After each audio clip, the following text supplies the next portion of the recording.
What if Canada was a Pokemon region? Well, I have got the answer for you, because I have created an entire series of videos that explores an entire Canada-based Pokemon region that I have created as if it were the real thing. It plays out as if it were a real game, complete with not only the region, but a full Pokedex of brand new Pokemon, new characters, a new story, voice acting, and twists and turns around every corner. This series is called Pokemon Cardinal, and you may have heard about it or even seen it before, but now I am proud to present it for your viewing pleasure from start to finish in one single video, so you can see the entire series all at once and completely immerse yourselves in the wonder of the Norclo region, which is being brought to you today by today's sponsor, Tokyo Treat and Sakura Co. These are subscription boxes filled with Japanese treats and snacks that come straight from Japan. I've been getting them myself for a while now, and they're honestly so much fun. The treats are delicious, you get a wide variety of things to try, and there's a new theme for the treats every month. For Tokyo Treat, the theme this month is New Year Snackin' Party, and for Sakura Co, it's New Year's in Hiroshima. In the more modern Tokyo Treat box, that gets you stuff like special Kit Kats that are a mix of white and milk chocolate, which are amazing. And for Sakura Co, you get things like this banana Baumkuchen, which is basically like a cake, and the Sakura Co cakes and breads are absolutely amazing. You even get a piece of authentic tableware from Sakura Co each month, and this month it's this Maneki Neko themed wrapping cloth, which is really cool. So if you want to try something new this year, or just indulge into even more Japanese culture, you can pick up either of these boxes with the links in the description below, and when you do, you can also get $5 off your first box of each when you use code HOOPS at checkout. And it also directly supports the channel when you do, which is extremely appreciated. So check that out and pick up a box with those links below, and a big thank you to Tokyo Treat and Sakura Co for supporting the channel.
Oh, that must be the new trainers.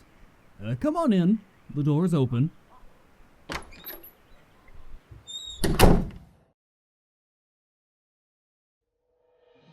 Hello, and welcome to the world of Pokémon. Wow, I must say, there seem to be plenty of you here. But no matter, it's always been wonderful to see Pokémon trainers excited about going on a new adventure. Pokémon are wondrous creatures, as I'm sure you know, and even though we've learned so much about them, there are still so many secrets left to be uncovered. Here in the Norclo region, I study the type combinations of Pokémon, as it seems there are many Pokémon here with unique and interesting type combinations, and I want to know how these types coexist within these beautiful creatures. Oh, pardon me. It seems I've gotten ahead of myself. You're all very new to Norclo, aren't you? Well, as I'm sure you'll come to know very soon, the Norclo region is a magical place, full of more wonder and adventure than you could ever comprehend. And luckily, I am here to be your guide through it all. So, what are we waiting for? A world full of imagination and excitement awaits us. Let's go!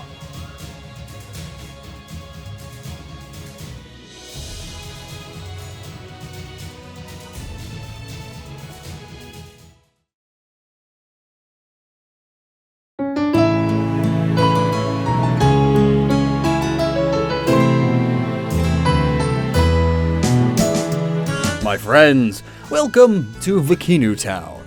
This quaint little town is where I live doing my Pokémon research, and it's where trainers like you come to get a starter Pokémon from me to begin your Pokémon journey. Luckily for you, it seems you've moved in right next door, so it won't take long for you to head on over to the lab to receive a Pokémon if you so choose. So, what do you think? Would you like to receive a Pokémon and go on an adventure? Huh, fantastic! Come on then, let's head over to the lab and I'll introduce you to the starter Pokémon of the Norclo region. So, just like in any Pokémon region, we offer a choice between a grass, fire, or water Pokémon for new trainers to start their journeys with here in Norclo. I personally think we have a mighty good trio if I do say so myself, so why don't we go ahead and meet them? This is Shrubberoos, the little moose Pokémon. These Pokémon are grass types and are naturally calm, quiet, and friendly to trainers who raise them well. They've become favorites of those who are new to Norclo, as they seem to represent the beautiful nature and geography of our region very well. Certainly an excellent choice for anyone just beginning their Pokémon adventure.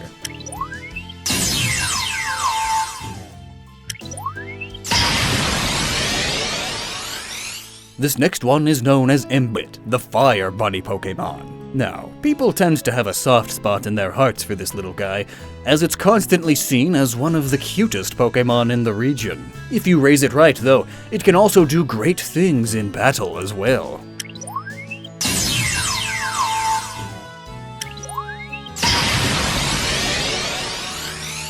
And finally, we have the adorable Narwade, the Narwhal Pokémon. This little bundle of joy will never cease to make you smile while you're out on your journey. And it's a great companion for anyone looking to take on the Pokémon League. Well, there you have it, my friends. Those are the starter Pokémon of the Norclo region. Not a bad crop if I say so myself. But now it comes down to the moment of truth. Which one do you want to choose as your partner for this Pokémon journey? Oh, yes, that's right. I forgot that there are more than just a couple of you here. My sincerest apologies. Why don't you all just go ahead and select for yourself which one you'd like and let us know in the comments below.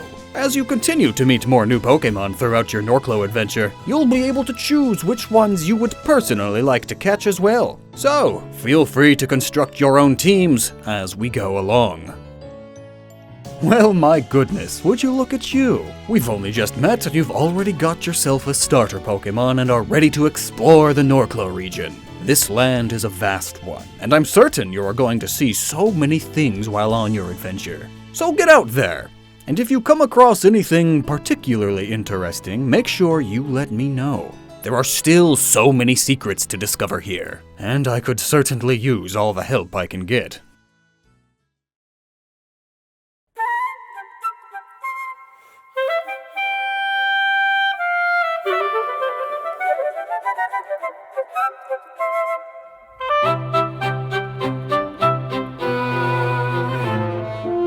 Congratulations! You have now officially taken your first steps outside your hometown and are now officially on a Pokemon adventure. As we travel throughout Norclo and are kind of in between conversation, I, HoopsandHipHop, will be your tour guide throughout the region, so expect my voice to pop up here and there as we go along. Anyway, this little trail is known as Route 1, and although it's only a short walk from here to Dulé City, the next town over, there are still some exciting things to discover, namely relatively new Pokemon. Due to the unique climate and geography, Pokemon in Norclo don't typically appear in other regions, so you've probably never seen any of these Pokemon before. Talk about exciting! So if you happen to wander into the tall grass, you might come across some of the following Pokemon here on Route 1. The most common encounter you'll have on Route 1 is with one of the most common Pokemon in all of Norclo, the porcupine Pokemon Quilkson. These little normal poison types are admittedly very cute, but you'll have to be extremely careful about petting them or holding them, as their quills are very sharp and can puncture your skin even with just the slightest amount of pressure. This is certainly a good option for trainers who are looking to make their first catch, so again, if any of you would like to add this to your team, I would love to hear about it in the comments. Another Pokemon you might find on Route 1 is the quail Pokemon Quailleaf. These little guys tend to scurry quickly through tall grass, and their green coloration helps them blend in to avoid predators. Even as a common Pokemon in Norclo, however, it proves to be a unique and beautiful creature as it continues to grow, and is definitely worthy of traveling with any Pokemon trainer out there. Now, this doesn't happen too often as it is a bit of a rare find on Route 1, but if you're lucky, you might come across the husky Pokemon Frosky as you're making your way to and from Vikinu Town. Now, to say this little guy is popular around here would be an understatement, as even people who aren't trainers use them as companions. These Pokemon are pure ice types, and their presence in the region really helps to emphasize that northern atmosphere we've got going on around here. Oh, also, they're very cute. Wasn't sure if you could tell, so I just wanted to put that out there. So that was our first taste of the wild Pokemon you'll find here in Norclo. You can also find Pokemon from other regions here as well, however they're somewhat of a rare sight, so they usually only appear in certain specific instances. If you've been liking what you're seeing though, then you're in luck, as there are so many more new Pokemon to discover here that I'm sure you've never seen before. But it looks like we're about to approach the next town, so why don't we go ahead and check out Dule City.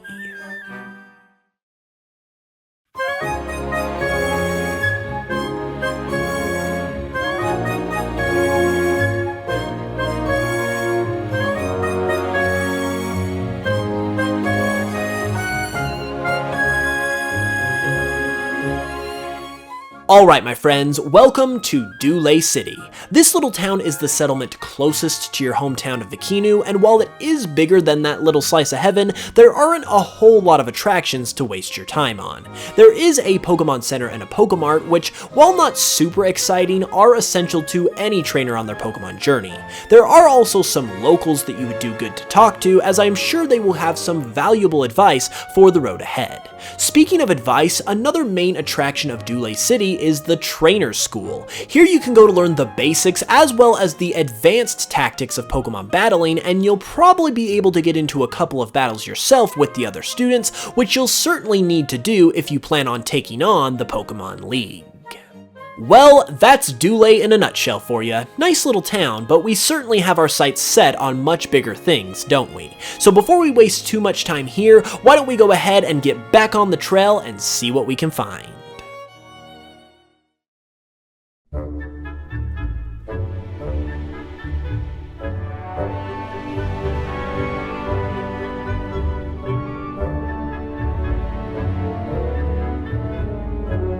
Welcome to Route 2, my friends. This is the next step on your way through Norclo and on the way to your very first gym battle. Before we get ahead of ourselves though, why don't we take a look around and see what this scenic trail has to offer. As this is the equivalent to one of the earliest routes in the game, there's nothing too crazy going on here, but there are some new things to discover that we haven't quite yet come across. The Pokemon available here consist of Quilkson, Frosky, and Quailleaf, just like on Route 1, but you can also encounter one other Pokemon as well, and that would be the Bumblebee Pokemon, Bumblo. Bumblo are quite possibly the cheeriest Pokemon you will ever meet, as not only are they very friendly to trainers, but to other Pokemon too. They serve an important role within Norclo's environment and are quite a joy to have as a companion Pokemon. So if this is one you would like to add to your team, be sure to let me know in the comments below.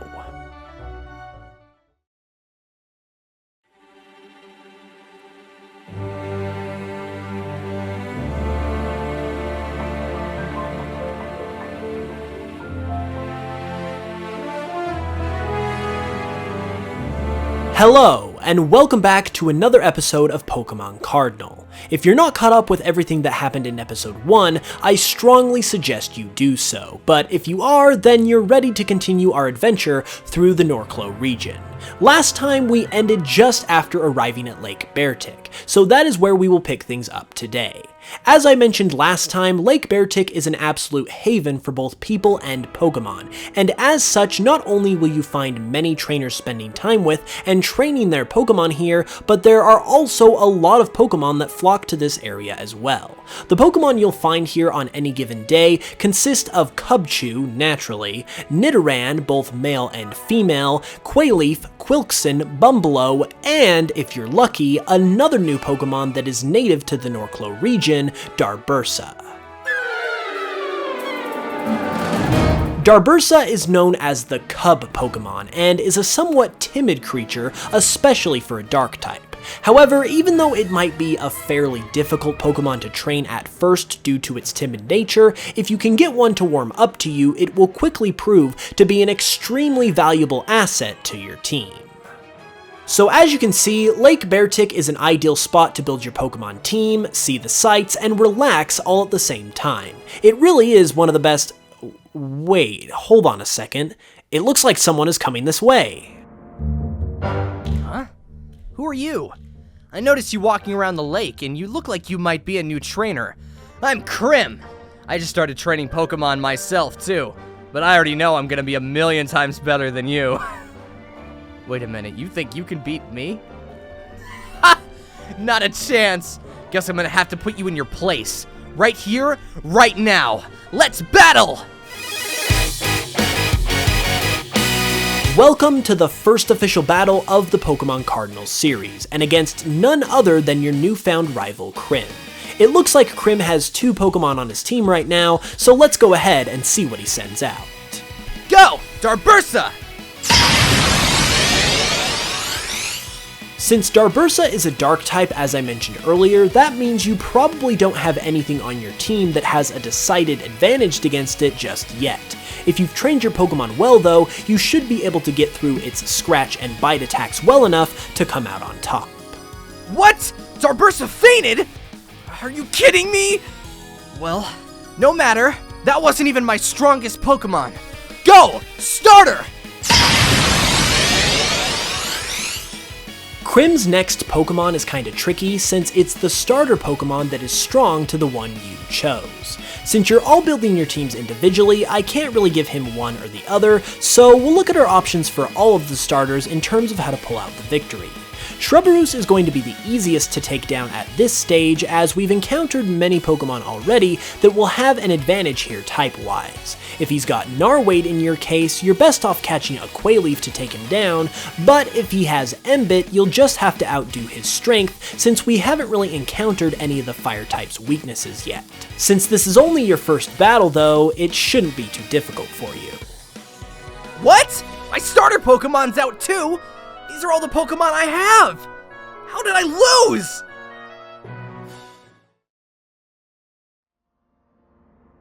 Well, you're lucky I just barely got these Pokemon and haven't had a chance to train. If you get in my way again, I won't go so easy on you next time. Well, Krim does certainly seem to be a character, doesn't he? Something tells me we haven't seen the last of him either.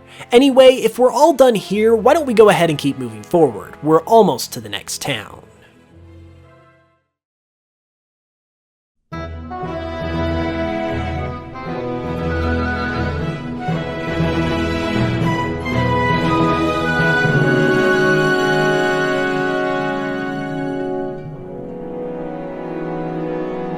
Moving along from Lake Beartic, we move into Route 3, which is the final stretch before reaching Chevalite City, the site of the very first Norclo League gym. As another early route, there isn't anything super spectacular here, so it won't be too long before we make it to Chevalite. The Pokemon we can find here also consist of those we've seen before, like Nidoran, Frosky, Bumbleow, Darbursa, and Quilkson.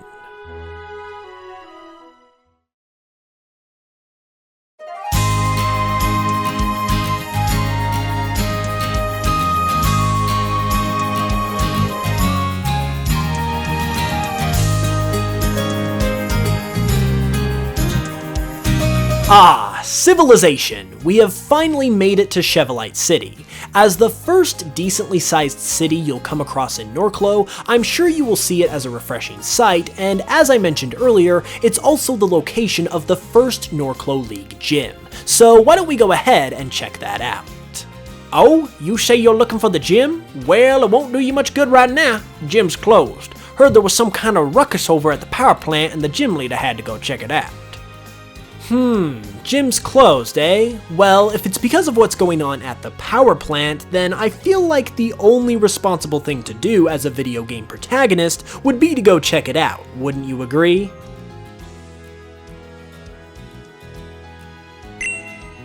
Alright then, let's do it. The power plant is outside of town on the edge of Route 4.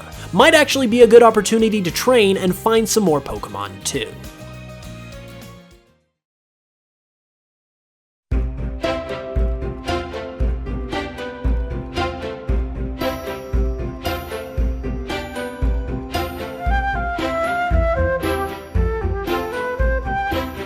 So this is Route 4. It's a rather mountainous area, so it makes for a good hike if nothing else, but we've got work to do. As I mentioned, at the end of this route lies the power plant and whatever's going on over there, but you're naturally going to run into some Pokemon along the way, like Quilkson, Darbursa, and Nidoran. But there's another Pokemon drawn to this area as well thanks to the high voltage of the power plant, and that would be Connectric.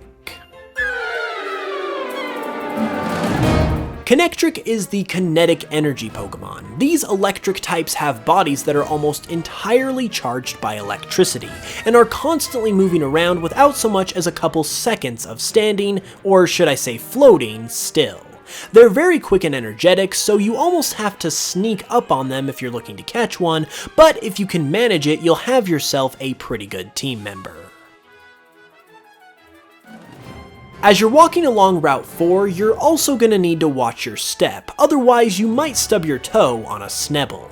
Snubbull is the Pebble Pokemon, and while small, their bodies are rock hard, which allows them to defend themselves quite well, while also blending into their surroundings thanks to their unique form of stone camouflage. This Pokemon might also remind you of another from the Galar region by the name of Silicobra, but I can assure you that Snubbull was discovered well before we were even aware of Silicobra, wink wink, so their similarities are merely just a coincidence.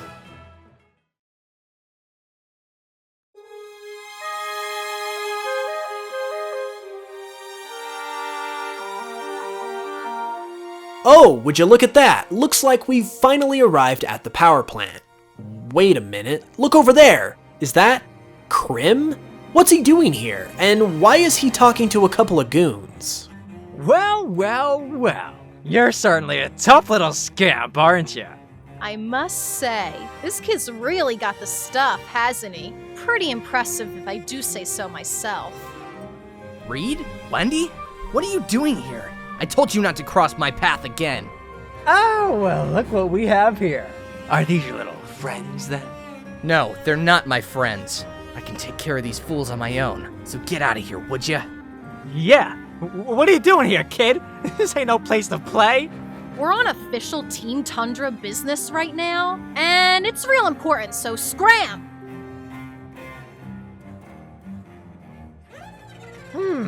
Well, maybe you didn't hear me the first time. This is no place for the likes of you. Scram! Alright, well if you kiddies don't want to listen, I guess we're gonna have to tell the both of you to get out of here the hard way.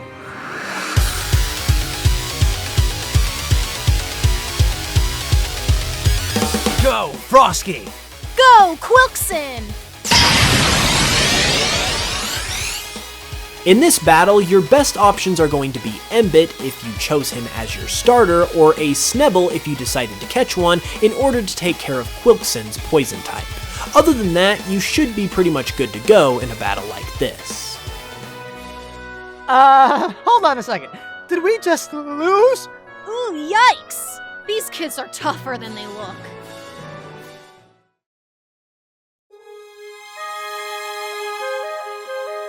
Well, it doesn't really matter that you guys won anyway. We've already done what we needed to do here. So we're already on our way out the door. If I was you two, though, I'd avoid running into Team Tundra ever again. I could have handled that on my own. I didn't need your help. I'm not exactly sure what you're doing out here anyway, but I've got my own business to attend to. Hopefully, I won't see you again. Hey, you there, have you seen any suspicious characters hanging around here? I was supposed to come up here and investigate, but I don't really see anything wrong. Wait, you mean to tell me those Team Tundra thugs were here and you got rid of them all on your own? Well, that's quite a shock. Allow me to introduce myself. I'm Ella, and I run the gym down in Chevalite. You seem like you're pretty tough, so why don't you come down to the gym later and give me a battle? You might be tough, but I'm no pushover. I can promise you that.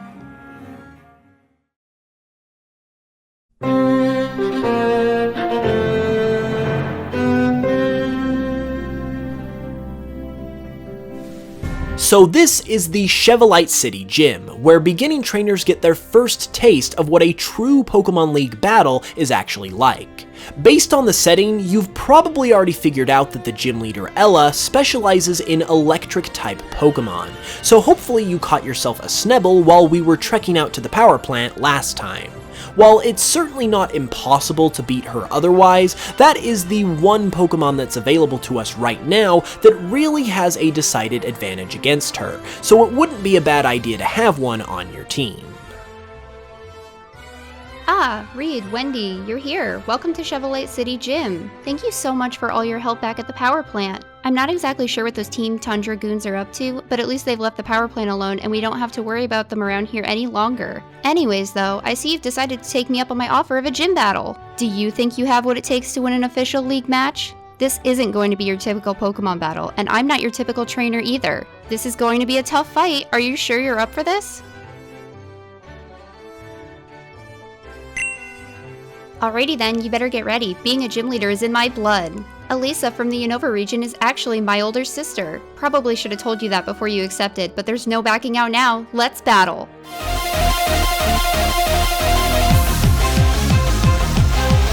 Let's start things off with a zap, shall we? Go, Terrasect. Well, would you look at that, a new Pokemon. This is Terrasect, the digital bug Pokemon. This bug electric type is known to be a nuisance in the Norclo region, using its electric abilities to mess with people's electronics. As a common pest in Norclo, sometimes specialists have to be called in to remove them from people's homes. Okay, so when it comes to going up against this Pokemon in battle, you have a couple more options thanks to its bug type. We've already talked about how Snubbull is a good option here, but the bug type will give Embiid an advantage as well. If you've caught a Quailith, it can also be useful here too, despite being a flying type, thanks to its grass type resisting electric and being strong against bugs. And any one of the ice types we've come across to this point will certainly help as well. Dang it! You took out my sweet little Terrasect! Looks like you might be legit after all. Doubt you'll be able to take down my next Pokemon though. It's my strongest. Go, Kinetric! So we've already met Kinetric in the wild, but thanks to its Levitate ability, you're not gonna simply be able to one-shot it with Snubbull. Snubbull is still a good option though, since it is immune to electric attacks, but make sure it's trained up strong. Mostly everything else we've seen thus far can at least hold its own against Kinetric as well, minus Narwade, so watch out for that if you chose Narwade as your starter. Other than that though, you should be able to win this battle pretty easily. Wow, my Kinetric is gone too! You won! You really are the real deal!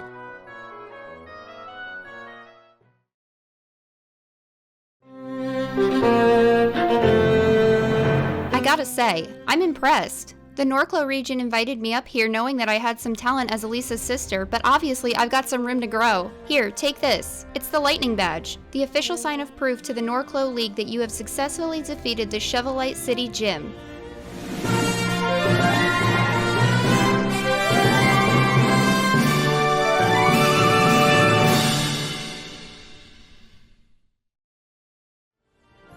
If you're wanting to continue your gym challenge, I'd head down to Naver Cove City. That's where the next gym leader is waiting for you. You've got a lot of potential, I can feel it, so go out there and give them your best.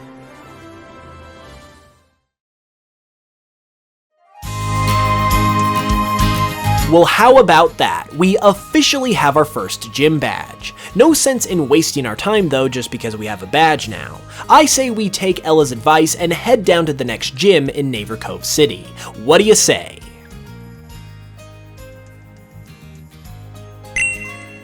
Awesome, let's do it then. To get to Naver Cove City, we're gonna want to take the trail through Route 5, so why don't we head that way now?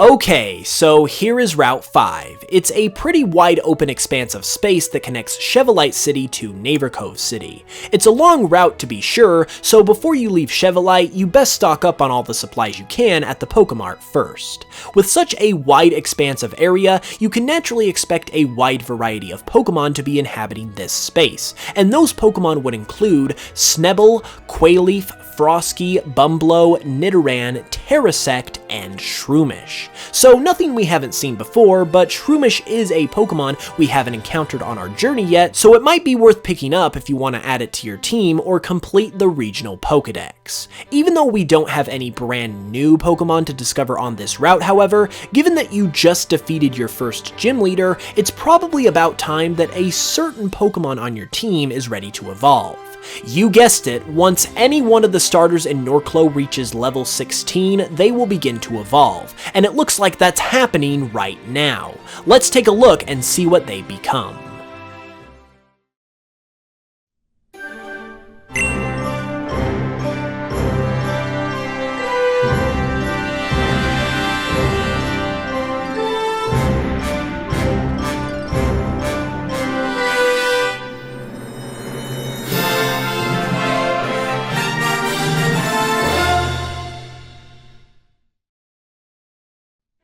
Congratulations, your Shrubberus has evolved into Arvidae. Arvidae is the moose Pokemon and is somewhat of a hard-headed creature. It knows that it has increased in strength from its previous form and is eager to show off that strength at every opportunity. This sometimes gets Arvidae into trouble, however, when it bites off more than it can chew.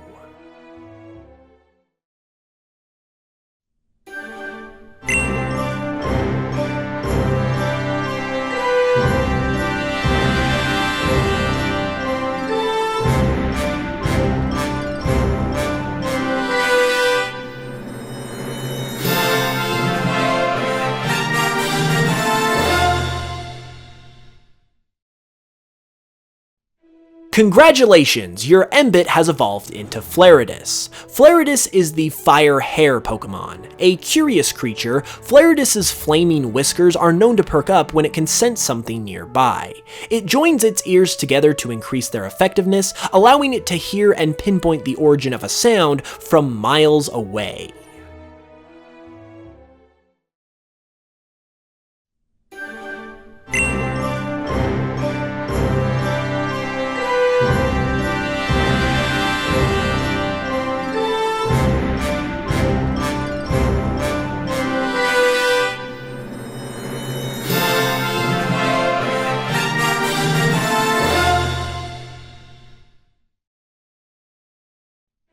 Congratulations, your Narwade has evolved into Walloon. Walloon is the balloon Pokemon. After evolution, Walloon has gained the ability to float in the air thanks to its super lightweight body. However, it is inexperienced in being off the ground and can sometimes get swept away by even just a light breeze.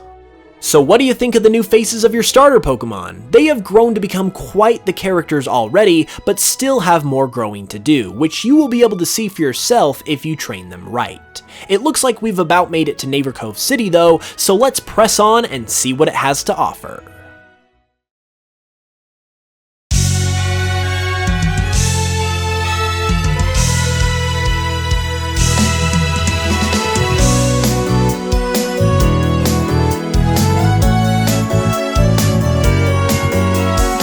This is Naver Cove City, a port town that helps connect Norclo to the rest of the world. Naver Cove is a hub for all things aquatic and nautical. If you've been wanting to find some water-type Pokemon, this is definitely the place to start looking.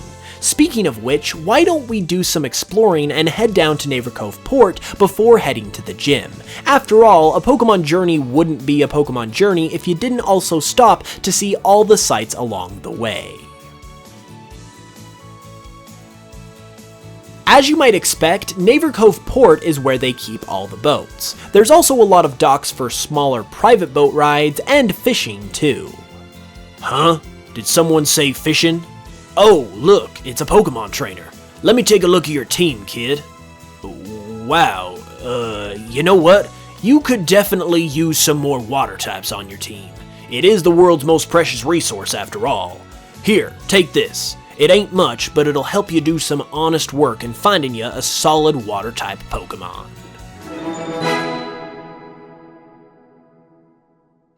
Now, no need to thank me. I know it's not much, but it'll at least help you get a lure in the water and find something. Trust me, you definitely want a fish or two on your team if you're planning on challenging the Norclo League. You can thank me later.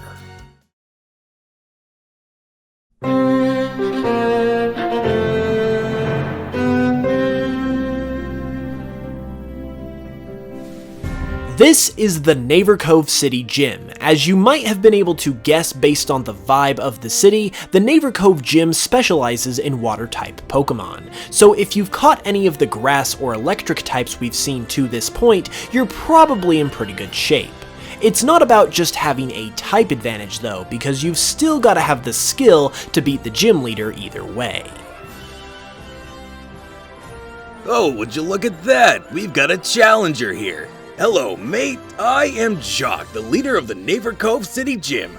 The pirate's life has always been for me, and I've been sailing the high seas with my Pokemon for years. I ended up falling into Navy Cove Port a while ago, though, and decided to set up shop as a gym leader. My Pokemon and I have traveled the world together and seen things out in the vast ocean that you wouldn't believe. You think a little landlubber like you is gonna beat me? Well, let's see what you got, matey.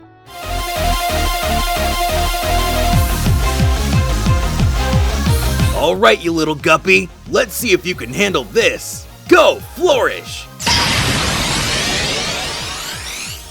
Well, here's a Pokemon we haven't seen before. Flourish is the Rose Pokemon. It's small and somewhat timid, so it tends to use the floral decor on its body as a form of camouflage more often than trying to fight.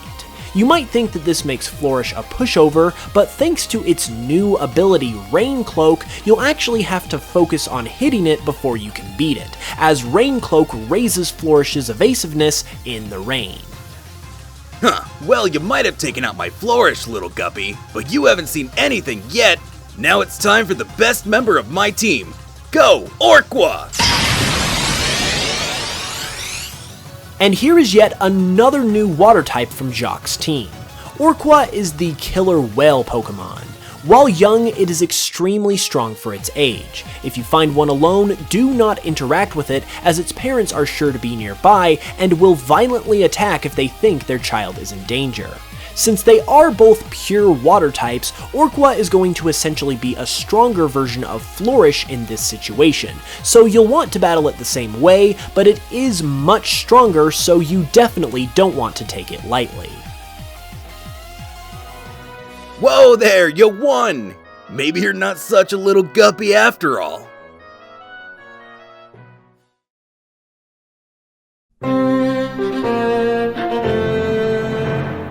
Well, it looks like we have quite the trainer in our midst. Let me tell you, I have sailed many seas in my lifetime, but I haven't yet seen a young person with such skill as yourself. Please accept the Maritime Badge as an acknowledgement of beating this gym.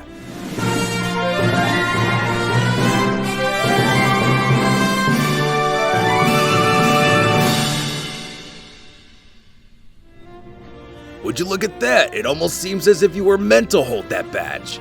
I assume you want to keep challenging gyms then, yes? Well, if so, you need to head to Doniment City. That is where the next gym lies. However, and this might be the pirate in me talking, but I recommend a visit to Lake Celio before you go.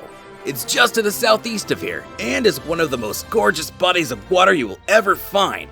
You can probably do some training there as well, which, as I'm sure you know, is never a bad thing.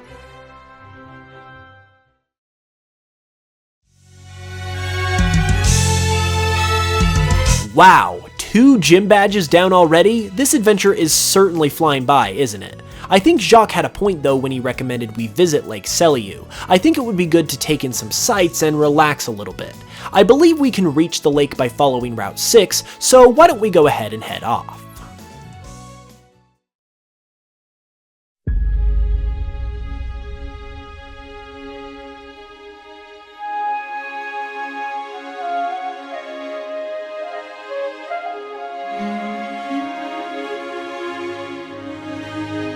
Okay, so here we are on Route 6. If you ever need a good nature hike, this would be the place to do it. The trail opens right up into Lake Selliu at the end, and is an extremely popular spot for both people and Pokemon alike. Even just on your way to the lake, you'll find the likes of Quailleaf, Darbursa, Shroomish, Snebel, Frosky, and... wait a minute, what's this? It looks like more of your Pokemon are evolving. Let's see what they turn into.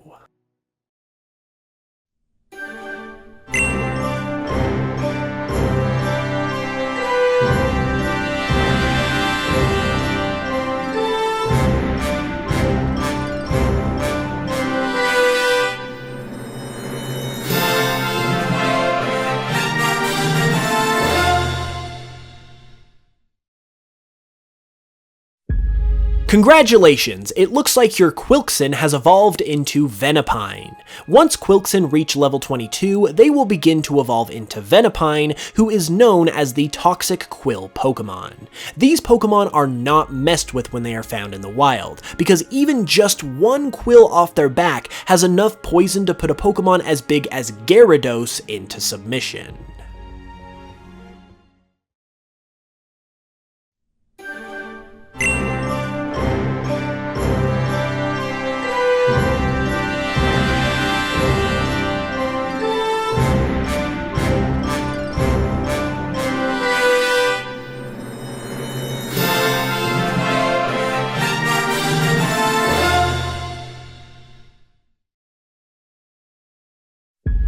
Congratulations, your Frosky has now evolved into Cyberanine.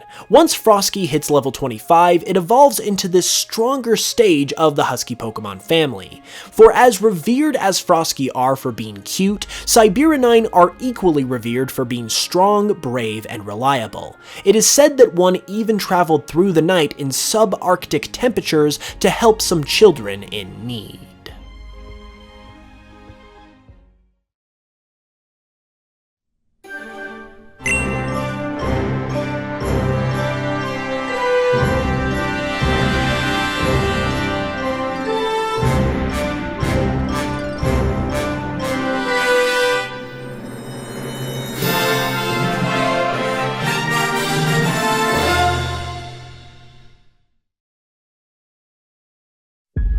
Congratulations, your Quailleaf has now evolved into Pheasantry. Quailleaf evolves into the pheasant Pokemon Pheasantry starting at level 16. These Pokemon are extremely skilled as they are able to both run and fly very well, and the colors of their feathers also help them to become near invisible in the forests and tall grass that they call home.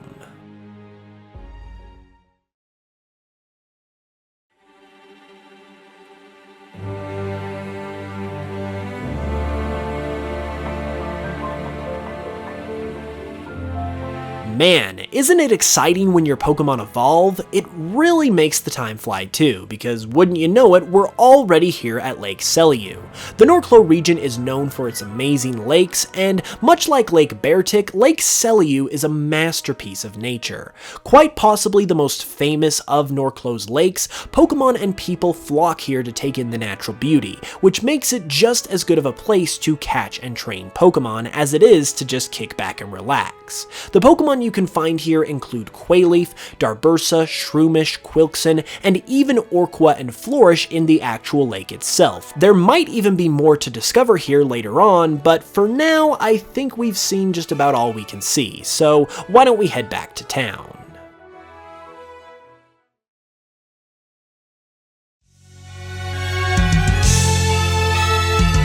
Hello everyone, and welcome back to our Norclo adventure here in Pokemon Cardinal. Last time we defeated the gym leader Jacques and got the Maritime badge, so be sure to get caught up on that if you haven't yet, but moving forward today we're going to be heading towards Doniment City, the location of the next gym. We've got to head down Route 7 to get there, so why don't we get a move on, shall we?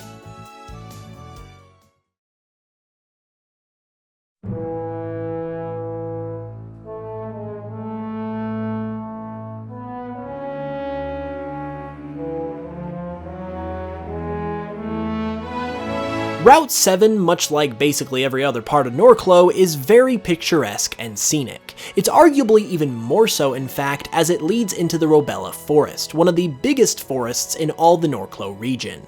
It's not like we have to rush to get there though, as this route has its own beauties to offer. Amongst other trainers you might find along this trail, you're of course also going to find Pokemon, and the Pokemon you can find here include Quailleaf, Snebel, Bumblow, Frosky, Quilkson, and Terrasect.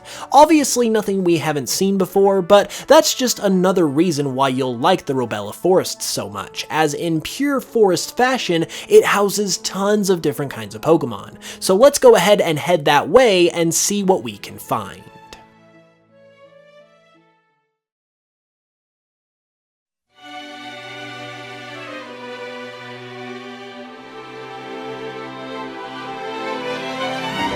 As you can see, the Robella Forest is an extremely beautiful place, but it's also very dense. The concentration of trees here is pretty thick, and you can get lost if you're not careful, so make sure you keep track of where you're going. As I mentioned earlier, this forest is home to a ton of Pokemon, and the ones you'll typically see here are both Quailleaf and its evolution Pheasantry, Bumblow, Terrasect, Darbursa, Quilkson, Snebel, Shroomish, Yanma, who is actually someone we haven't seen to this point yet, so that's pretty cool, and a new Norclo Pokemon we have not yet come across, Mapleleaf. Mapleleaf is the imitation Pokemon, a category it actually shares with Sudowoodo, which is very fitting because just how Sudowoodo imitates the appearance of trees, Mapleleaf will imitate the appearance of leaves in order to blend into its surroundings. As such, these Pokemon are rare and hard to come by. If you stumble across one, it's recommended you catch it while you have the chance, because it could be a while till you have another opportunity. As you can see, if you haven't filled out your teams to this point, the Robella Forest is a fantastic place to start doing so, thanks to the high number and variety of Pokemon available, so hopefully something appeared here that piqued your interest. And speaking of piquing your interest, what the heck is going on over there? Please stop! Get away from me! We're not going anywhere, girlie. Not until we get that Aurora Stone. Yeah, do you know what that thing's capable of? A stone that is said to be the origin of Norclo's particularly cold weather. Is no such thing for a child to be playing with. You could hurt yourself. Just hand it over to us and we'll take care of it for you. I know what the stone can do, thank you very much. And it's my responsibility to protect it from rotten people like you. Why, you disrespectful little punk!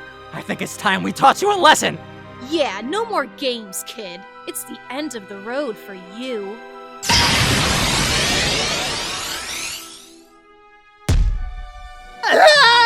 What the heck? Who did that? Well, well, well. If it isn't our little friend from back at the power plant. Oh my gosh, thank you so much! Things were starting to get scary out there for a sec. Well, you're not out of the woods yet, kid. And you're not gonna be leaving them either. Go, Venipine! Frosky, go! Let's teach these runts a lesson. You're the ones who are gonna be taught a lesson. Hey you, wanna help me take out these thugs? Awesome, let's get to it then. Go, Snowbow! Well, would you look at that? Snowbow is the snowman Pokemon. They have no home of their own, so they can often be seen wandering about in snow-filled plains and mountains, desperately looking for somewhere to call their own. Ah! No! Our Pokemon! What happened? Looks like we just got frostbitten.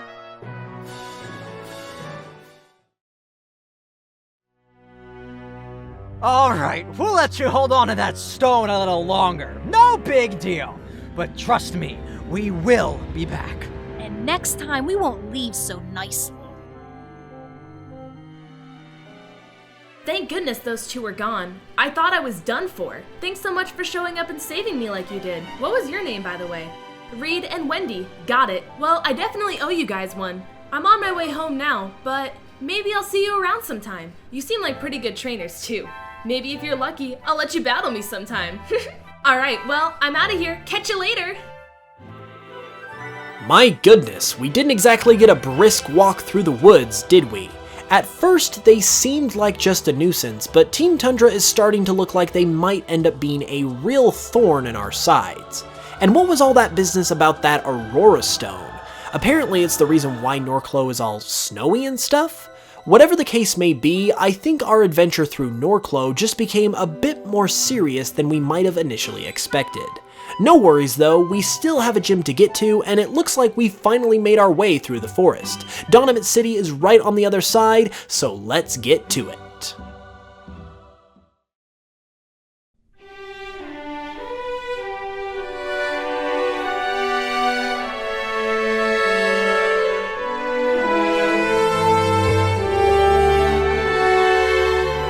We finally made it. Donimit City is a metropolis for sure, but it's one with the right amount of nature mixed in as well. There are multiple places of interest here, including the Game Corner, which is completely open for business because Norclo is unaffected by game rating restrictions, thank goodness. The Research Laboratory, where many experiments and projects are conducted for the advancement of technology and science, and of course the gym. I think we can probably do some sightseeing after we take care of that business that we need to attend to. So why don't we head right over to the gym?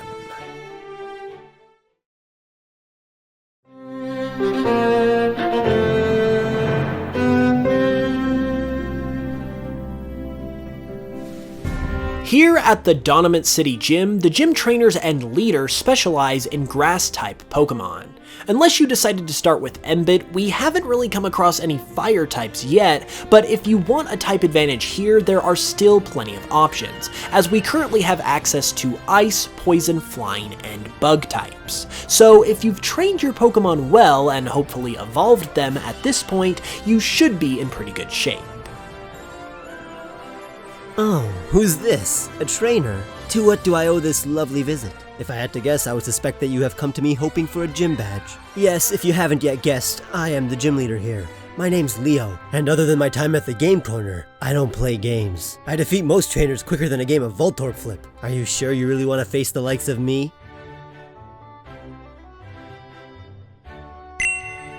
Well, looks like it's settled then. You think you're tough? Heh, I eat trainers like you for breakfast. Let's go!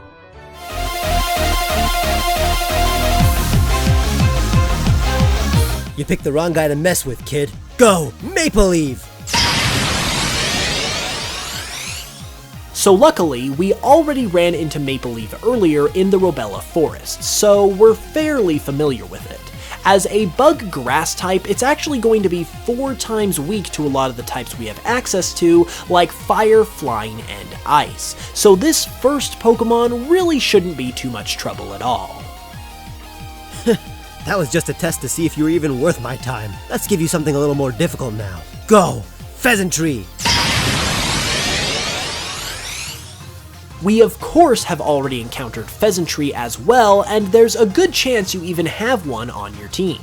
While your bug types aren't going to be as effective here, ice type moves are still going to be 4 times effective as well, so if you have Cyberanine on your team, this should be a piece of cake. If not, you still have the option of Flaridas and Venipine that will give you a super effective advantage. If I wasn't sure I was going to wipe the floor with you with my last Pokemon, I would say I'm actually impressed. Go, Grember! Now here's something impressive. Grember is the Wolverine Pokemon and has the oft-requested, ever-elusive Grass-Fire typing. While young, it is aggressive and at times overconfident. If you provoke it too much, it is known to go into a blinding rage in retaliation, but some believe it does this just to show off. It's also a part of the pseudo-legendary family of the Norclo region, something that is unheard of for a gym leader like Leo, who is just third in the lineup. Grember's fire typing is going to take away your fire type advantage if you have one, and also turn your bug and ice types into weaknesses where they were once strengths before. It definitely turns this gym battle on its head, to say the least, which might be why Leo uses Grember in the first place. It's almost as if he draws you in and builds up your confidence with his first two Pokemon that have many weaknesses, but then he busts out Grember, who completely changes everything you've been relying on so far. It's a very interesting strategy, and you're going to have to be at the top of your game if you want to finish Leo off and claim that gym badge. What? I lost? This must be some kind of game, right?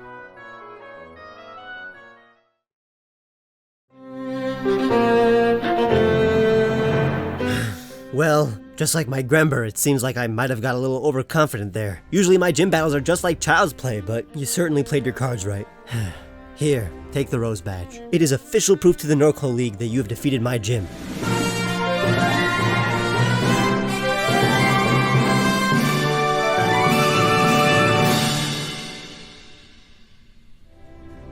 Congratulations. Now don't get too cocky yourself and let this go to your head. If you do, you and I are gonna have to have a little talk.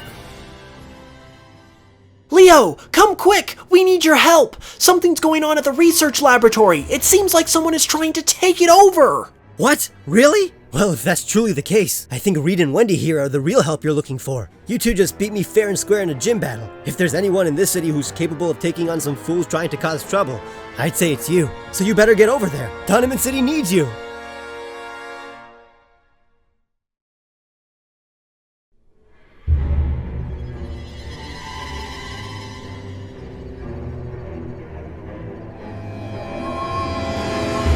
Well, if you hadn't guessed it before, it's confirmed now. Team Tundra has swarmed the lab for some reason. What could they possibly be doing here?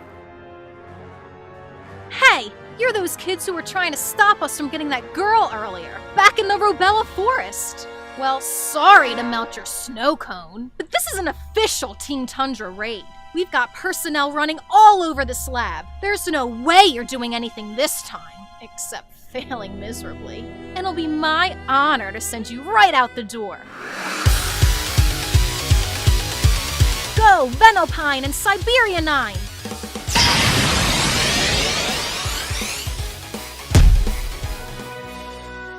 Did I just lose again?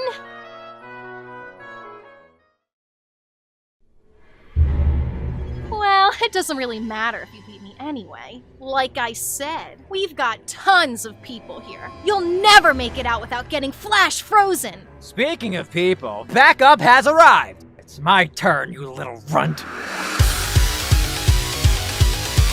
How about you try this one on for size? Go Kumchu and Venopine!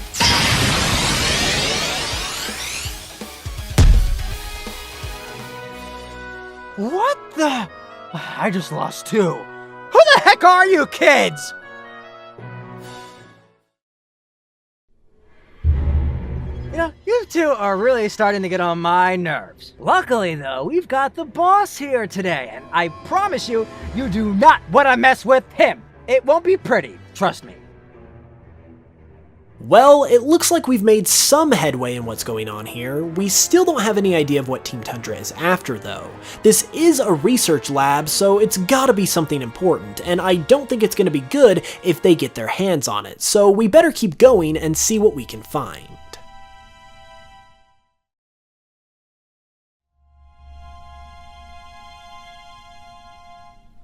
So you've really made all these Pokemon into ice types? Yes, my boy, now you're getting it. You see, these Tundra forms, as we call them, are ice-type versions of rare and powerful Pokémon, created to help realize our icy dreams. I didn't even think something like that was possible. What Pokemon have you turned into ice types exactly? Oh, you know, ones that we feel are good candidates and will help us get our job done. I'm sure you'll get to see them for yourself soon enough, though. You seem like quite the strong trainer, the kind that could certainly handle their strength. Oh, would you look at that? We have a visitor. You two? Ugh, why do you always follow me around? So, you know these young people, Krim? Well, isn't that fun? Allow me to introduce myself. My name is Thatcher, and I'm the head scientist for Team Tundra. Since you're here, why don't you all show me what you've got with a Pokemon battle? I was thinking the exact same thing. I'm really starting to get annoyed with you popping up everywhere I go, and I think it's about time I showed you how much stronger I've gotten since our last battle. Let's go! Alright, let's do this! Go! Armitar! Well, would you look at that? It seems like Krim got himself a new Pokemon since the last time we battled him. Armitar is the armor Pokemon. While normally very defensive, these Pokemon are also known to be aggressive attackers if agitated or threatened. As a pure Steel type, your best option here is going to be Flaridas if you have one, but Snubbull with its part Ground type could certainly help out as well. Armitar, return! Go! Ursumbra! Ursumbra here is a Pokemon we haven't seen either, but it probably looks familiar. That's because it is the evolved form of Darbursa, with a rather unique method of evolution to boot. In order for Darbursa to evolve into Ursumbra, a Dusk Stone has to be used on it specifically at nighttime. I guess it gives it that extra oomph of darkness that it needs as a Dark type. Anyway, as the Dark Bear Pokemon, Ursumbra are extremely territorial and mean. They have been known to destroy the vehicles of those who travel into their habitat if you catch one in a bad mood. They use the markings on their stomach and chest to intimidate would-be challengers. Ha! Yes! I fainted one of your Pokemon! Way to go, Ursumbra! Wow, that hasn't happened yet, has it? As we begin to encounter stronger and stronger trainers, you'll find that occasionally we might lose a Pokemon or two in battle. These Norclo trainers are definitely no slouches, which is why it's important that you build a balanced and strong team as we go along here. Ursumbra is a tough opponent at this stage, as the only real type advantage we have against it is Bug, so if you've caught either Maple Leaf or Terrasect or Bumblow, they might help you out, otherwise you're gonna have to just use Brute Force. Dang it! Not Ursumbra too! Well, at least I knocked out one of your Pokemon, and I'm about to knock out the rest! Go! Starter! Krim now has either Arvidae, Flaridas, or Walloon, depending on which starter you chose. As a reminder, his starter has the type advantage against yours, so watch out, but if you've built a balanced team, we have seen plenty of Pokemon who will have type advantages against each of the starters, so no matter which one Krim has in your situation, you should be able to come out on top. First I can't get you to stop following me, then you beat me again too? What's going on here?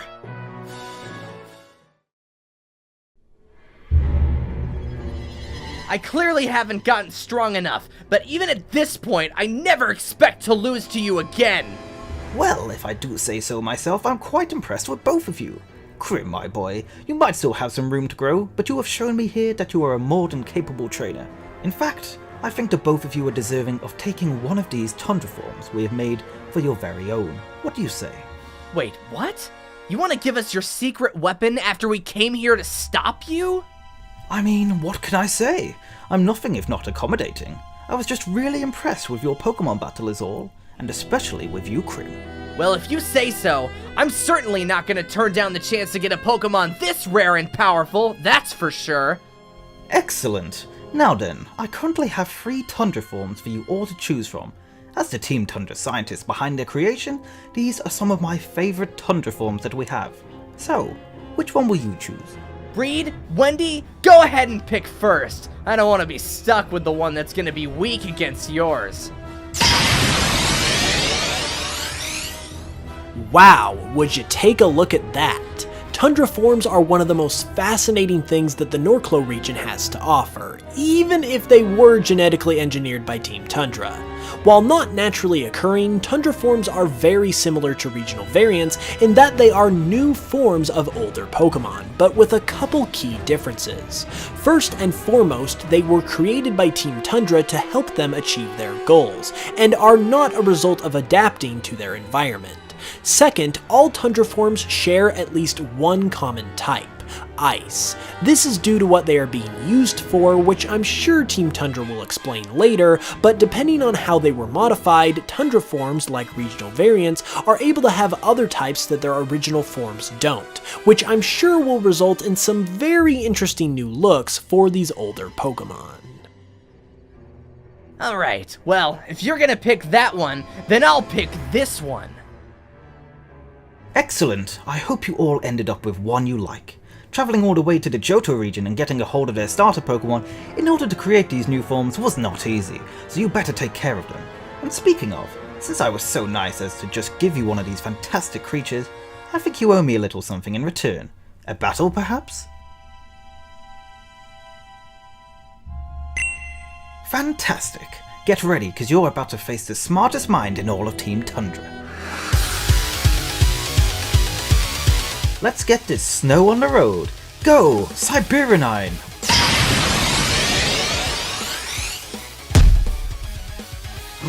My poor puppy! Well, let's see how you like going against the Tundra form of my own. Go, Totodile! So this is our first encounter with a Tundra form in battle. The Johto starters themselves are all just pure ice types in their first forms, so in that sense it doesn't really matter which one you're battling. However, they still have their own unique movesets, abilities, and are starter Pokemon in general, so naturally are a bit stronger than your average Pokemon. If you've got a fire or rock type on your hands though, this Totodile here should be able to be dealt with pretty easily. My Tundra form too? After I just gave you one?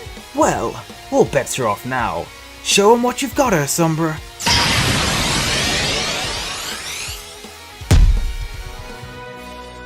So I give you an extremely rare Pokemon, and this is how you thank me? You need to be taught some manners. Well, my child, even though that was quite rude of you, it was all for naught. This battle and those Tundra forms I just gave you were all just a diversion so our boss could finish our mission of obtaining the blueprints for the amplification machine. Thatcher! I've got the blueprints! The mission has been a success! Speak of the devil! Here he is now. You did a fine job distracting these miscreants, Thatcher! I'm sure you kids thought you were actually making some headway in stopping us. Ha-ha! I'm always one step ahead. But if you have any brains, you won't stick around long enough to learn that. For my name is Cronus, and I am the leader of Team Tundra. Even though all that lollygagging you just engaged in was just a ploy, if you were strong enough to beat Thatcher, I guess you're at least worth some evaluation. How about a friendly battle?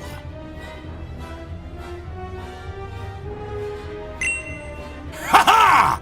Good choice! Now I'll get to see for myself how strong you really are.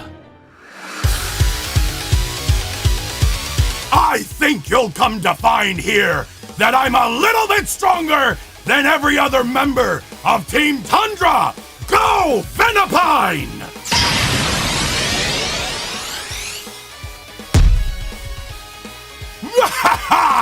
Not so tough now, are ya, kid?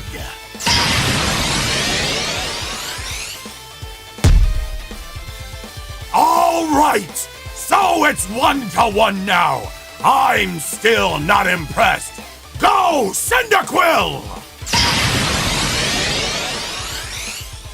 So just like Thatcher, it seems that Cronus has a Tundra form on his team as well.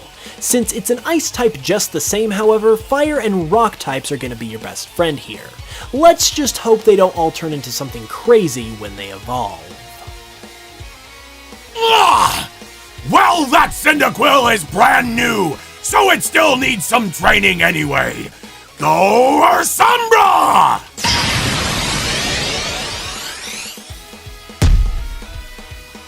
Ha!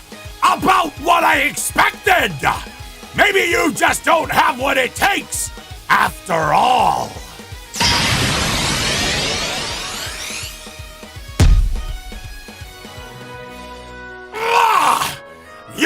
got lucky, kid!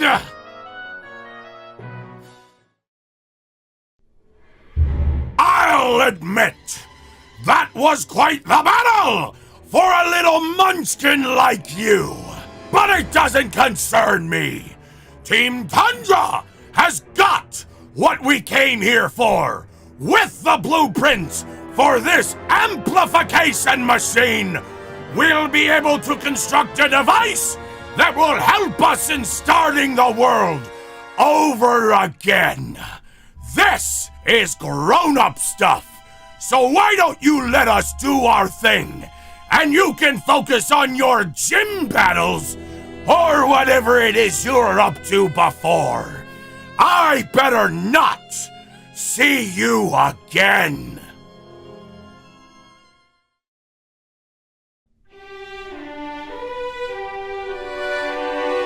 Well, that was quite the ordeal, wasn't it? I guess we didn't really stop Team Tundra, sadly, but at least we learned some more about what they're up to. What did Cronus mean when he said they want to start the world over again?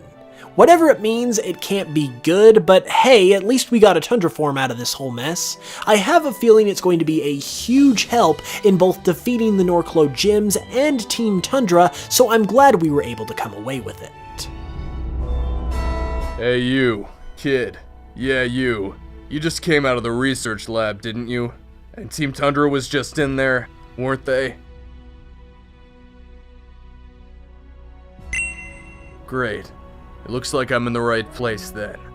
Listen, I've come here to warn you. You are not safe. This region is not safe. Who am I? That's not important right now. What is important is that you listen to me. I wouldn't be here if it weren't absolutely necessary. You may have been able to get into the research lab and knock around some of their grunts and admins, but trust me, it's gonna get a whole lot worse before this is over, and if you don't play your cards right, Norclo as you know it will cease to exist.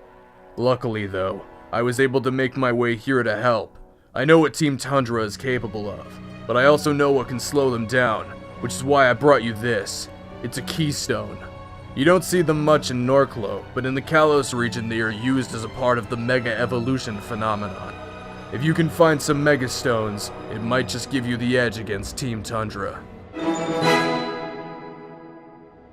I wish I could do more to help, but that's all I can do for now. I know there are some Mega Stones laying around the region somewhere, it's just a matter of finding them. There's still so much more to this that you don't know. I wish I could stick around to explain more, but I'm out of time. You're in for a wild ride, kid. I suggest you prepare yourself.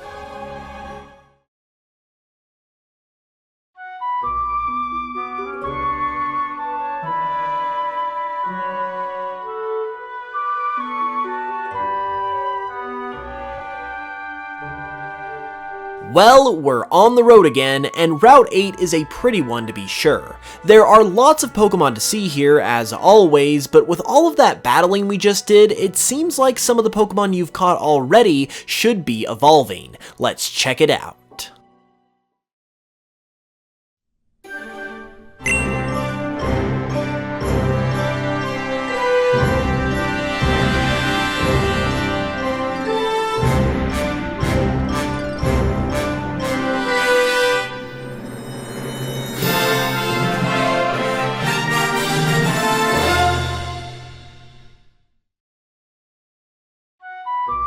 Would you look at that? Bumblo evolved!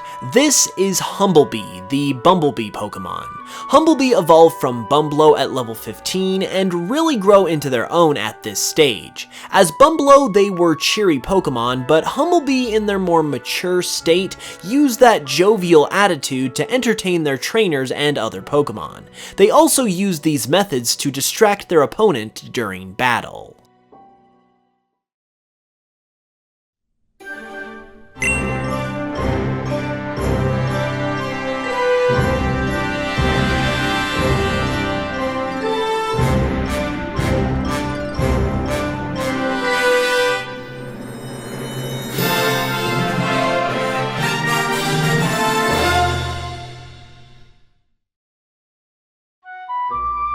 Wow, looks like Connectric evolved too.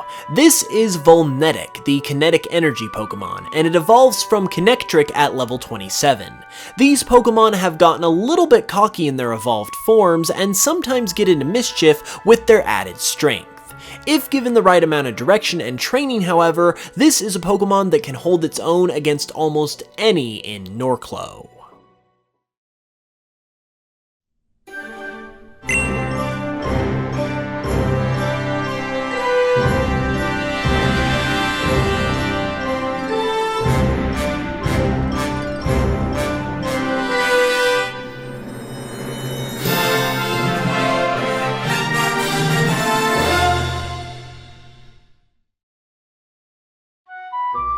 It looks like Snubbull has gotten strong enough to evolve as well. Snubbull's evolved form is known as Bulboa and evolves from Snubbull at level 18.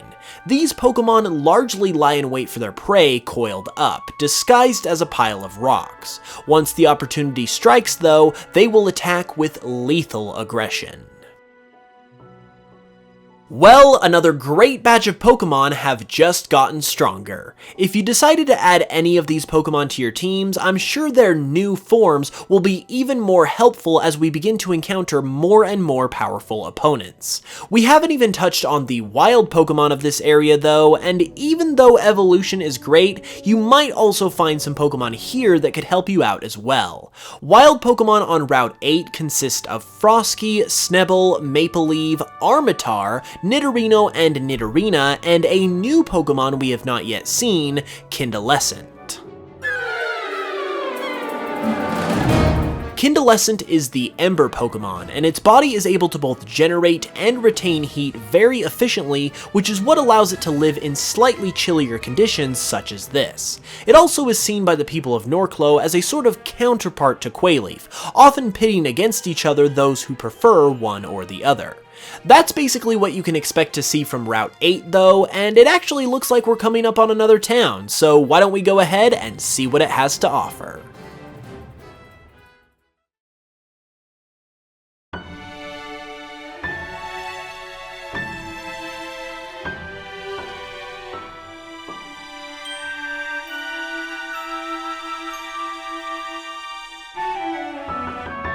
And here we are. Welcome to yet another settlement of Norclo. This is Tourist Town. Tourist Town is a small little place, but a popular one.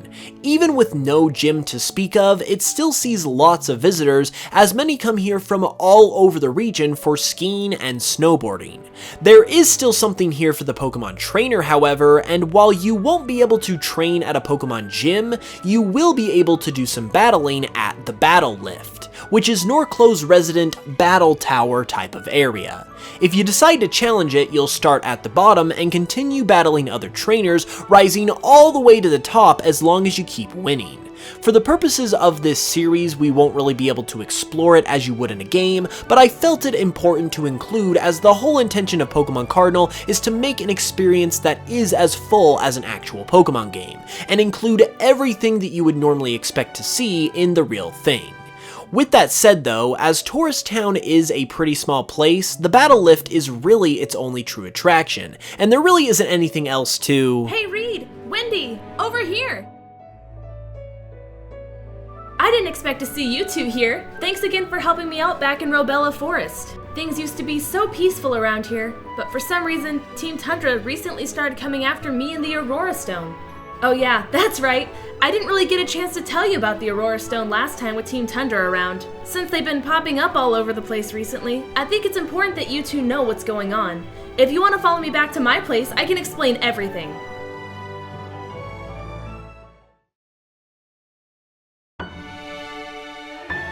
Here we are! Welcome to my humble abode. Grandma, we have some visitors!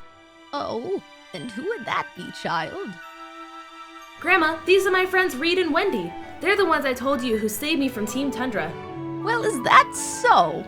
I must say then, I'm quite grateful for you two. Allow me to introduce myself. My name is Bora, and I'm Rory's grandmother. We've lived here in Torres Town since Rory was just a baby, and we've loved every minute of it. Well, almost every minute. Recently, as I'm sure you'll recall, Team Tundra have been running amok all over Norclo, and they've been creeping closer and closer to our hometown of Torres. I may be the gym leader over in Pinnigue City, but I'm not as young as I used to be, and I'm afraid I could only hold them off for so long. Oh, Grandma, don't shortchange yourself like that. My Grandma Bora has been an amazing trainer for such a long time. She taught me everything I know about battling and was even around to challenge some of the other gym leaders when they were trainers doing the gym challenge themselves.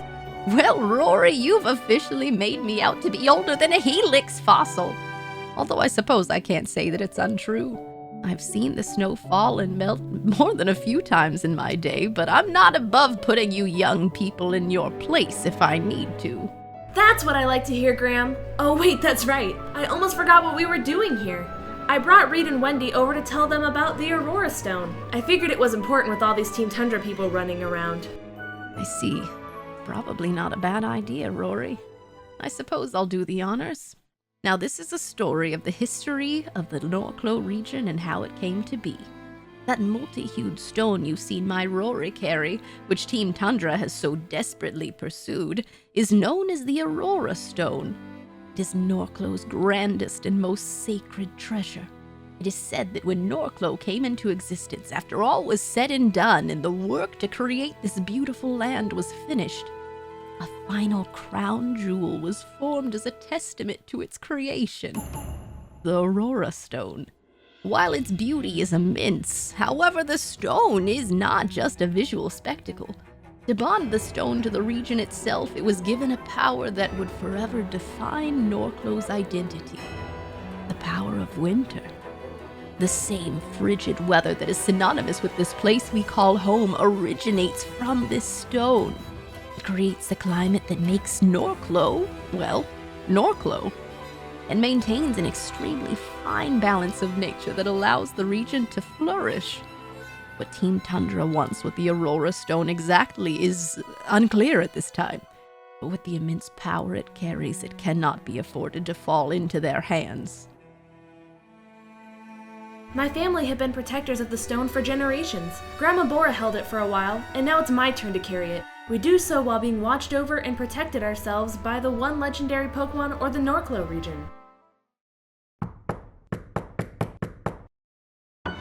Oh, I didn't realize you had company, Bora.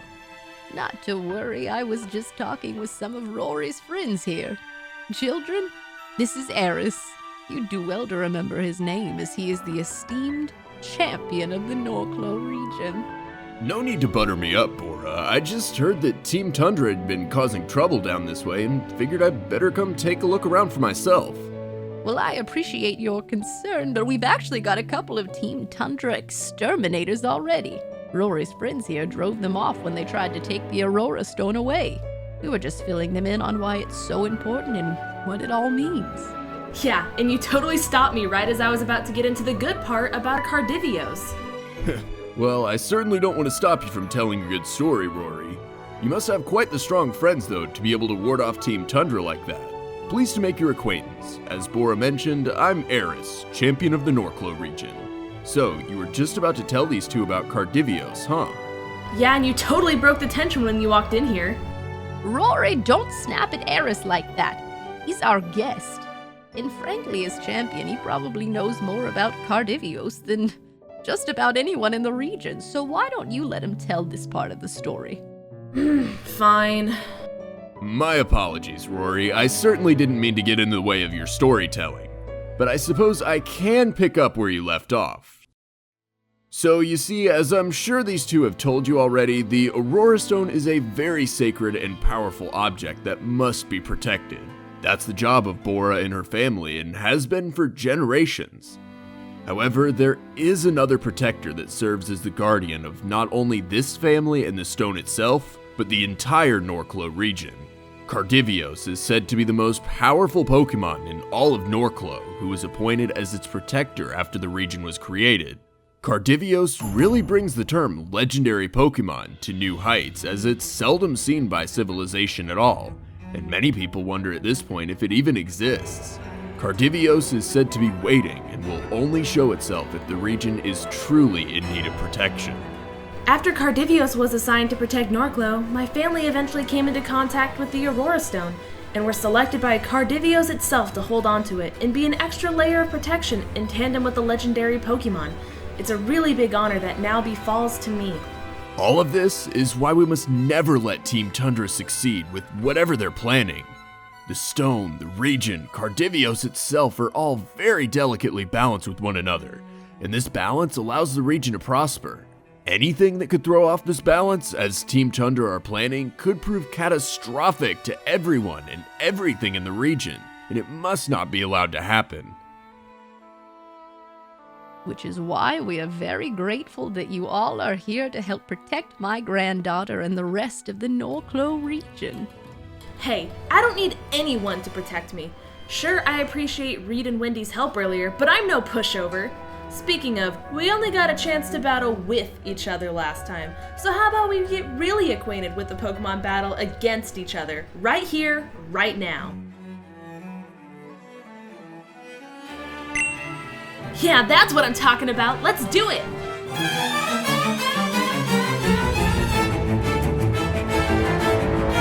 My grandma taught me everything I know about battling, so watch out!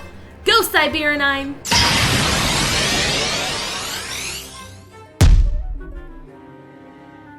I guess I already knew from back in the forest that you were tough. No worries though. Go, Kindlescent!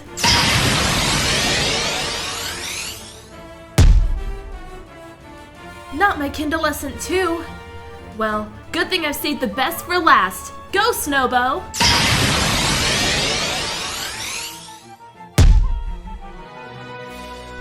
That was my last Pokemon. You really are something.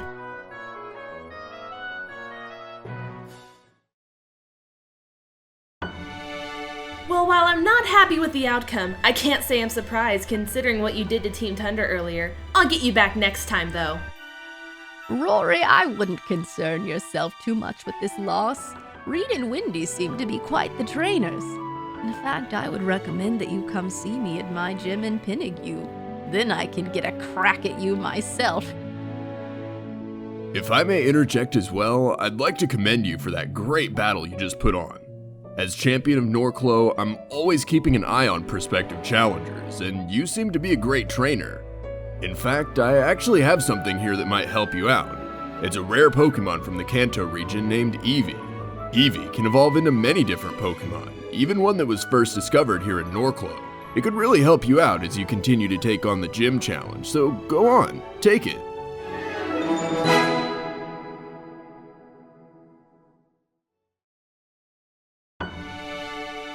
Hello everyone, and welcome to another episode of Pokemon Cardinal. Last time we made it here to Tourist Town and learned about the history of the Norclo region from Rory and her grandmother Bora, and today we're going to be trekking on to the site of the next gym.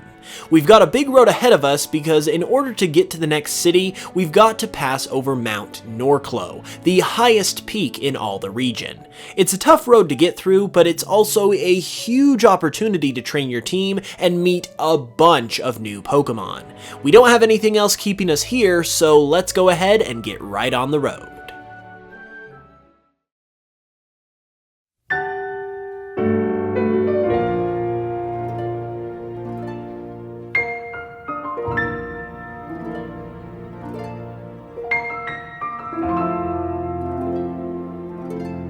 Route 9 is the trail that leads to the base of Mount Norclo. It's not a very long route, so we'll be to Mount Norclo before we know it, but you're of course still going to run into some wild Pokemon along the way.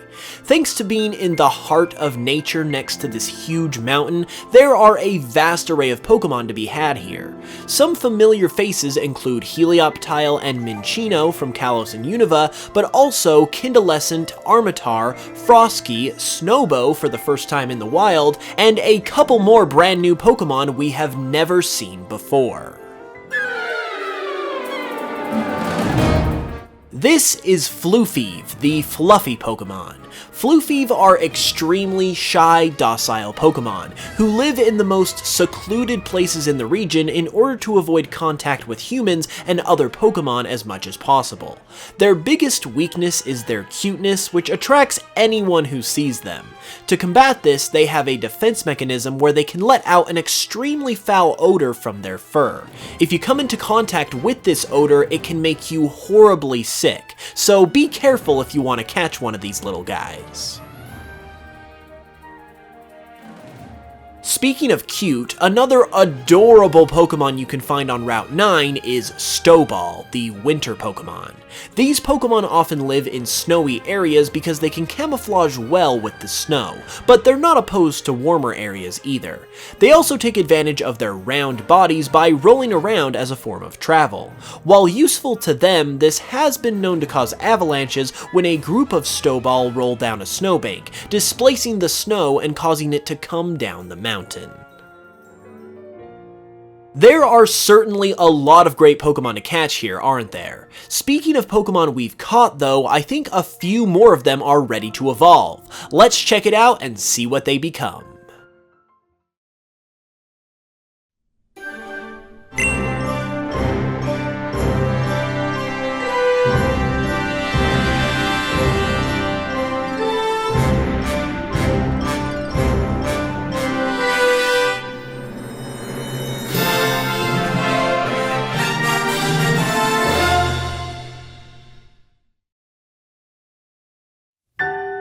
Ooh, it looks like it was Orqua's turn to evolve today. Its evolution is known as Orcanaut, and it is the Torpedo Pokemon. It evolves from Orqua once it reaches level 30 while holding a metal coat, as it gains the Steel typing at this stage.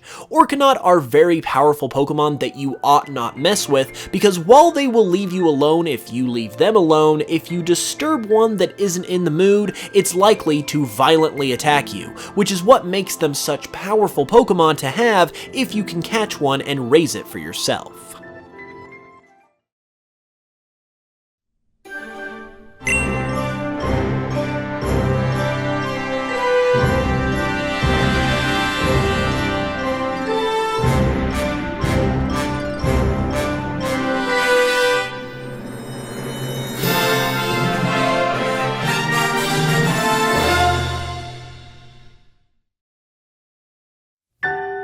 If you caught a Maple Leaf, it looks like your hard work has paid off, because it is now evolved into Resembra. Resembra evolved from Maple Leaf at level 27 and is a cool yet funny little Pokemon at the same time, because in its older, more mature state, it's gone from imitating leaves as a Maple Leaf to imitating dragons. That's quite the jump, but these guys are ambitious, so they pull it off well. So well, in fact, that over the course of their species evolving and adapting over time, they've actually been able to gain the Dragon type, making it the first bug Dragon type Pokemon discovered so far. It's rather fitting that a type combo that everyone has wanted but haven't got is held by a Pokemon that also really wanted it but didn't have it until just recently thanks to its evolution over time. I guess that's just the way nature works sometimes, isn't it?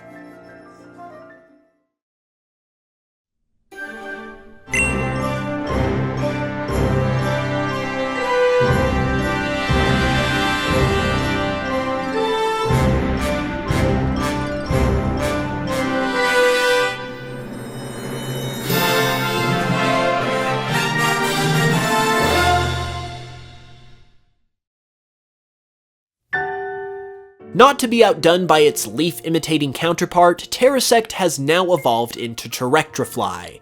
Just like Resembra, Terrectrifly also evolved from Terrasect at level 27. These zippy bug types now have wings, and their rapid, haphazard flight patterns resemble the electricity jolting through their bodies. It's been reported that Terrectrifly are some of the oldest bug-type Pokemon in existence. Similar to its counterpart Resembra, interestingly enough, Terrectrifly imitated the appearance of a strong predatory Pokemon from the prehistoric age, which is why it looks the way it does. Extremely adaptable though, recent generations of their offspring Terrasect have also begun to show visual similarities to the electronics they hang around as electric types.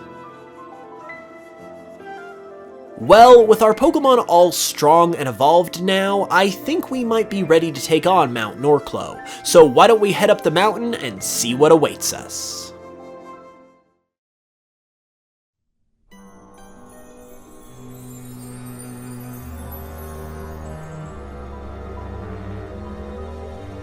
As I'm sure you can see for yourself, Mount Norclo is a snowy, rocky mountain that is a challenge for anyone to be able to pass. Unless you're fully prepared, it is highly advised that you do not try to travel across it, as doing so could prove fatal to you and any Pokemon you might have with you. Speaking of Pokemon, as you might expect, there are plenty of them here to find, including Stoball, Snowbo, Frosky, Dunsparce for the first time on our adventure, Spoink also for the first time, Floofive, Helioptile, Minccino, Cubchoo, Armatar, Snubbull, and Bulboa. This is really the place to come if you want to catch some good Pokemon, provided you're properly prepared, of course. If Pokemon Cardinal were an actual game, this is also where you could find your first Megastones after receiving a Keystone and Mega Ring from the Mystery Man. Here, amongst all the snowy and winding trails, you can find Nidokingite and Nidoqueenite, which, if you caught a Nidoran earlier and evolved it, will now allow you to Mega Evolve your Pokemon into either Mega Nidoking or Mega Nidoqueen. Since Mega Evolution isn't a huge thing in Norclo like it is in Kalos, you're really gonna have to look hard to find some Megastones. But as the Mystery Man said, there should be a few out there that could help you out a ton if you can find them. Speaking of finding things though, what are those? Oh my, it looks like we might have actually stumbled across some Pokemon fossils. Talk about a rare find. These are extremely hard to come across. We aren't the first people ever to find these particular fossils though, so luckily I can provide some information on them. These are the Mantis and Canine fossils. It's hard to tell what kind of Pokemon they were just looking at the fossils though, so we'll have to get them restored if we really want to know what Pokemon they're from. It just so happens, however, that the Norclo History Museum in Pinigue City, where we are currently headed, contains a fossil restoration facility, so we'll actually be able to get them restored before too long. Holy cow! Are those Pokemon fossils? I saw them first! I swear! That means they're mine! What? Are you trying to tell me you found them first? You know, you're lucky we're on top of a mountain right now, or I'd report you for fraudulent behavior, aka lying. Looks like we're gonna have to settle this the old-fashioned way, with a Pokemon battle. Put up your dukes, trainer, cause I'm coming for you,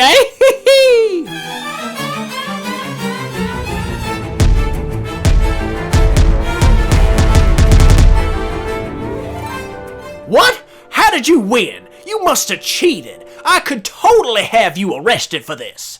But since I'm a nice guy, I won't say anything. That is, if you hand over one of those fossils.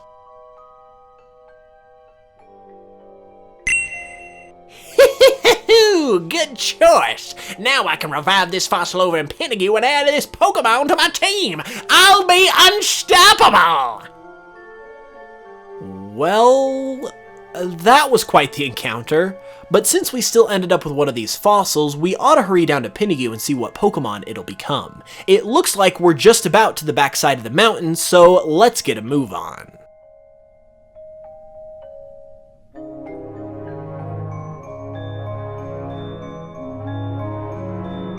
What the heck was that? It was clearly a Pokemon, but what Pokemon was it? It disappeared just as quickly as it showed up, so it was hard to really get a good look at it. We'll have to keep that in mind and see if we can't find anything else out about it. We'll have to wait till next time though for that, because that's all the time we have for today.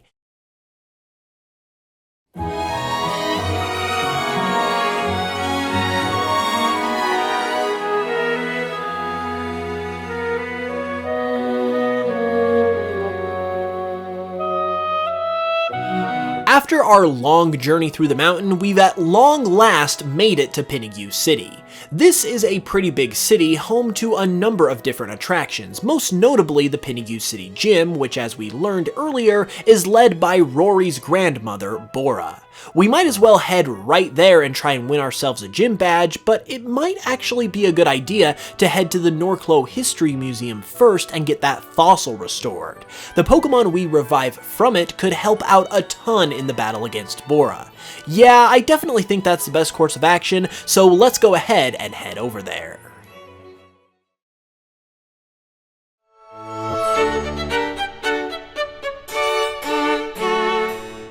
Okay, so here we are at the Norclo History Museum. If this were a standard game, you'd be able to explore the museum and look at the various exhibits, some of which would retell the story we learned about Cardivios, the Aurora Stone, and the history of the region. If you look around, you might even find an interesting exhibit on some other Pokemon too. Do you want to see what we can find? Great, let's go see what we can find. Ah, here's something that appears to be interesting. It reads as follows. Legendary Pokemon of the Norclo region, the Life Trio. The Life Trio are a very interesting tandem of Pokemon believed to be legendary in nature. Not much is known about them, so little in fact that we have yet to identify them individually with proper names. But we do know that there are 3 of them, and they seem to be intertwined with one another. They also seem to be related to the concept of life. If you have any further information or discoveries on these Pokemon, please report it to the museum's curator as soon as possible. Could that have been the Pokemon we saw on Mount Norclo, one of the Life Trio? If so, apparently there are 2 more of them out there as well. We better make sure to keep our eye out while we're traveling around and see if we can't learn any more information about them. Oh boy, look at the time! We completely got sidetracked and haven't even done what we came here for. Let's go see about restoring those fossils, shall we? Well, hello, young children. Welcome to the Norclo History Museum's Fossil Restoration Facility. This is where we take Pokemon from the distant past who have long been extinct and bring them back to life with the power of science. Oh? What's this? What's that you've got there? Gimme Christmas! That's a Pokemon fossil! Please, young trainer, allow me to restore it for you. That way we can see this Pokemon in all of its glory, and I'll give it right back to you afterwards. Excellent! I'll take the fossil and put it inside the restoration machine, and then we can watch it come to life.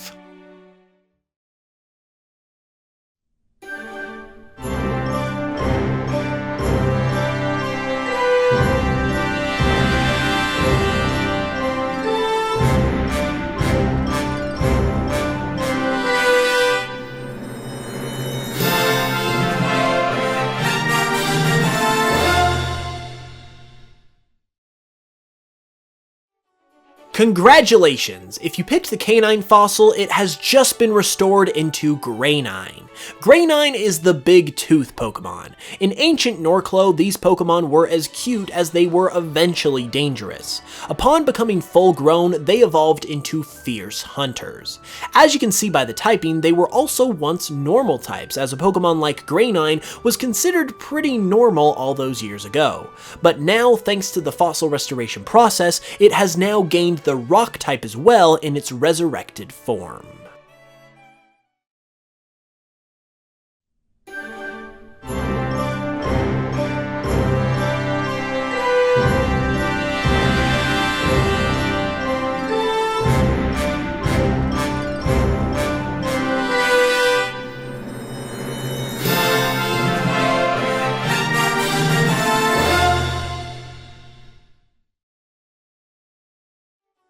Congratulations! If you picked the Manus fossil, it has just been restored into Scythosaur. Scythosaur is the Reaper Pokemon. Even at this younger stage, these ancient Pokemon were extremely fierce and vicious. It is a new discovery as well, as fossils of this Pokemon were found for the very first time in Norclo just a short time ago. Thanks to the fossil restoration process, they also carry the unique Ghost Rock typing in the modern day. Okay, now that we've got those fossils restored and have some awesome new Pokemon to add to our teams, I think we're ready to take on Bora, so let's head over to the gym and get to it.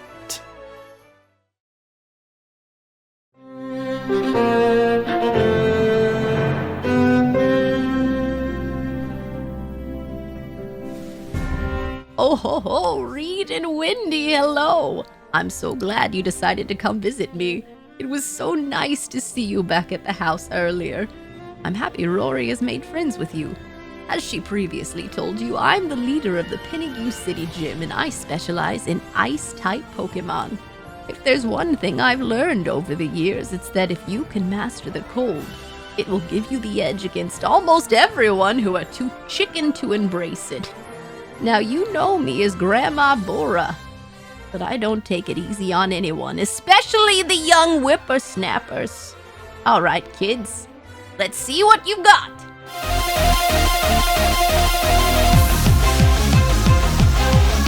Let's see, how shall we begin? Oh, I know. Go Cyberanine!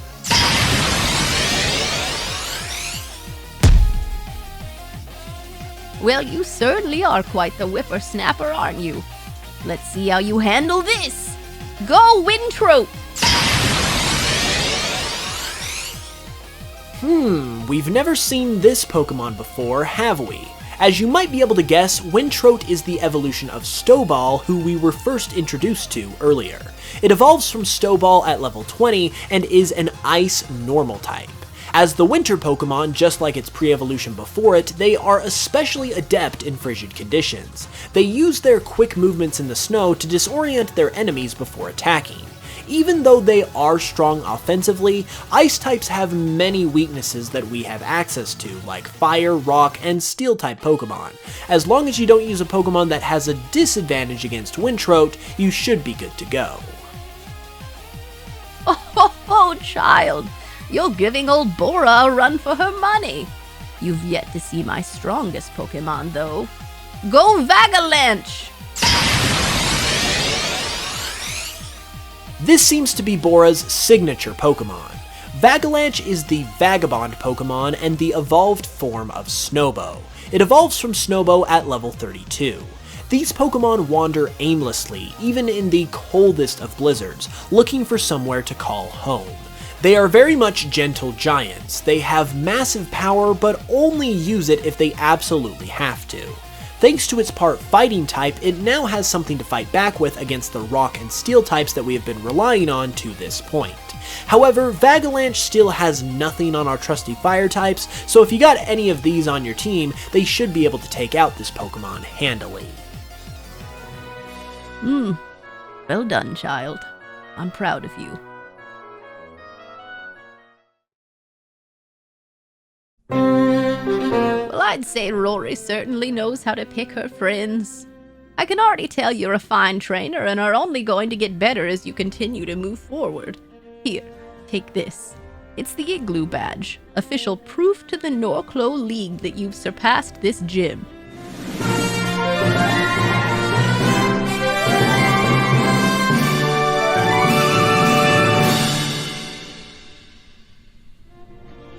I think I'm going to head back to Torres Town a bit to rest up. That battle was something, and I'm not as young as I used to be. You're going to want to head to the next gym, though, aren't you? Well, you can start by heading to Route 10, which will lead you to Oranak City. That is the site of the next gym. You have some special talent, child. I can feel it. Go out there and show the world what you're made of. 4 badges down, 4 to go. We're officially halfway through the Norclo League Gym Challenge. It seems like yesterday we just started out on our journey, but we're seeing some amazing things and we're definitely going to see plenty more. Hello everyone, and welcome back to another exciting episode of Pokemon Cardinal. Last episode we revived some fossils, got our 4th gym badge, and even learned a little bit more about some legendary Pokemon of the Norclo region. Anyway, as Bora told us last time after winning the gym badge, we need to be heading to Oranak City since that is where the next gym lies. Oranak is to the southeast of Pinnigue, so let's go ahead and get a move on.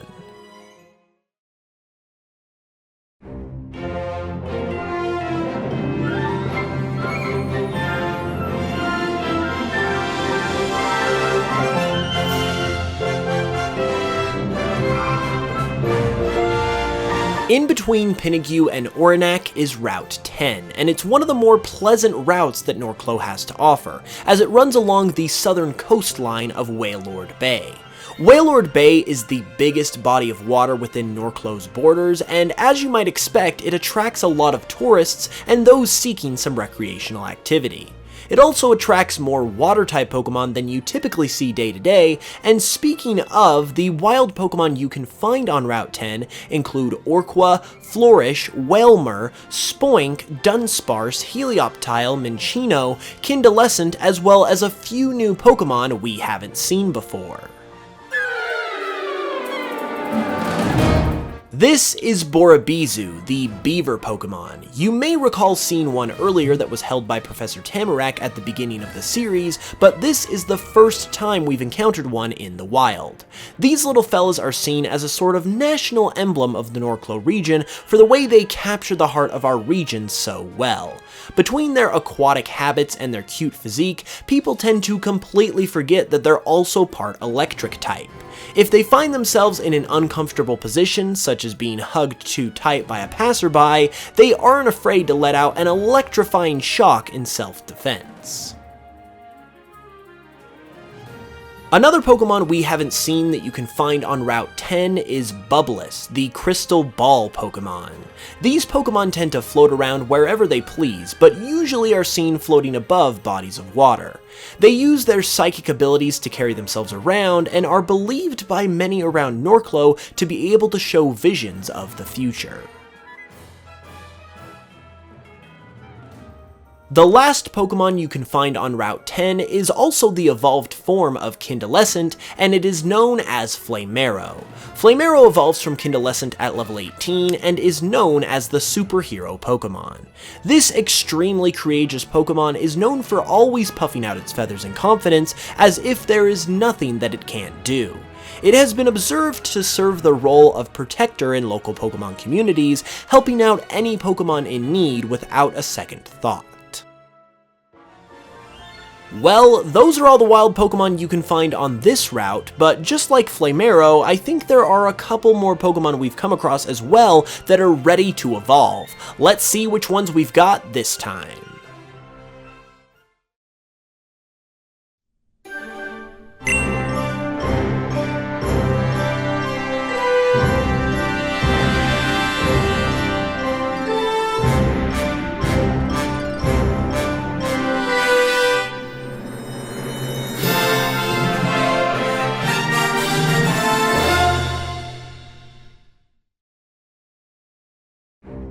Congratulations, your Flourish has evolved into Rosankish. Rosankish is the flamenco Pokemon and evolves from Flourish at level 32 while holding a rose incense. Considered one of the most beautiful Pokemon ever discovered, Rosankish is known for its majesty and grace as it swims through the water.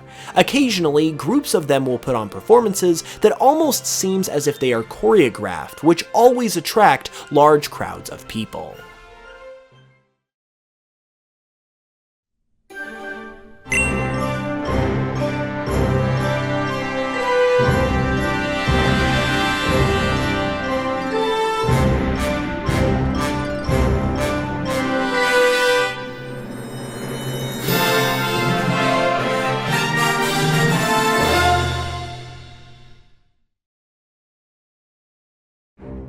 Congratulations, your Armatar has evolved into a Lumitile. Just like Armatar, a Lumitile is the armor Pokemon and evolves from Armatar at level 22.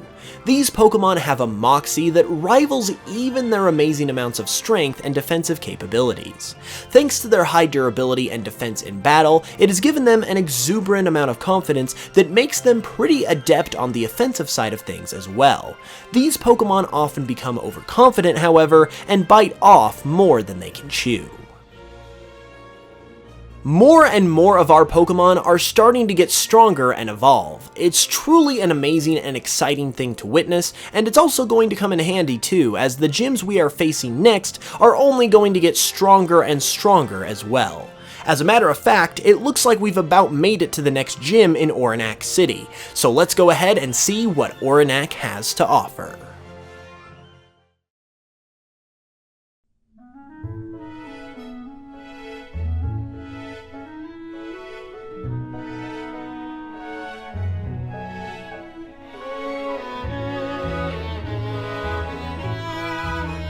Welcome to Oranac City, everyone. Sitting just off the banks of Wailord Bay, yet still in the thicket of Norclose wilderness, the people of Oranac enjoy a life with nature's beauty. They also enjoy Pokemon battles enough to have a gym here, so since that's what we're here for, why don't we head to the gym and see if we can't get ourselves another gym badge. Huh, that's strange. It looks like the gym is locked, and there's a note on the door. Hey there! Sorry I'm not at the gym right now. I went to the abandoned manor to hang out. If you need something, you can find me there. Christy. So she's at the abandoned manor, eh? Well, that is far outside of town at the very edge of Route 11, but if we want to challenge and get a badge, I guess we've got no choice. Looks like we're off to the races again.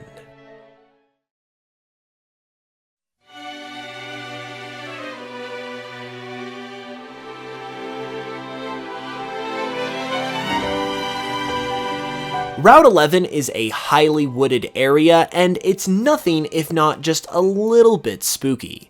This spookiness emanates from the abandoned manor that has said to have been haunted for years. If you can get past the spookiness though, there are a lot of cool Pokemon that can be found here, including Breloom, Yanma, Rezemdra, Terrectrifly, Shuckle, who we have not yet seen before, so that's cool, Floofive, and a total of 4 other Pokemon we have not seen to this point. This adorable little thing is known as Treetrup. Treetrup is the syrup Pokemon and is just about the most timid and shy creature you will ever meet. They carry with them small hollowed out logs that they use for protection, but mostly just to hide from people and other Pokemon that they would rather not interact with. It is said that how well you are able to bring Treetrup out of its little trunk usually indicates how good of a trainer you are. Another yet-to-be-seen Pokemon you'll find on Route 11 is Sporito, the Spirit Pokemon. This will be a rare find if you can ever track one down, because Sporito are seldom seen by people. They are unique amongst ghost types as they seem to have a connection to both the material plane as well as the afterlife. Scientists have been trying to consistently observe and study them for years without much success. Oh wow, would you look at that? We found a wild Pupuff. Pupuff is the puppy Pokemon, and even those who are absolutely terrified of the spookiness here have been known to come into these woods looking for one. They are extremely sought after for their cuteness, and inexplicably have the ability to float. This makes them very playful, and are known to try and play pranks on people and Pokemon every now and then, thanks to this ability. Finally, the last Pokemon you might get a glimpse of while on Route 11 is Scaraboo. Scaraboo is the Ghost Antler Pokemon and one of the more unique Pokemon you will ever see. With its detached limbs and head, it may appear unsettling, but it's actually quite friendly. So friendly, in fact, that you may even see one float through the walls of your house just to say hello. Well, it looks like we've made it to the abandoned manor. It's a scary place for sure, but we're gonna have to go in if we want to find the gym leader and challenge her for a badge, so here goes nothing.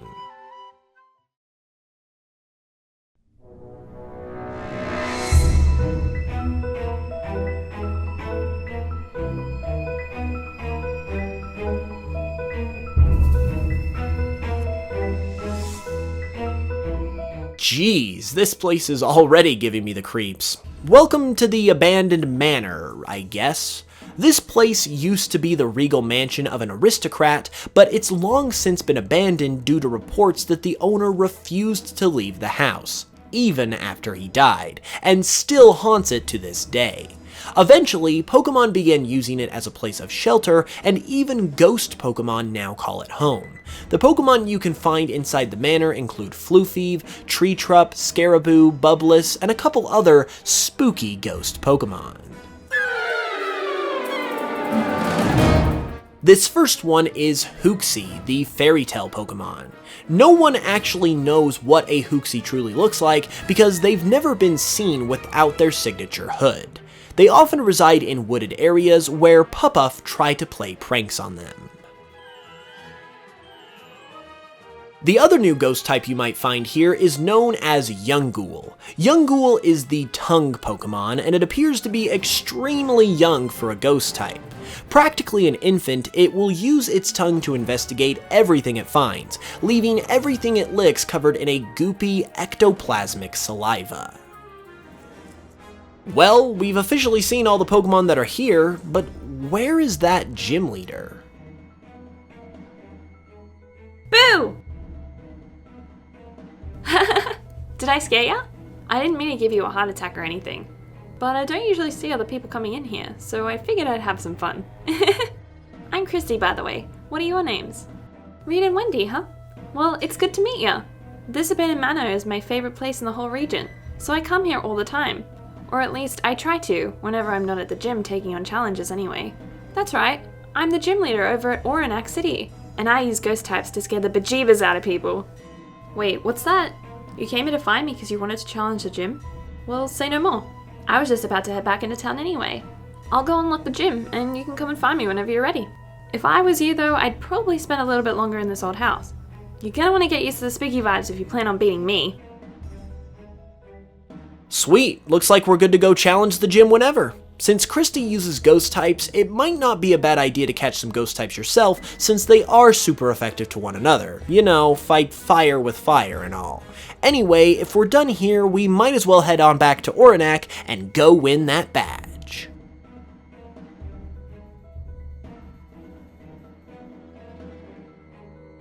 Whoa, wait a minute. Was that another Pokemon? It didn't look like any of the ones that you usually find here.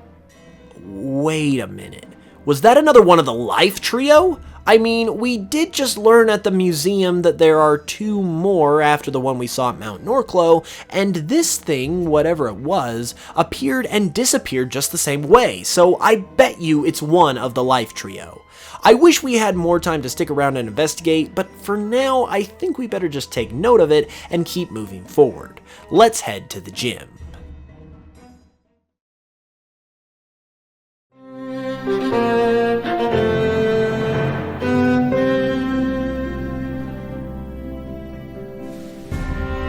Well, look who it is. My friends from the abandoned manor. You guys made it over here pretty quick, didn't ya? Must be eager to get spooked by my ghost types.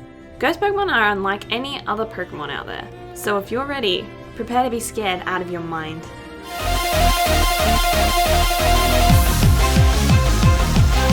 Spiggity spooksy. Let's go, Hooksy.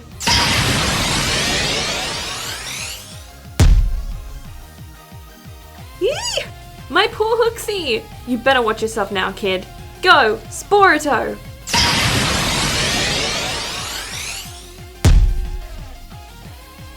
Not my Sporito too! Well, you're in for it now. Go, Langool! Now, here's a Pokemon we haven't seen yet. Langool is the tongue Pokemon, and as you might be able to tell, the evolved form of Younghoul. Langool evolves from Younghoul at level 28 and is a pure ghost type. They try their hardest to be scary, but they end up being more cute and lovable than anything else. However, don't let that put your guard down, because one lick from their giant tongue can easily put you into a fit of paralysis. Battle-wise, since they're pure ghost type, you're going to employ a pretty simple strategy. Ghost and Dark moves are going to be the most effective, so if you caught any of the Ghost Pokemon we saw earlier or have an Ursumbra on your team, you should be more or less good to go if you've trained them well. You even got my Langool? How did you beat all my wonderful ghost types?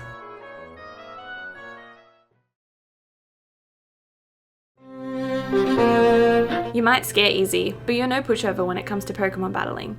Here, take this. It's the Ghoul Badge. You've earned it, fair and square.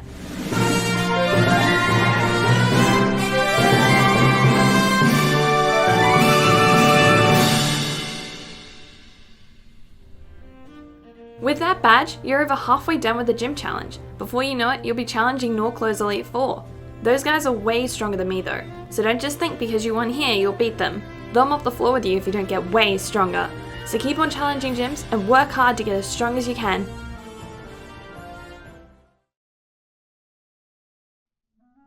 Well, another day, another wait a minute. It looks like we're getting a call, and it's from Professor Tamarack. Reed, Wendy, how are you two doing out there? I've heard through the grapevine that you're cruising right through the gym challenge. I'm proud of you. I'm calling because I actually have something here for you, and I was wondering if you could come back to the lab and pick it up. I promise it'll be worth the trip. It's something that's going to help you a great deal as you get closer to completing your gym challenge. I'll keep it safe until you get back here, but don't take too long. Hello there, and welcome to another thrilling episode of Pokemon Cardinal. Last time we made our way from Pinnigue City to Oranac City and encountered a bunch of new Pokemon, but also defeated Gym Leader Christy for our 5th gym badge as well. Right as we were about to continue onward, however, we got a call from Professor Tamarack saying that he has something for us back in Fakemon Town, so that is where we are headed off to now. Before we go though, it seems like some of our Pokemon got quite a lot of experience from that gym battle last time and are ready to evolve. Let's take a look and see what new Pokemon we're about to meet.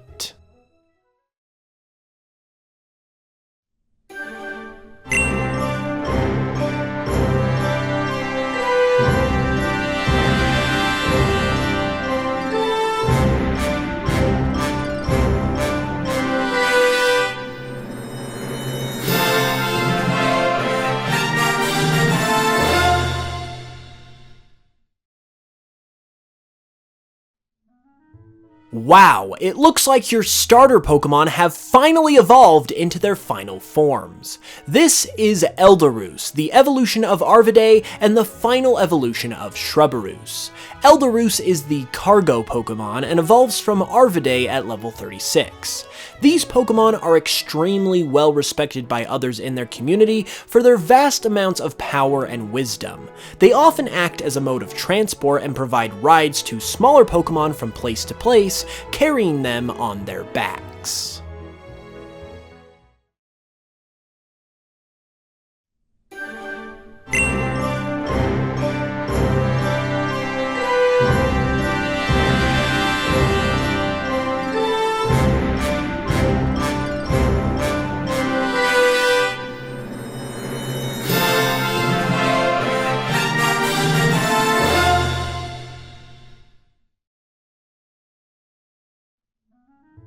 Congratulations! Your Flaridas has evolved into Rocketeer. Rocketeer is the final evolution of Embitt and evolves from Flaridas at level 36. Rocketeer is known as the Rocket Pokemon. Extremely quick and agile, Rocketeer is able to propel itself using the flames that emerge from its body at very high speeds, and also uses them to attack enemies as well. Its body is also protected by a sleek but powerful armor that shields itself from its fiery attacks.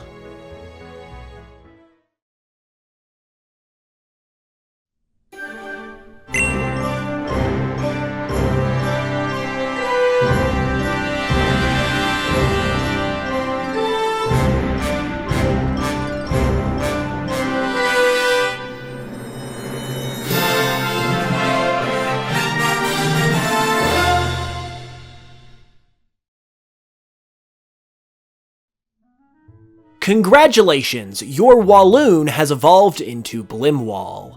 Blimwall is the final evolution of Narwade and evolves from Walloon at level 36. It is also known as the Aircraft Pokemon.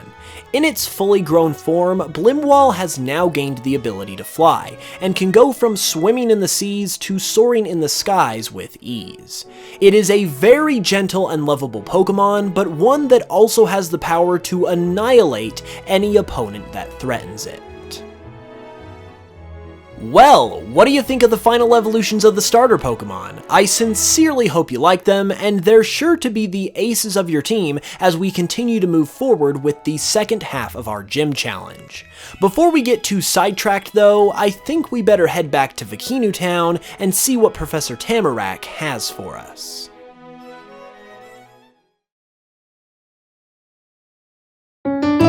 Well, hello, you two. It looks like you finally made it back here. I hope I didn't disrupt your adventure too much. But what I have for you is just too big to not have called you back. Although, I guess I should amend my previous statement, because there aren't just two of you here. I've actually invited your friend Krim as well. Gosh, how many times do I have to say this? These two are not my friends. Oh, you young people and your jokes. Gets me every time. Anyway, I have something here that I've been saving for you all. And I believe you are now ready to receive it. These are Mega Stones for the final evolutions of your starter Pokémon, Eldarus, Rocketeer, and Blimwall. I'm sure you've read up on the Mega Evolution phenomenon, yes?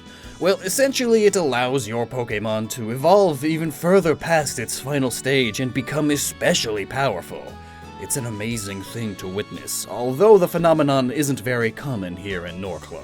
In order to even use these Mega Stones, you have to be in possession of a Keystone and Mega Ring as well, which bonds the trainer to the Pokémon as a part of the process. And those are extremely rare in this region. Wait, what's that you've got on... Why, it's a Mega Ring! With a Keystone! Reed, Wendy, how did you ever come upon something so scarce? Yeah, I haven't seen anything like that, and I've practically traveled across the whole region! What gives? Well, call me Smeargle and color me impressed. I knew you two were shaping up to be fine trainers, but I never imagined you'd come across something so powerful. I was planning to give you these Mega Stones as a sort of rite of passage. I didn't believe you'd actually find a Keystone to be able to use them right away, though. So what does this mean, Professor? If Reed and Wendy can Mega Evolve their Pokemon, what does that do for them? Well, my boy, it makes them extremely more powerful as trainers. A Mega Evolved Pokemon has strength that a regular Pokemon simply cannot match. In fact, it gives a Pokemon power that is comparable to even that of some legendary Pokemon. So it puts them in really good hands as far as the gym challenge is concerned. Oh, what? The power of legendary Pokemon? And they can use that whenever?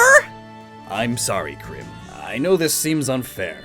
You're still welcome to take the Mega Stone for your starter Pokemon, though, should you ever happen upon a Keystone and Mega Ring yourself. Forget it! I don't need your charity, old man. And I most certainly don't need some stupid rocks to make my Pokemon powerful. Reed, Wendy, go ahead and use that Mega Stone. I'll still be better than you no matter how strong it makes your Pokemon. Well, alright. Here you are, you two. Take the Mega Stone that matches your starter Pokemon.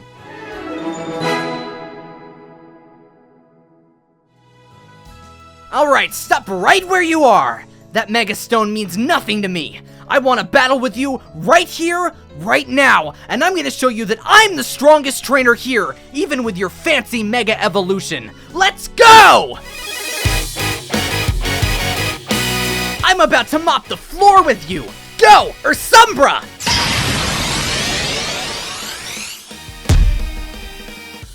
Oh, I've had it with you! Go, Tormentense! Looks like Krim got himself a new Pokemon, or rather, evolved it from the last time we battled him. Tormentense is the final evolution of Armatar, evolving from a Lumitile at level 38. It is known as the Fortress Pokemon and boasts an incredible amount of defense. Even types such as Fire that have an advantage against it will have some trouble taking down this Pokemon, and it's not bad on the offensive side either. So in order to take down Tormentense, you're really going to have to dig in your heels and prepare for a long and tough battle. You're going down! Go, Helioven! Now this is impressive. Helioven is the evolution of Heliolisk and Helioptile, an evolution that was first discovered in the Norclo region. To evolve Heliolisk into Helioven, you need to use a Firestone on it while it knows the move Sunny Day. It is known as the Rising Sun Pokemon and has also gained the Fire type upon evolving, giving it the extremely rare Electric Fire type. In some old Norcloan folktales, this Pokemon is believed to have brought the sun into the sky, and as such is treated with great respect and honor by the people of Norclo. Helioven is a strong Pokemon as well, but if you currently have a Bulboa on your team, it shouldn't be too hard to take out, since Helioven is 4 times weak to ground-type attacks. I thought for sure I'd get you with my Heliovin. I'm sick of this. Go! Starter!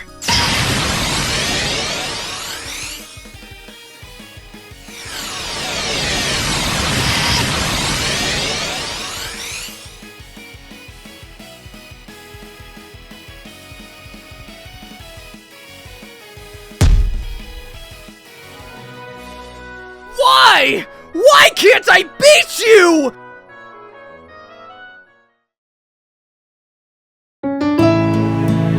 Ever since I first ran into you at Lake Beartick, you've been a thorn in my side.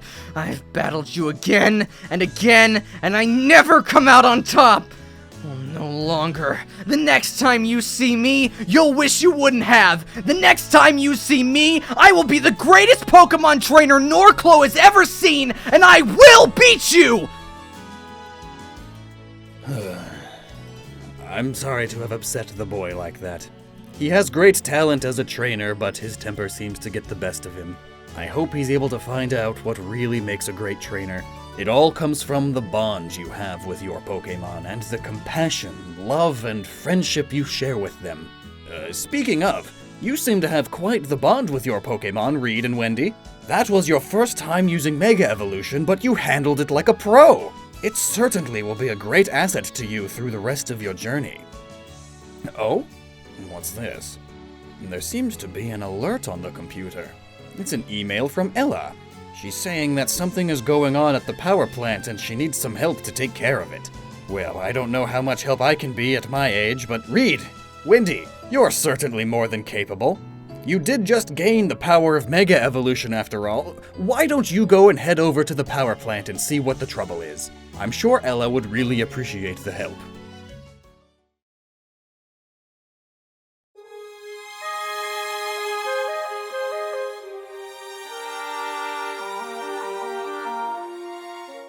Oh, hey Reed, Wendy, fancy seeing you here. What brings you back to this neck of the woods? Oh, Professor Tamarack told you about my message, did he? Well, I could certainly use the help. There is a generator in the power plant that recently went offline. It produces a lot of electricity that helps to power the region, and if it's offline for very long, it could cause some problems. The thing is, from what I can tell, it doesn't seem to be a technical issue, so I think someone has gone inside and messed with the generator, and if I had to guess, I would say it's Team Tundra again. I need to get back to town just in case things get crazy, so would you mind going in there for me and checking things out? Thank you so much. I know you'll be able to take care of whatever's in there. Here, take this passkey. This will give you access to the inside of the plant.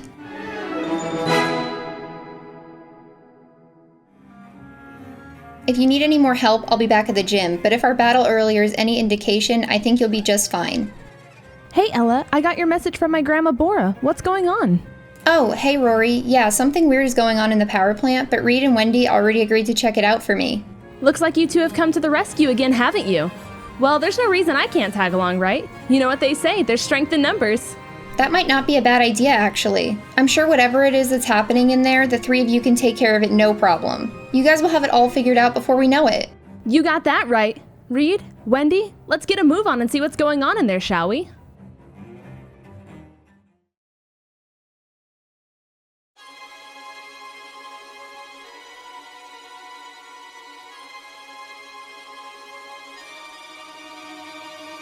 Wow, this place is a lot bigger on the inside than I expected. It's probably best that we split up in order to cover as much ground as possible. If either of us end up finding something, we can meet up back here so we can figure it out together. Does that sound good to you?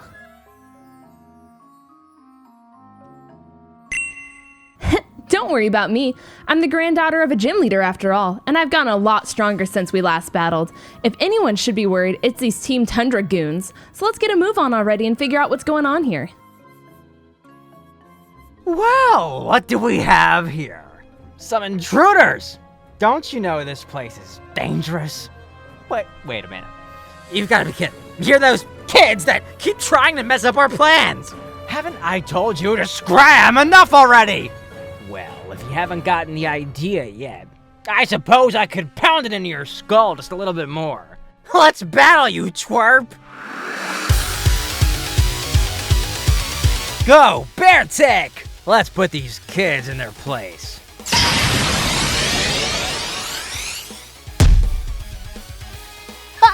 You probably thought I was actually trying, didn't you? Well, guess again! Go, Venipine!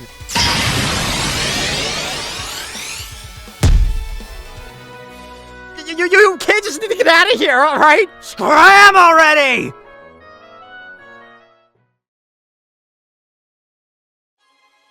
Well, it looks like I was right when I heard the sound of runts running around. My fellow grunt here was just a distraction. I'm the real one you don't want to be messing with. But that's too late for you now. Prepare to be pulverized. Go, Venipine! Let's show these runts what we're made of.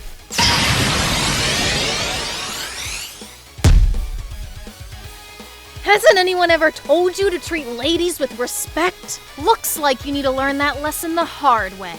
Go, Siberinine!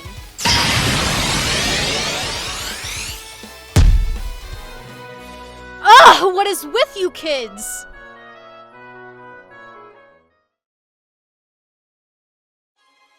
You kids should have thought twice before you came in here. You don't know who you're messing with. Yeah, haven't you two learned who does the real work around here? All we're supposed to do is stall any little snot-nosed brats like you who come in trying to cause trouble and you fell right into our plans. I wouldn't be surprised if the boss already has our mission accomplished right now. So congratulations! You've done nothing to stop us. Before you know it, our amazing plan will be complete, and Team Tundra will reign supreme over the entire Norclo region. Sadly, I have a feeling they might be onto something. Whatever Team Tundra is actually trying to accomplish here isn't being done by some measly old grunts, so we gotta keep looking if we want to find out what's really going on. Looks like we might be getting some help in that department though, because after all of those battles, it looks like more of our Pokemon are evolving. Let's see what they become this time.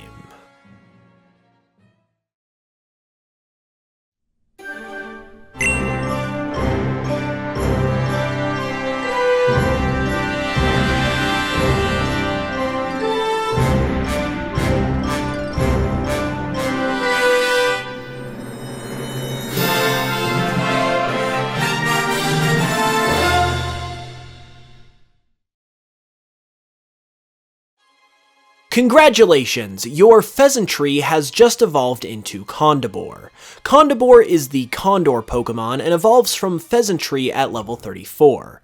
These Pokemon rule the skies of the Norclo region. While being very strong and admirable bird Pokemon, they've been known to prey on Shuckle whenever they get the chance.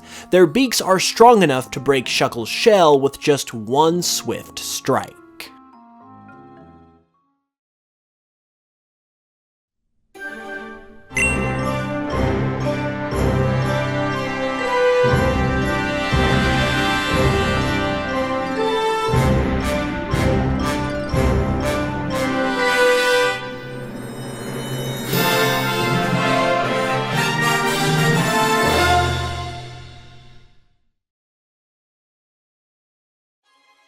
Congratulations, your Bulboa has now evolved into Serapent. Serapent is the Serpent Pokemon and evolves from Bulboa at level 34. These Pokemon constantly burrow and travel underground, waiting for their moment to strike. If a group of them are traveling together, it has been known to cause tremors and even small earthquakes.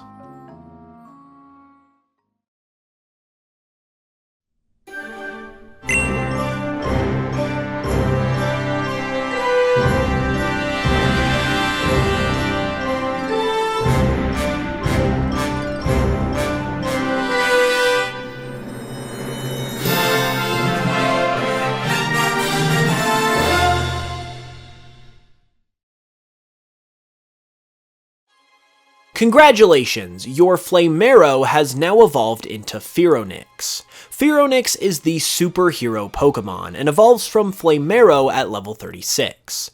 This Pokemon is revered all throughout Norclo for its courage and willingness to protect others. It's able to engulf its entire body in its giant flaming wings, giving it tremendous offensive and defensive capabilities. Well, now we've got some real firepower to take on Team Tundra, and I imagine we'll need it since I'm sure Team Tundra's leaders are around here somewhere. Let's keep looking around and see what we can find.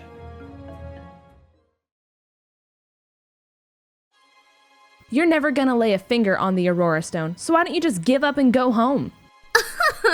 Oh, I like your spunk, darling. You're just like that gray-haired kid who was talking to the boss earlier. I think you'd make for a wonderful member of Team Tundra. What do you say? Well, okay, darling, if that's what you want. But just remember, when we have to annihilate you, that I gave you a chance to be on our side. And speaking of annihilating people, it looks like 2 more prime candidates just showed up. Huh? Oh, Reed, Wendy, you made it! I just ran into one of those Team Tundra admins, and she's bad news. She seems pretty tough, but if we can stop her, I think we can get Team Tundra out of here. Are you not even going to introduce me, darling? How rude of you! I guess I'll introduce myself then. Hello, children. My name is Holly, and I serve as an admin for the wonderful organization that is Team Tundra. I suspect you're friends with our darling Rory here? Well, if that's the case, then you're up for the same fate she is. Complete and total annihilation! You wish! The only one that's gonna get annihilated here is you. Hey Reed, Wendy, do you want to team up and take her on together? Awesome, let's do it. Holly, you don't stand a chance against us battling together. You're about to be destroyed. You want to take me on at the same time, do you? Great. That'll allow me to be rid of you all twice as fast. Prepare to be wiped out, darling.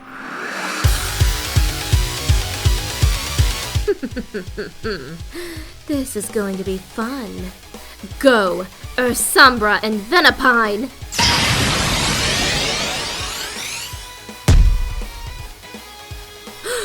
How dare you! Unlucky for you, though, I've saved my best for last. My Tundra form! And not only that, but my fellow admin Thatcher let me borrow his as well. So now I have twice the power. Go! Bayleaf and Croconaw! Well, we've all seen Bayleaf and Croconaw before, but not in this form. Both of them retain their typings from their previous stage, and also evolve from their pre-evolutions at the same levels that the standard Bayleaf and Croconaw do. Fire-type is obviously your best friend here, but don't take these Pokemon lightly. Not only are they starter Pokemon, and therefore just a little bit stronger than your average pocket monster, but they're also experimental creatures, so they're really capable of anything. With Rory's help though, you should be able to take them out. Why, you insignificant little weasels! How dare you treat me that way!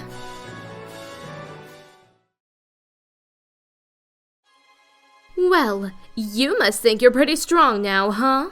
With that amount of utter rudeness you just displayed, anyone could come away with a victory, so I wouldn't start feeling too tough if I were you. Especially because you haven't even ran into our boss yet today. He'll really put you in your place. It sure does feel good to beat up on those goons and watch them eat their words. Come on, we're almost to the generator room. I'm sure their leader Cronus is in there, and I'd really love to give him a piece of my mind. Let's go.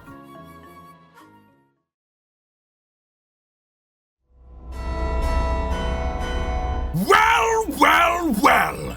If it isn't the Munchkins from back at the research lab! Didn't I tell you this was grown-up stuff? Oh, but it seems you brought a friend along with you this time! No need for introductions! I'm already well aware of Rory! Have you finally come to your senses and decided to hand over the Aurora Stone? I'm sure you'd like that, you big oaf. Don't you realize I'm supposed to be protecting the Aurora Stone, and what you're trying to do is destroy the Norclo region? Nonsense! This region has already been destroyed by people who don't have a concern for anything but themselves. That stone you hold is the key to allowing us a second chance, a way to wipe out all that has ruined our beautiful land of Narklo and start over again with a clean slate. And how do you plan on doing that exactly? It's rather simple, really. Narklo is known for its frigid conditions. It truly is a land of winter.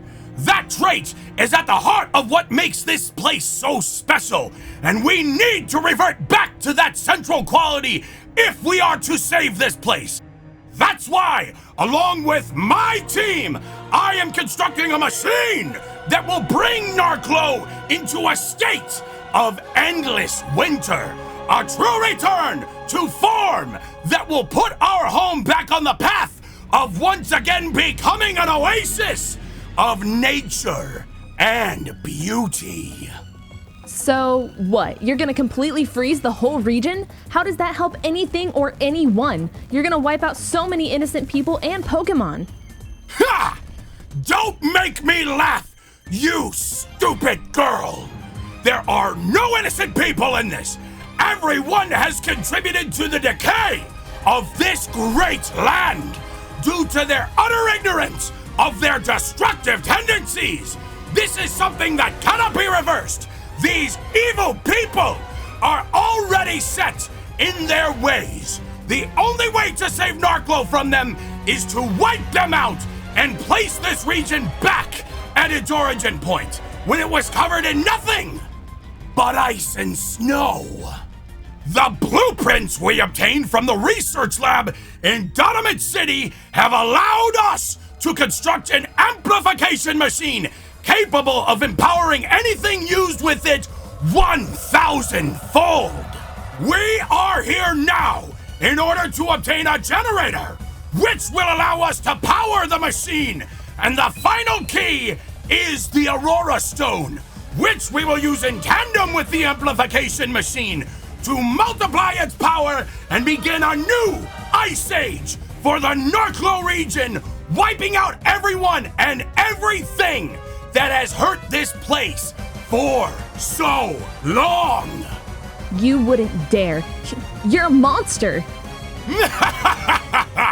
Oh, but I would dare, you stupid little child. Give me the Aurora Stone!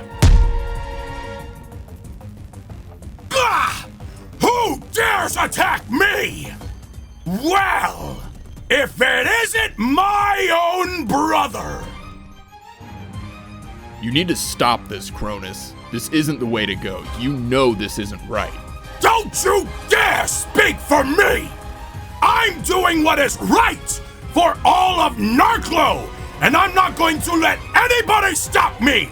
Not even the big, bad champion himself! Well, if that's how you want to do it, just know that you asked for it. Reed, Wendy, would you mind helping me take down my brother?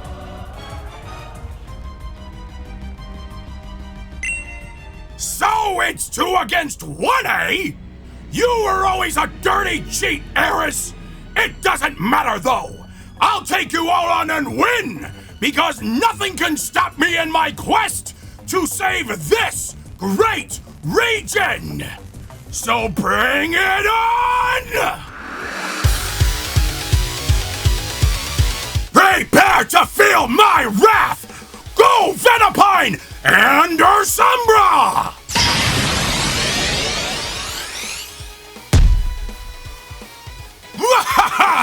Fool! Did you really think you would beat me again? Don't listen to him. He's just trying to psych you out. I've got your back the whole way. We'll get through this.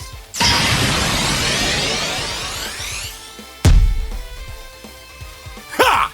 The champion came to play, didn't he? Well, I can play too! Go Serapent and Vibrava! Looks like Cronus has another Tundra form we've never seen before. Tundra form Vibrava is Ice Dragon type, and as such is extremely formidable, so watch out for it.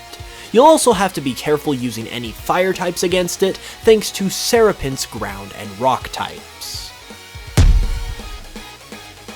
You can't beat me, kid! Why don't you just give up now?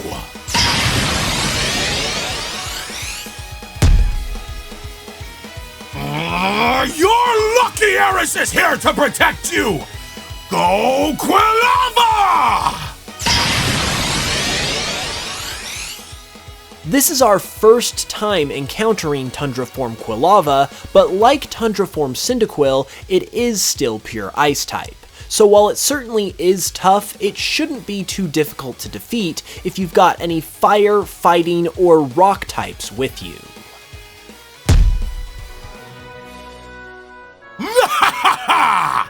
Well done, brother! Well done!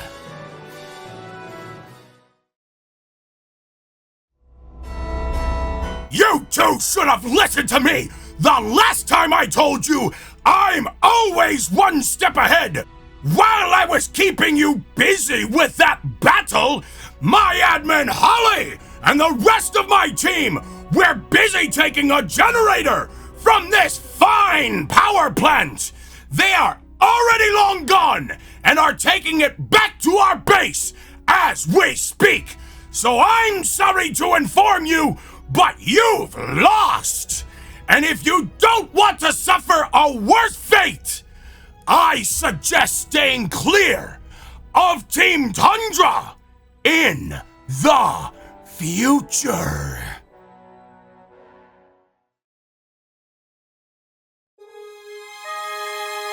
I can't believe they got away. What are we gonna do? If we don't stop them, Norclo, as we know, will cease to exist. Don't worry, Rory. They can't do anything unless they have the Aurora Stone, so as long as you keep it safe, everything will be okay.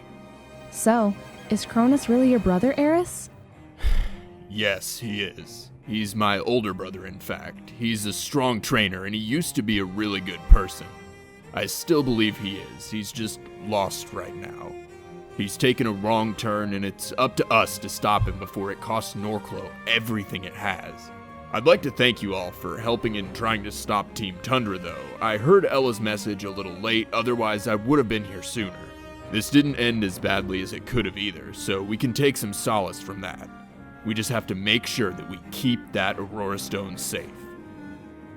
I'm not gonna lie, I'm pretty shaken up after what just happened. I didn't realize Team Tundra's goals were so serious. I just hope I can keep the Aurora Stone away from them. I'll have to stop being so negative, though. I'm glad I was able to help out today. I'm gonna head back home now, and I imagine you'll be headed towards the next gym you need to face, right? Well, I'm sure you'll beat it and win your next badge no problem, and I'm sure we'll see each other again soon. See ya! Team Tundra got away with the generator, didn't they? That's what I was afraid of. Things are still not headed in a good direction, and Team Tundra is poised to create a lot of destruction if we don't act fast. I'm sorry I wasn't able to be here sooner to help, but I have something else for you that might help in this fight. It's called a Knuckle Stone. It's a type of evolutionary stone that will allow you to evolve that Eevee Eris gave you into Karateon if you'd like. Karateon is a fighting evolution of Eevee that was first discovered here in Norclo. It's capable of extreme amounts of power and agility, which makes it an extremely adept fighter. It's often underestimated due to its size, which gives it an edge in battle. Trust me, the worst is still yet to come with Team Tundra, and you need to be prepared. I'll be doing what I can do to help in the meantime, but make sure you stay on your guard. We'll see each other again soon.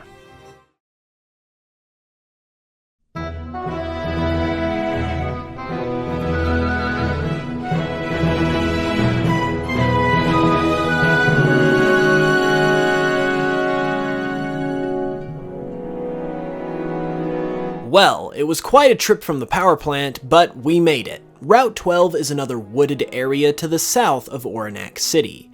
As such, we'll see many familiar Pokemon that we've seen surrounding Oranak before, including Sporito, Treetrup, Borabizu, Pupuff, Floofieve, Flamero, Pheasantry, and Shuckle. Unfortunately, nothing we haven't seen before, but we might be meeting some new Pokemon after all, as it looks like more of our Pokemon are evolving. Let's check it out.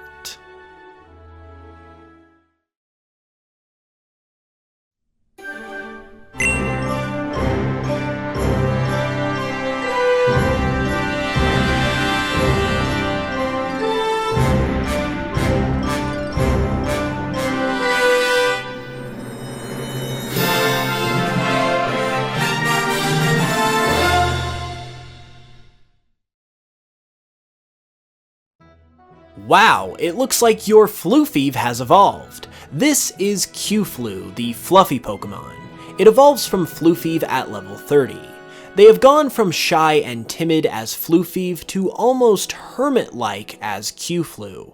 Since humans avoid them so much thanks to their sickness-inducing odor, they have resigned themselves to a life of solitude.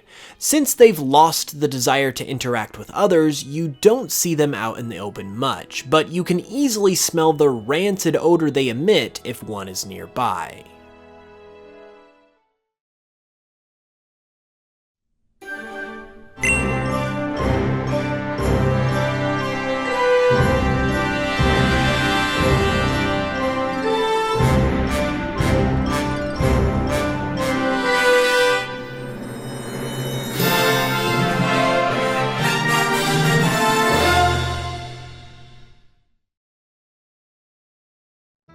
Congratulations! Wintrote has now evolved into its final form.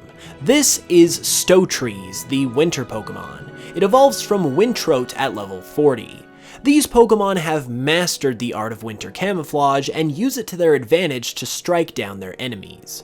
If you find yourself walking down a snowy path and it seems a little too quiet, a Stotrees is probably nearby, watching you in silence.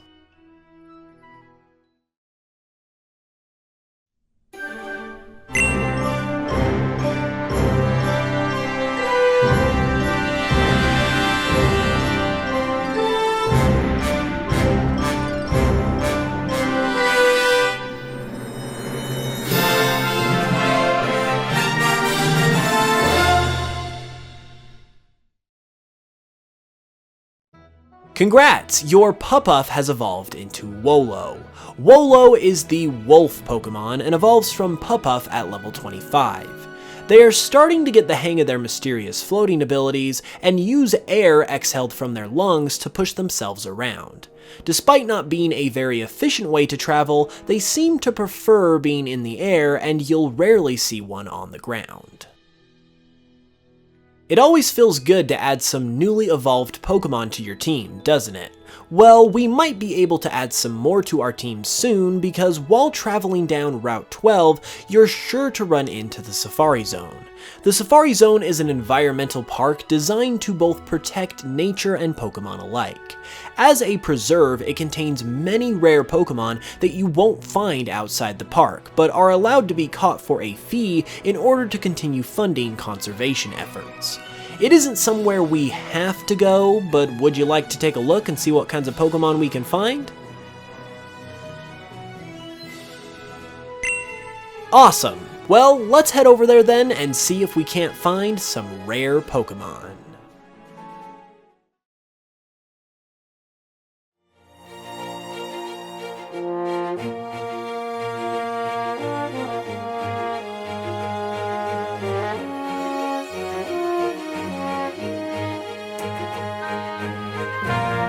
The Safari Zone is truly one of the most unique places in all of Norclo. It's a haven for so many different Pokemon species and plays host to the widest variety of Pokemon you will find in any one place in the whole region. It sprawls a very large amount of space, allowing you to find a majority of Norclo's Pokemon in just this area alone, including a couple we haven't seen before. This is Reikonid, the samurai Pokemon. Reikonid is a very rare Norclo Pokemon that is a sign of skill for any trainer who manages to catch one. They tend to be pretty strong for their age and often don't hesitate to battle with Pokemon who are much bigger than they are. It's even one of the rarer Pokemon in the Safari Zone, let alone Norclo, so if you're lucky enough to find one, you should probably take advantage of the opportunity and catch it. This is Gramgan, the loving Pokemon. An evolutionary cousin of Alola's Drampa, Gramgan is an extremely caring Pokemon who will be there for whoever needs it. It prefers not to fight and instead would rather help its fellow Pokemon. However, if that means defending them, it has an enormous amount of strength at its disposal that it's not afraid to use if it needs to. So as you can see, the Safari Zone offers some very interesting and rare Pokemon that are absolutely worth the extra time it takes to track them down. And speaking of things that take time to track down, if you look extra hard, you'll also be able to find another Mega Stone here. More specifically, a Breloomite, which will allow you to Mega Evolve Breloom into Mega Breloom if you have one. As has been mentioned before, Mega Evolution is scarce in the Norclo region, so it's best to take advantage of it when you can, and Mega Breloom would certainly be an excellent addition to anybody's team. I say, what are a couple of children such as yourselves doing all the way out here? The Safari Zone is a wilderness, you know, a glorious, untapped oasis of environmental discovery. A place where countless discoveries are just waiting to be made. Oh, excuse me, how very brash of me. I haven't even introduced myself. My name is Lawrence, and I am a Paleontologist. I came out here to do some research, and hopefully make some prehistoric discoveries. But as they say, you can't uncover the secrets of the past every day. You know, whoever said that was a bloody daft. I'd like to give them a piece of my mind. Excuse me, how positively dreadful of me going on and on like that. I do apologize. Sometimes I just get a little ahead of myself. I was about to say that in addition to my research, I also lead the gym in Otorowa City. Since you two blokes look like trainers, maybe you ought to come take a crack at me. Ha ha! I should warn you though. My battling skills are about as refined as my dashing good looks, so don't say I didn't warn you if you do decide to show up. Oh, look at the time! I really must be going now. It was lovely to talk to you though. Hopefully we'll meet again soon. Ta-ra! Well, he was quite a character, wasn't he? And he just so happens to be the next gym leader we need to face as well, so talk about a chance encounter. He said his gym's in Otorowa City, which is the next city we're currently heading to. So if we've got our fill of catching Pokemon here in the Safari Zone, we might as well head to the gym in Otorowa and see how they do in battle.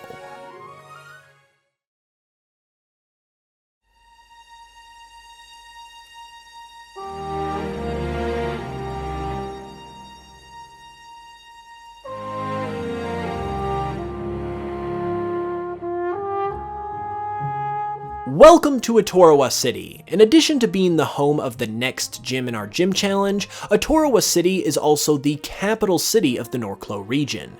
It truly is a sprawling metropolis and a hub for all things hustle and bustle. If Pokemon Cardinal were an actual game, you'd be able to explore homes, buildings, shops, and other attractions comparable to other capital cities in the Pokemon world like Lumiose City and Castelia City. Unfortunately, due to the format we're working with, we won't really be able to explore that side of it, but we've still got the gym to look forward to, and it's sure to be an exciting one, so without further ado, let's go check it out.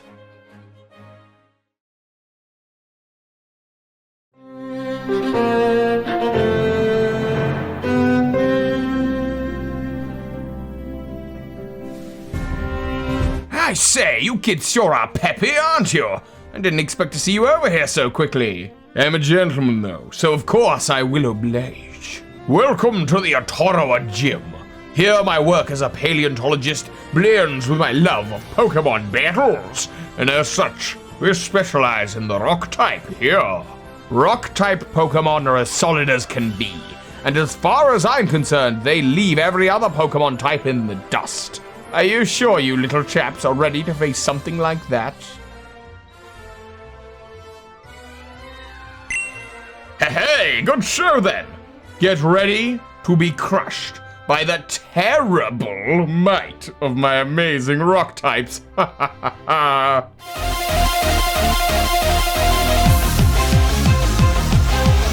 Let's start off slow then, shall we? Go, Balboa!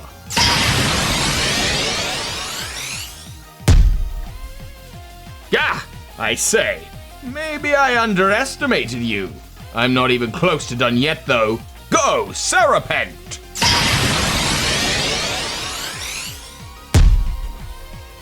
Now I'm starting to see why you rushed right over here. This is where things start to get serious, however. Let's see if you can take on my prehistoric Pokémon. Go, Fangray!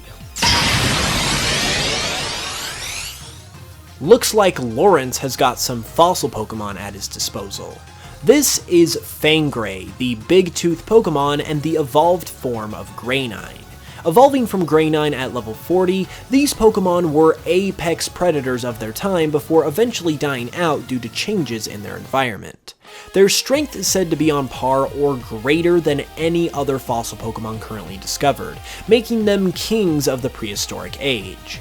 In the modern day though, they have the normal rock typing thanks to the fossil restoration process, and this makes them 4 times weak to fighting type attacks, so if you've got any of those to use, you should be able to take care of Fangray handily. Well, take a look at you two. You Muppets really know what you're doing, don't you? Well, it's time for you to meet my strongest Pokémon. Go, Mortosaur! This is Mortosaur, the Reaper Pokemon and the evolved form of Scythosaur. It also evolves from Scythosaur at level 40 and was the bane of almost every Pokemon's existence in its heyday. It shows no mercy towards others. It's in your best interest to stay clear of this Pokemon because if you attract its attention and it decides to attack, there is almost assuredly going to be no escape. Thanks to its ghost type, it completely negates the fighting type you might have been relying on to this point, so you'll have to take it out by other means. It certainly won't be easy, but if you have any water or grass types on your team, you might be able to pull out the victory. Ha ha ha! Good show, children. Good show.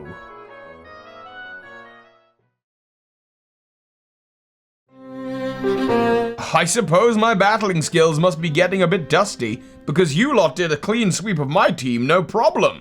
You two really are something. Here, take the fossil badge. You've earned it.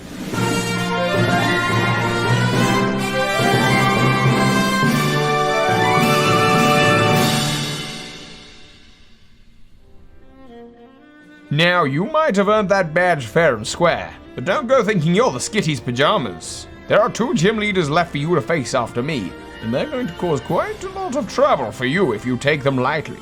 I suggest you train as much as you can if you want a chance of beating them. I wish the best of luck to you, though.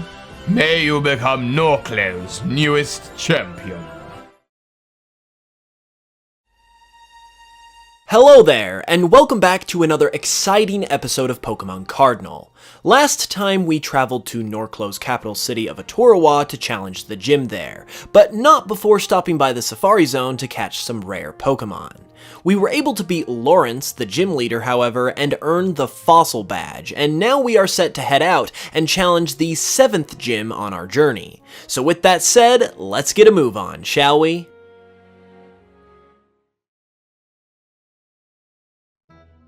So in order to get to the location of the 7th gym, we have to head back through Route 12 to Oranac City, and then continue heading north from there. However, there is another location on the way there that is worth checking out that we are going to head to first. It's on the other side of the Safari Zone, so if we head back through there as well, we should get there before too long. Let's check it out.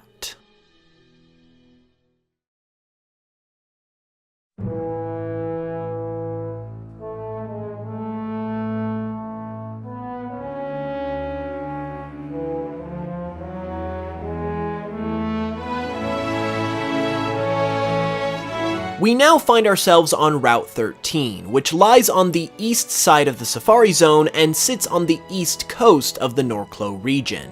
As such, it's a good place for finding water types, and Pokemon you can find here include Bubbless, Borabizu, Flourish, Orqua, Wailmer, Cinccino, Dunsparce, Spoink, and Helioptile. It also looks like one of our Pokemon is about to evolve as well, so let's see who it is this time.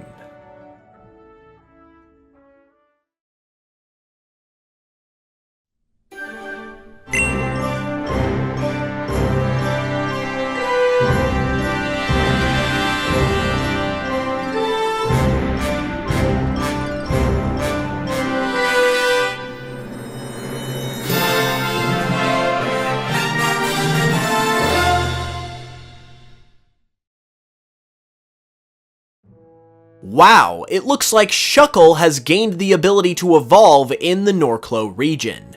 This is Tanduckle, the duo Pokemon. It evolves from Shuckle by leveling up while knowing the move Iron Defense, and is now part Steel type as well.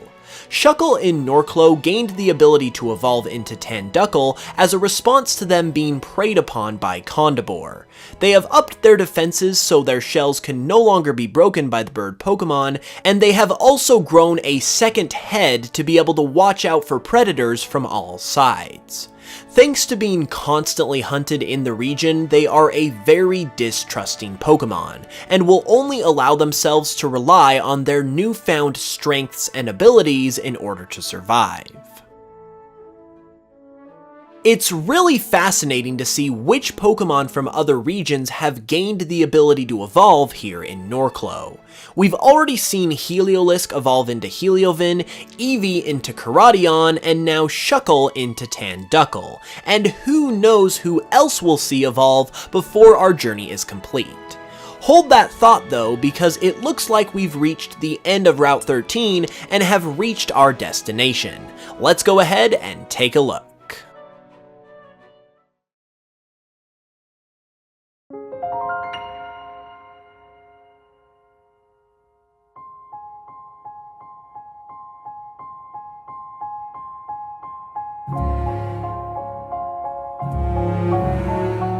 Welcome to the Galeros District. This is a very unique place within Norclo that essentially serves as a Chinatown type of area for the Galar and Kalos regions within Norclo. This area will allow you to experience a taste of these two culturally rich regions without actually having to travel there, and it exists as a symbol of Galar and Kalos' historical relationship with the Norclo region. Here, you would be able to encounter Kalos and Galar Pokemon that you won't be able to find anywhere else in the region, and in addition to that, you would also be able to purchase all of the various Mega Stones here, which would allow you to Mega Evolve any Pokemon that is capable, particularly those who don't appear in Norclo natively, but you may have traded for or transferred in if this was an actual game, of course. However, you can also get a Mega Stone gifted to you here if you have a Volnetic in your party. The Mega Stone in question is none other than Volneticite, and will allow your Volnetic to become Mega Volnetic. This is one of the very few Norclo Pokemon who is able to achieve Mega Evolution, and Norcloans believe it is due to Volnetic's body being comprised entirely of energy, which allows it to bond and grow with the energy of Mega Evolution more easily. That is the Galeros District in a nutshell for you though. It's a nice escape from your typical everyday Norclo experience, but before we get too comfortable here, I think we better get back on the road towards our next gym badge. Let's head out.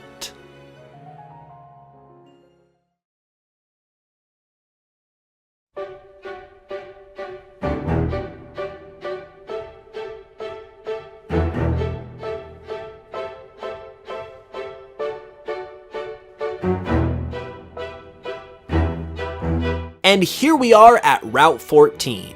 This route is a very magical bit of trail that leads into Vilbrook City, the location of the 7th gym. There are of course plenty of Pokemon to be had here as well, including Treetrup, Borobizu, Bubbless, Grember for the first time in the wild, so you can finally catch one if you like, Cinccino, Helioptile, Spoink, and a few brand new Pokemon we have never seen before. This is Gremlett, the Gremlin Pokemon. Gremlett are mischievous little creatures that like to harass the travelers that pass through the wooded areas they call home. It does this only for fun and means no true harm, although it's deterred some people from spending any time in the areas where they live. This is Etini, the Martian Pokemon. Etini are said to have come from another world, making their way to Earth via unknown means many years ago. They are extremely intelligent, being some of the smartest Pokemon on record. Their high intelligence paranoies some people, however, as it's unknown what this Pokemon's true mission is in coming to Earth. Rounding out the roster of Pokemon you can find on Route 14, this is Emilo, the Emotion Pokemon. These Pokemon are very emotionally unstable, often experiencing violent mood swings for unknown reasons. In fact, Emilo also has two forms, its regular form and its roasted form, which it will transform into when its HP reaches 1/3 of its maximum total, which is facilitated by its ability of the same name. As we can see, there are a lot of interesting Pokemon in this area. Might not be a bad idea to catch some of the new ones as we head into town, which we are now about to do, so let's go.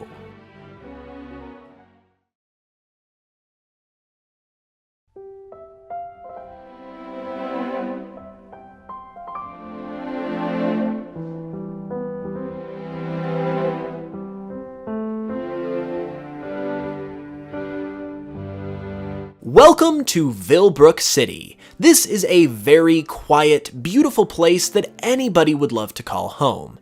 It's not the biggest city ever, but it's big enough to host a gym, and since that's exactly what we're here for, why don't we head that way and win us another gym badge?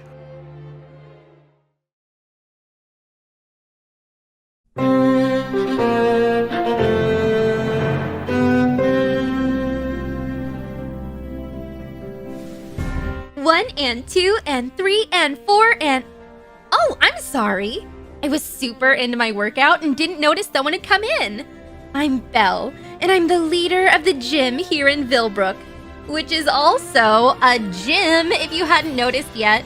Yeah, I thought it was pretty hilarious. Anyway, are you here for a membership or a gym battle? Aww. So you don't want to pump some iron? Well, that's fine. Pokemon battles are fun too. When it comes to battling, I specialize in the fairy type. There's just something about those kinds of Pokemon that are so... magical. Not to mention they're pretty strong too. So I'd get some stretching in if I were you, because you're about to get quite the workout.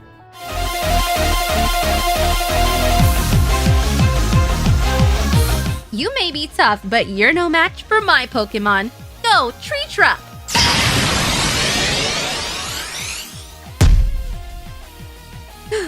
You really mean business, don't you?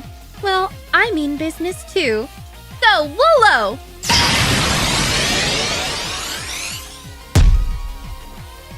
Not my poor Puppo, too! You're really in for it now. Go, Jekyll! Well, we haven't ever met this Pokemon before, but we did just meet its pre-evolution. Jekyll is the cheerful Pokemon and evolves from the regular form of Emilo at level 32. This Pokemon is often called the Sunshine Marshmallow for its cheery attitude and the way it is able to make others happy. It is extremely rare to see one without a smile on its face, but if you do, it's usually a sign that something terrible is about to happen. My Jekyll too? You're not even breaking a sweat! Well, my next Pokemon is sure to take your breath away. Go, Gramgon!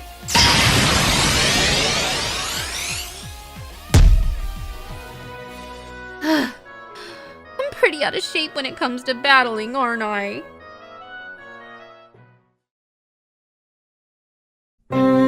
Wow, you're really at the peak of physical fitness. I don't think I've had a workout that good in a long time, and it was just a Pokemon battle. That can only mean one thing. That you've earned the Pixie Badge. Go on, take it.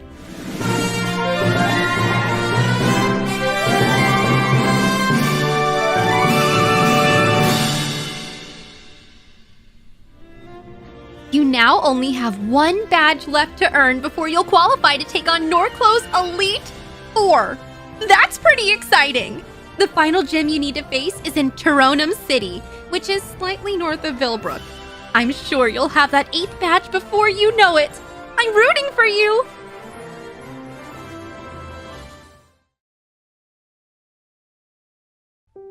Seven badges down and just one to go. I cannot believe our gym challenge is almost complete. We might as well head to Turonum City right away and... Oh, look, we're getting a call, and it looks like it's from Rory. Hello? Reed? Wendy? Are you there? Something terrible has happened. Team Tundra stole the Aurora Stone. I don't know how it happened, but it's gone. I've been trying to trace the stone down, and I've traced Team Tundra's movements back to Lake Seliu, so I'm heading there now. Please get there as soon as you can. We have to stop Team Tundra right away or all of Norclow will be frozen solid.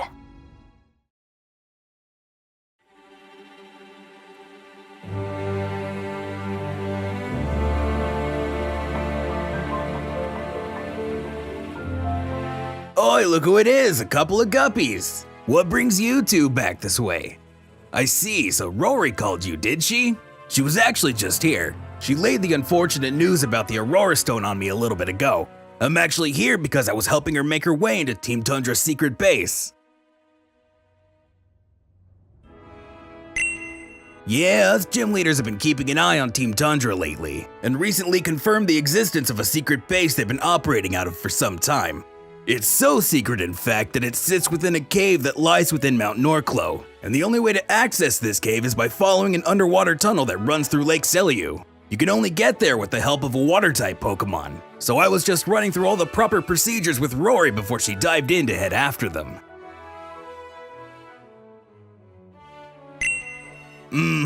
There really isn't much to it.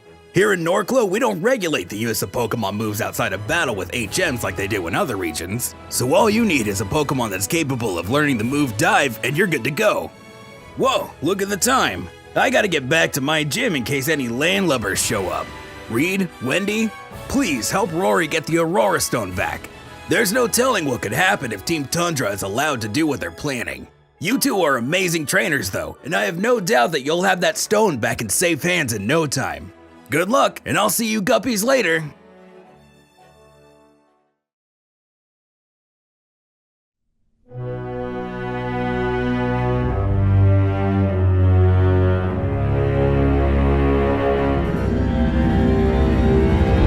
I've been expecting you two. As you can see, Team Tundra has had this secret base this entire time, and it's how they've been able to pop up all over the region and cause trouble without so much of a trace of them afterwards. When I heard they had successfully stolen the Aurora Stone, I rushed over here right away.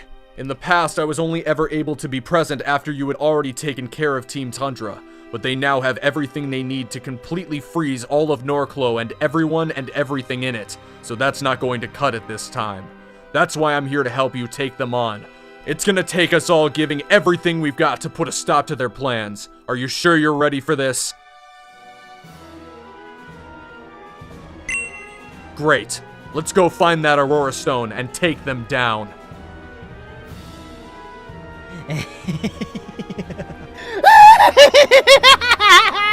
So, you twerps found our hiding place, did ya? Pretty sweet spot, isn't it?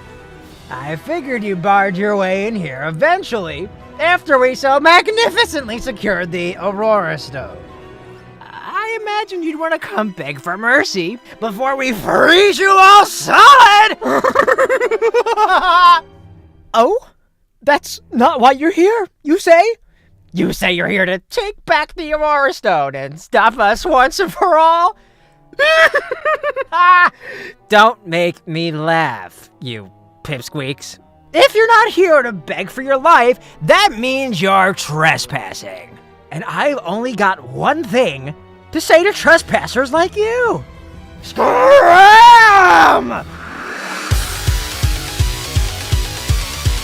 Time for you to learn some manners, you runt!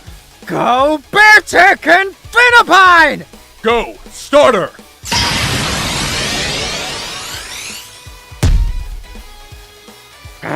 Who said you could bring Robe Man along? Go, Cyberonide! and Ursombra!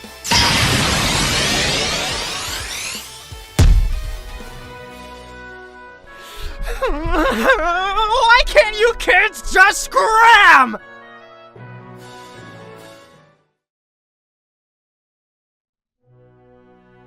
You're making a big mistake coming in here. Trust me.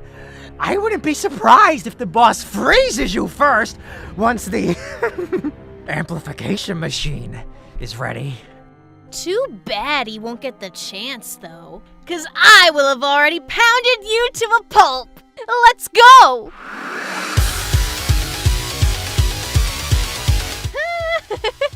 I can't believe you think you can beat me. Go Venipine and Cyberanine!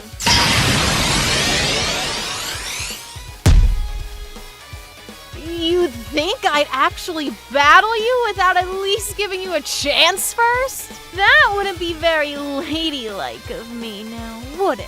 Well, no more playing around. Go, Stotrees and Q-Flu!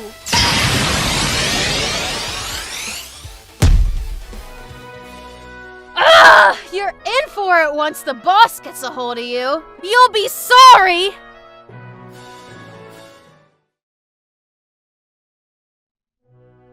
You might have beat us in a battle, but it doesn't matter anyway. We already have everything we need to realize our plan, and the boss is already putting it into motion as we speak. There's no way you can stop us now. You're too late. I'll think of you when you're all frozen solid, right before I turn you into a popsicle.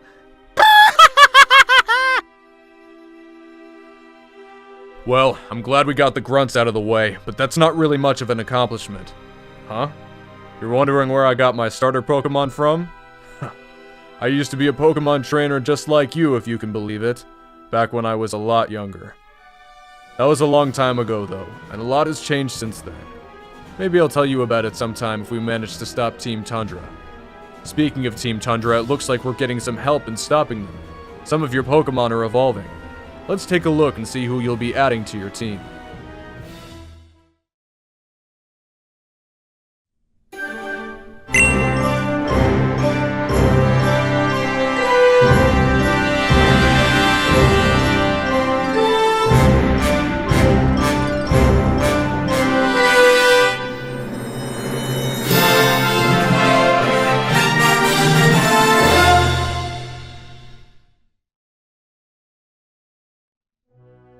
It looks like Dunsparce has finally received an evolution. This is Sinnoh, the land snake Pokemon. It evolves from Dunsparce by leveling up, while knowing both a ground and flying type move. Both types it has received upon evolving. For unknown reasons, Dunsparce flourish in the Norclo region, and have gained the ability to evolve into Sinnoh. Their digging abilities are now better than ever before, and they can even lift themselves off the ground and fly with their wings for short amounts of time.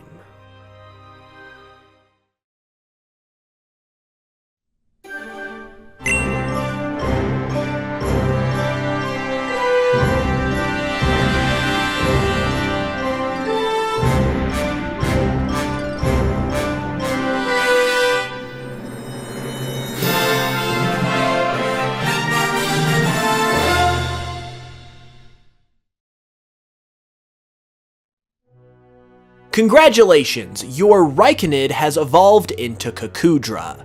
Kakudra evolved from Raikonid at level 30 and are known as the Chrysalis Pokemon.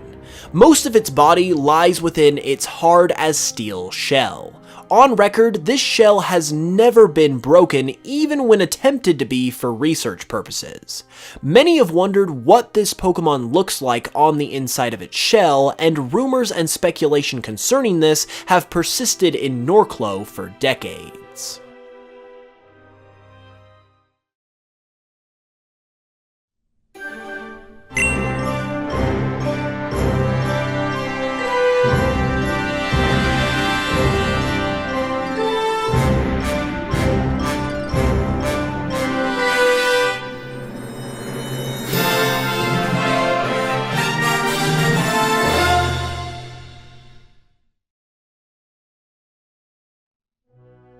Congratulations, Grember has evolved into Growlor.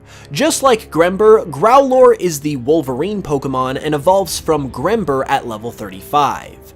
These Pokemon are extremely fierce and are very easy to set off. If you see one in the wild, it's recommended you stay away unless you have an extremely strong Pokemon of your own to defend you or to weaken it and catch it with.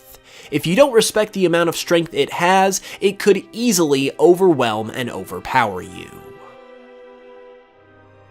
Looks like you've added some powerful Pokemon to your team. We're gonna need them once we track down Cronus and his admins, so stay on your guard. This is far from over.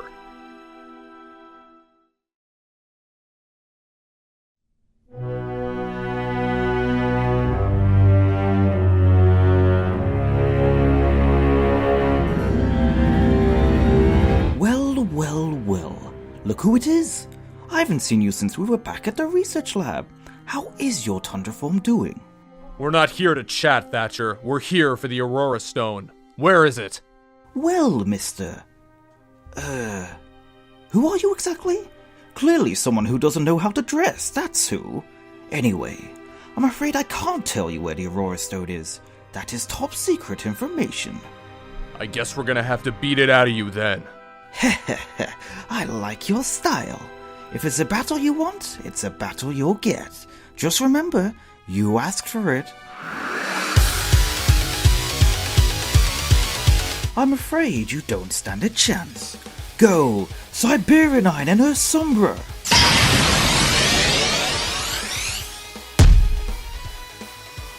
I'm sure you think you're pretty tough, don't you? Well, guess again. Go, Q-Flu and Roserade. This is yet another Tundra form we haven't seen before.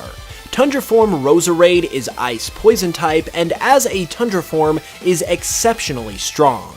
It's especially good for use with entry hazards and status conditions like Toxic, Hail, and more, so you'll have to be careful if you want to come out with the victory against this Pokemon. Heh, what did I tell you? Not so tough now, are you?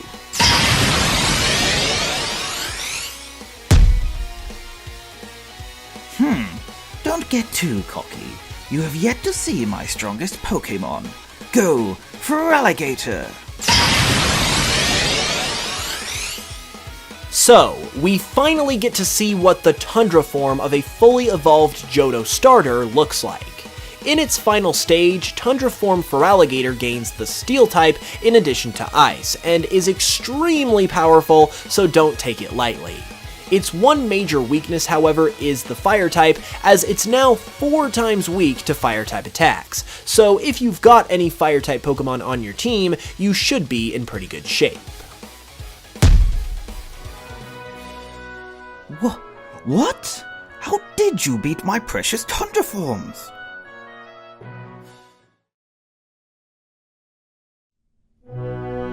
Alright, Thatcher, spill it! Where is the Aurora Stone? If you think I'm going to tell you the location of the Aurora Stone that easily, you're sorely mistaken. You do realize I'm not the only Team Tundra admin you have to deal with, right? How right you are, Thatcher.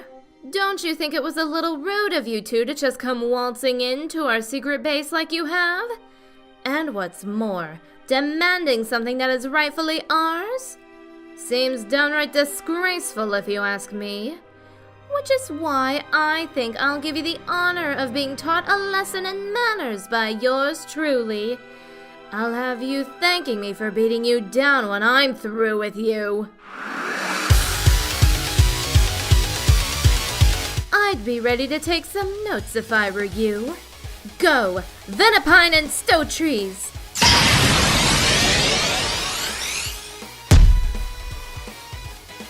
Haven't you heard anything I've said about your need for manners? Turns out your head is a little bit thicker than I thought. Go, Roserade and Ursumbra!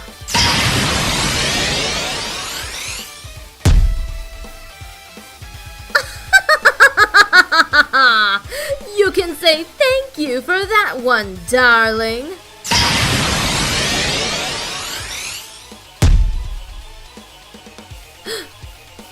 So, I teach you these valuable lessons, and this is how you repay me? Looks like it's time to turn it up a notch then. Go, Meganium! First for Alligator, now we get to see Meganium in its Tundra form. Just like for Alligator, this Pokemon is 4 times weak to fire thanks to its Ice Grass typing, which is really its Achilles heel, but don't think it's a pushover either, as it has pretty good defense stats and a lethal amount of attack. You'll need to be cautious and skillful to pull out the victory here, no matter what Pokemon you have. Is this really your idea of how to treat a lady?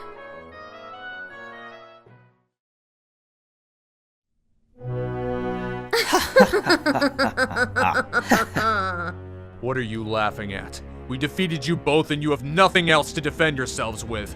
Where is the Aurora Stone? I don't think you realize that you haven't quite run through the ranks of Team Tundra's admins yet. Why would we divulge our big secret when you haven't even gotten a chance to meet admin number 3? Why don't you come on out and introduce yourself, darling?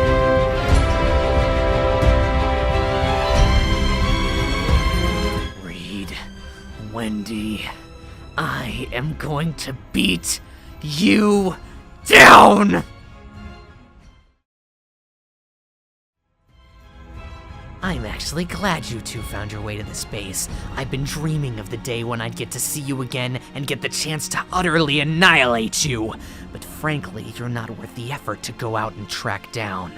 Ever since you used that garbage Mega Evolution to beat me at Professor Tamarak's lab, I've been thinking how unfair that is. How you can just find some magic rock and bracelet and immediately become Norclo's best trainer? Well, I've had it. I've had it with you getting everything I've ever dreamed of just dropping into your lap for no reason! You don't deserve it! You haven't worked a day in your pathetic Pokemon training career, while I've scratched and clawed for everything I have. I'm the one who should be enjoying that success, not you! And I'm determined to have that success by any means necessary, which is why I joined Team Tundra. With access to their Tundra forms, I can subvert your pathetic Mega Evolutions and show you what it's really like to have an unfair advantage. And all I have to do in return is help them freeze the region over. It's not exactly the kind of thing I was looking to do when I joined up, but if it gets rid of weak and pathetic trainers like you, it might not be such a bad thing after all. Listen, kid, you don't know what you're doing. Trust me. Team Tundra is only using you, and they're more dangerous than you know. As soon as they accomplish the goal they've set out to complete, they'll freeze you like everyone else. I'm sure you'd like me to believe that, you hooded freak. You're just jealous of the immense power I now have in the palm of my hand, and you're scared that it's going to be used to wipe you out entirely! I'm sorry, kid, but it's not you that I'm scared of. It's Team Tundra. I know you're not with them because you want the entire region to be frozen solid. You just want to be a strong trainer, and that's okay. But doing it at the cost of people's lives isn't, and we will do what we must to stop you if you try and stand in our way. How dare you think you know me? How dare you think you know what I want? I'm going to become the world's strongest trainer by any means necessary. If it means a few of you get frozen in the process, well, that's just the price of greatness. I was hoping it wouldn't come to this, but you've left us with no choice. We're going to stop you, Krim. You're the one who's going to get beaten down. Well, if you're really that stupid, it's not my fault if you get hurt. Reed, Wendy, this is for everything you've done to me since we first met at Lake Beartick. Prepare to be wiped out! This'll be over before you know it. Go, Tormentis and Ursumbra!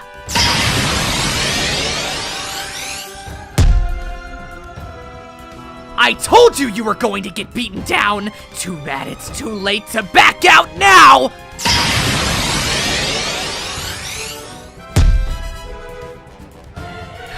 Enough is enough! Go, Heliovin and Scrafty! This must be a Tundra form that Krim received when he joined Team Tundra. Tundra form Scrafty is an ice fighting type, and just like any other Tundra form, is extremely powerful, so watch out. When coupled with Heliovin, it will make for an extremely formidable opponent, so prepare for a wake-up call if you take it lightly in any way.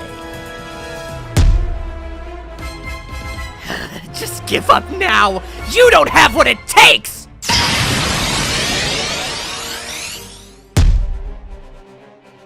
I'm through messing around! Go! Starter and Typhlosion! And this rounds out the fully evolved Tundra forms of the Johto starters. Tundra form Typhlosion might be the only one of the three who is pure Ice type, but it also just might be the strongest. This thing is a beast, to put it mildly, and I wouldn't consider any type advantage you have to be an advantage at all. This thing is way too powerful to just assume that you've got the win, and with a Norclo starter alongside it as well, it's going to take every ounce of strength you have in order to beat it.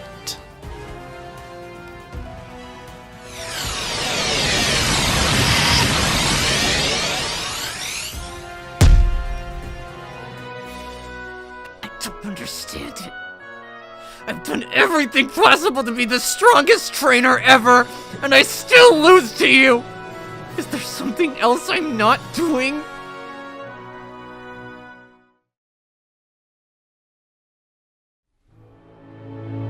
I don't understand what's going on anymore. At first I thought I was going to be the best trainer Norclo had ever seen, and then you beat me.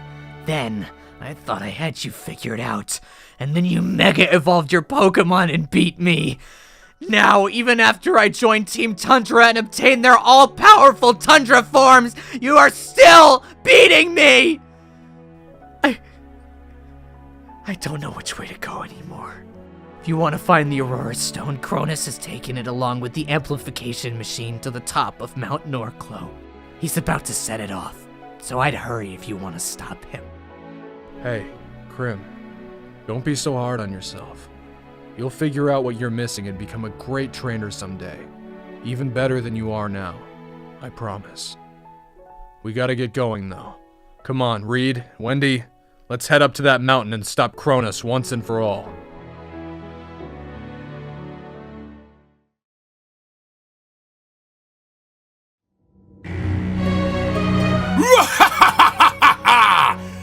After all these years, my dream is about to come true! Norclo is about to be reborn! And free of all the toxic parasites that have held it down and ruined it for so long!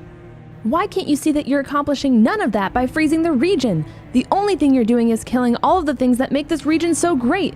All the Pokemon and people that make this region so special will be gone, and you'll be left with nothing but a wasteland that won't even resemble the Norclo you say you love so much. Lies! Utter lies! You know nothing of this world, you little girl! You have not lived long enough to see the destruction that could only happen at the hands of those you say make this region what it is. In that sense, however, you may be right, as this place is nothing but a wasteland already. And that is thanks to everyone that you say is your friend. You are the real threat to Norclo, not me. And I am here to make sure you never threaten this wonderful place ever again! Don't even think about it, Cronus. You've come as far as you're going to go. Stop everything you're doing now, or we'll stop it for you. I needed a good laugh today! Thanks for that! However, I don't think we've had the pleasure of getting acquainted! Did Krim send you up here to get me? I was delighted when one of your own wanted to join our ranks and even become an admin of Team Tundra, although I always felt he was a little spineless. I guess I was right. You have no idea who Krim is. He's a greater person and trainer than you will ever be. I hate to break it to you, but even though you have the Aurora Stone, you're not going to get a chance to set it off, because I'm going to beat you down for Norclo's sake before you ever get a chance to even lay a finger on that machine. That's pretty big talk for a guy who won't even show his face. Allow me to show you who's really in charge here. Time to save Norclo once and for all!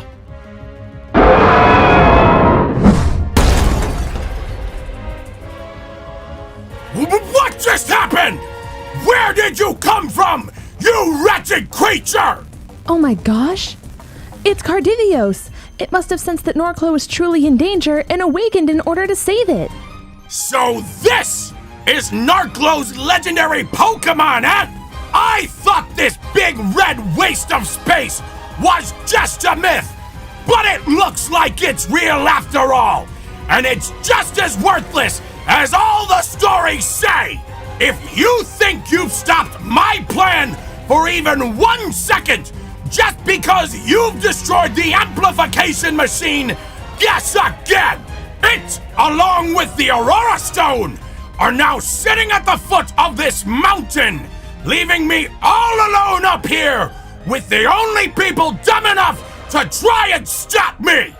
Now that I have you all to myself, I will defeat you once and for all atop this mountain, then leave you here to freeze as I descend to repair the machine and succeed in my plans of saving Norclo once and for all! You can't stop me! Ha! It looks like that waste of space there wants to help you try to stop me! I couldn't have asked for anything better! Once I defeat you, even with a legendary Pokemon on your side, everyone will have absolutely no choice but to submit to my rule and allow Norclo to be frozen solid once and for all, with me as its new leader! So go ahead and use Cardivios on your team if you'd like! It won't make a difference!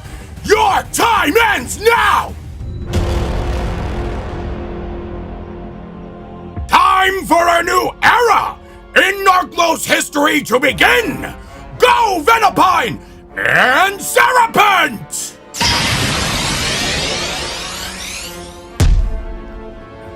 Blah! You haven't seen anything yet!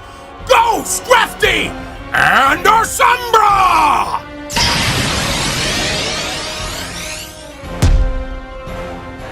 You're really starting to make me angry now! Go, Flygon and Typhlosion!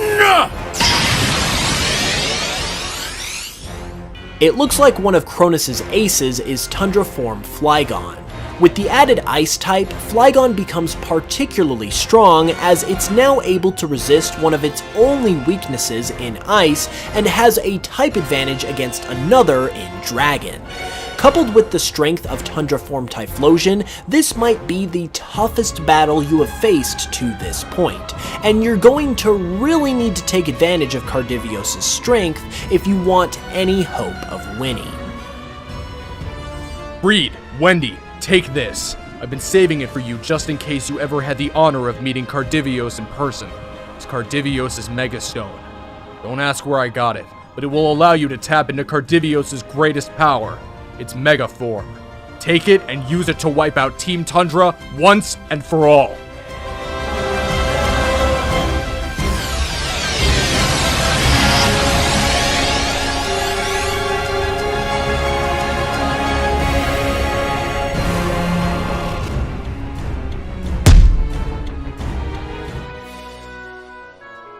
No! This can't be it! This can't be the end!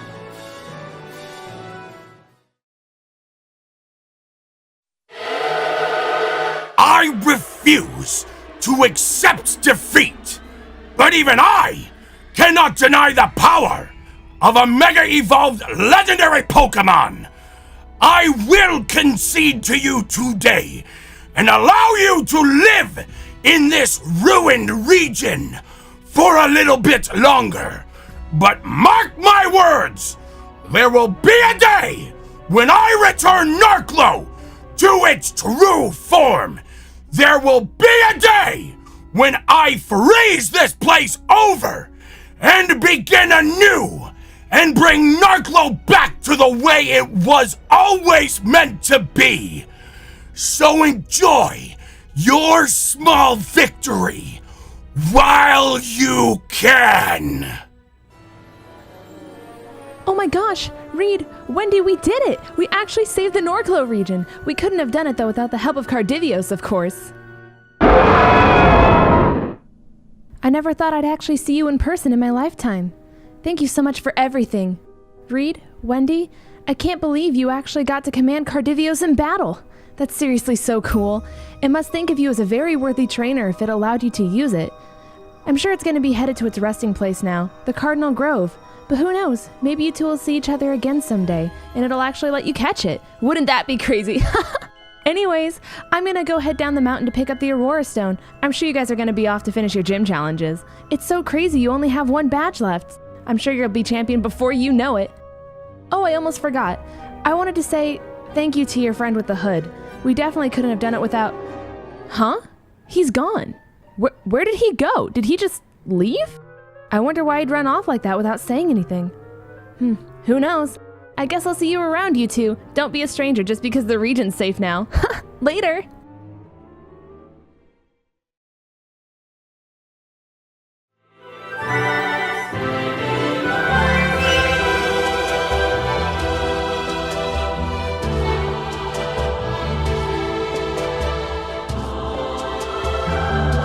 It looks like Rory was right when she said that Cardivios would come back to the Cardinal Grove. This place is Cardivios' home, and it lies here in waiting, silently surveying the state of the region, and it only becomes awakened if something threatens it.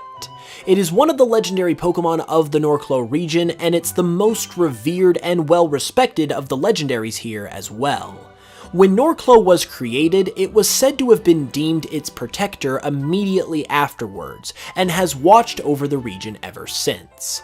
It seems, after your impressive display of battling, that Cardivios is offering you the chance to catch it, meaning that you can now add this Pokemon to your team if you would like, as we now move forward towards our 8th gym badge and the Norclo Elite 4.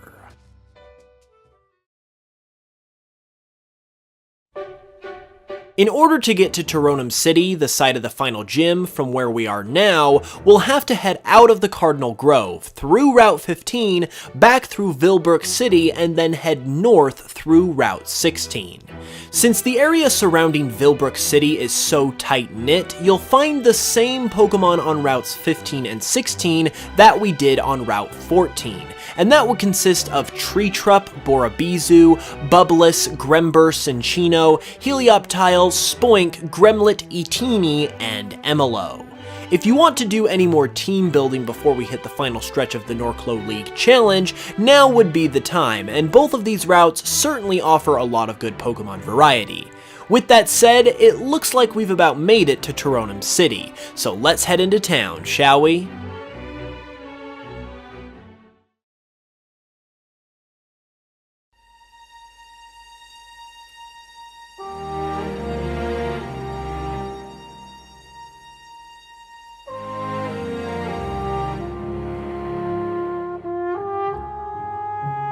Welcome to Toronum City. As the last major settlement you will see before you arrive at Norclo's Pokemon League, Toronum is one of the larger cities in all of Norclo, thanks to everyone stopping here on the way to both participate in and watch League matches.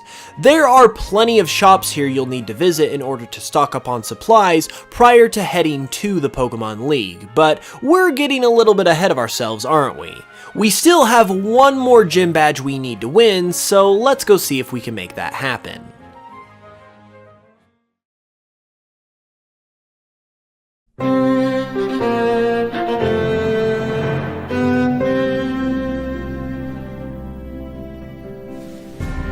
Reed, Wendy, I've been expecting you. Oh, surprised I already know who you are you? Huh. Let's just say us gym leaders tend to talk to one another on occasion. I heard about what you did against Team Tundra, and how you saved Norclo. I wouldn't have expected a feat like that to be pulled off by a couple of kids as young as you, but make no mistake, you have my respect. Since I know you're here to try and earn my gym badge, I guess some introductions are in order. I'm Jet, and I'm leader of the Taronum Gym. I specialize in Dark-type Pokemon. In some parts of the world, Dark types known as Evil types for their underhanded battling methods and troublemaking personalities. And not to throw myself under the bus or anything, but I can relate to those traits quite a lot. If trained properly, Dark-type Pokemon can be an absolute force, which is why I claim the title of Norclo's strongest gym leader. Do you really think that you have a shot at beating me?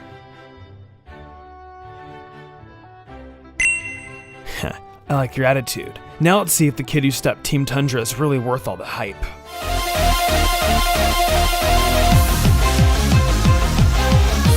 Don't blame me if it gets ugly.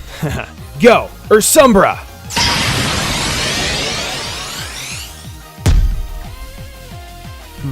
You don't play around, do you? Well, one lucky break isn't going to cut it with me. Let's see how you do against yet another Ursumbra!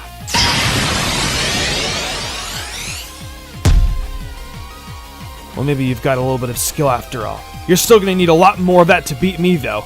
Go, Gremend! Say hello to Gremend, the Gremlin Pokemon. Gremend is the evolved form of Gremlin, evolving once exposed to a new kind of evolutionary stone known as a Sandstone. If you tend to suddenly fall asleep, it is said to be the work of a Gremend, although the irony is that it always looks like the one who needs a nap. Over the years, this reputation has made it the subject of various books and novels. Wow, too good for my Gremand too, huh? Well, it only gets harder from here. Go, Cerebrafo! This is Jet's latest Pokemon who we have never seen before. Cerebrafo is the Martian Pokemon and the evolved form of Etini. It evolves from Etini once exposed to yet another kind of new evolutionary stone known as the Space Stone. This Pokemon is extremely intelligent. It is said that it came to Earth on some kind of mission, a mission whose objective is unknown at this time. When trained properly, however, these Pokemon have even been recorded as contributing to important scientific discoveries. Huh. I guess I should have expected nothing less coming from the kids who beat Team Tundra. Time for you to meet the ace of my team. Go, Mallowide! This is Mallowide. Mallowide is the evolved form of the roasted form of Emilo, being able to evolve starting at level 32. Mallowide is known as the disfigured Pokemon.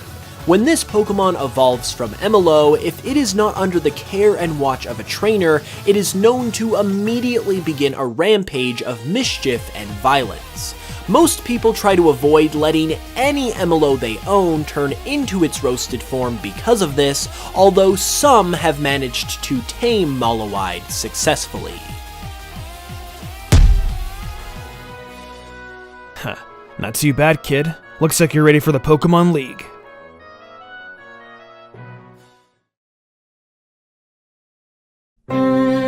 You know, being the 8th gym leader, I don't get too many challenges, and even less who actually beat me. But you showed today that you belong in that selected group of trainers who are ready to face Norclo's Elite Four.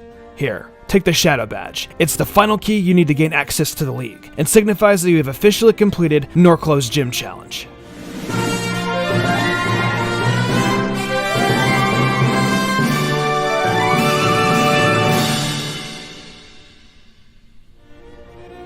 I suppose all that's left for you is to head to the Elite Four, huh?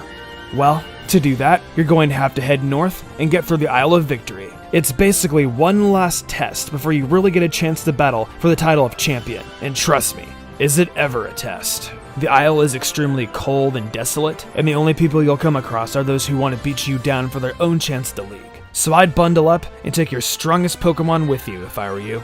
Don't let me psych you out though. You've got as much skill and strength as any trainer I've seen, and I'm sure you'll do just fine. So get out there, kid. Show the Norclo League what you're made of.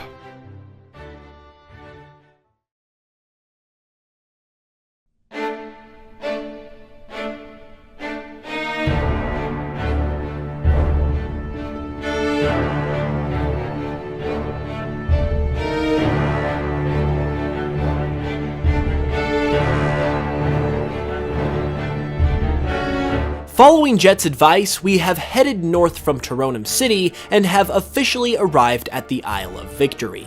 This is Norclow's resident Victory Road, if you couldn't tell, and it might just be the most treacherous one that there is. Not only is it an isolated island, but sitting at the northernmost point of the Norclow region makes it an exceptionally frigid place. Not only do you have to be extremely strong as a trainer to get here, you have to be even stronger to make it through here and actually get to the league. So don't even think that this is just going to be another walk in the park. Due to the harsh environment, only the strongest Pokemon can live here, so it's also a good place to add someone to your team if you need to. The Pokemon that you can find on the Isle of Victory consist of Vagalanche, Stowtrees, Cyberanine, Kakudra, Orkanaut, Tormitence, Qflu, Rosankish, Gramgin, Volnetic, and Serapent. Well, look what the Glameow dragged in. Looks like you two finally made it. I knew you'd get that 8th gym badge no problem, so I decided to wait around and see you off to the Norclow League. I'm not technically supposed to be here because I technically don't have any badges of my own, but I guess that's what being the granddaughter of a gym leader gets ya. I've been too busy safeguarding the Aurora Stone to go on the gym challenge myself, but I still train my Pokemon as often as I can. Come to think of it, I'm actually way stronger than we were the last time we battled, so why not have one final test against Lil Ol' Me before you head off to face the Elite Four? Yeah, I knew you wouldn't back down from a challenge. Time for you to see what I'm really made of. Let's battle!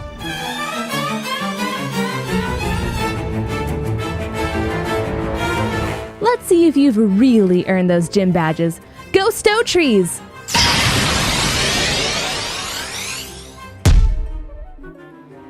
You're holding up pretty well, but I've still got a few tricks up my sleeve. Go Fearonix!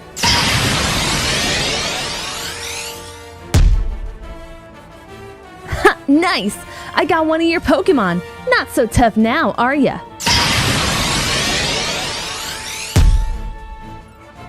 Okay, maybe you are that tough. Go, Orkanaut!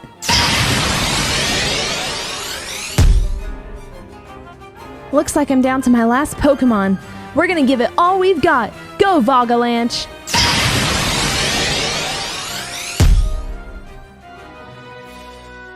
You know, it's one thing to watch you face off in all those battles I've seen you in, and it's another to actually be on the receiving end of it. You're really ready for the Pokemon League.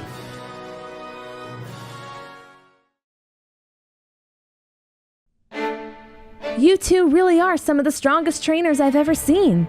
Thank you for everything you've done for me, my family, and the entire Norclow region. I'm really glad we become friends. Anyway, I'll let you two head up to the Pokemon League now. Don't forget about me when you become Norclow's next champion. Grandma Boar and I expect a visit from you back in Tourist Town. Ha! Later!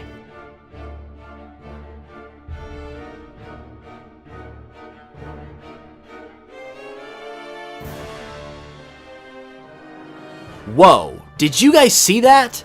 I would ask what that was exactly, but I think we already know. That had to have been the third member of the Life Trio. So now we have presumably seen all three of them, but we still don't know anything about them. I wish we had time to track that one down, but I think we're gonna freeze if we spend much more time in this place.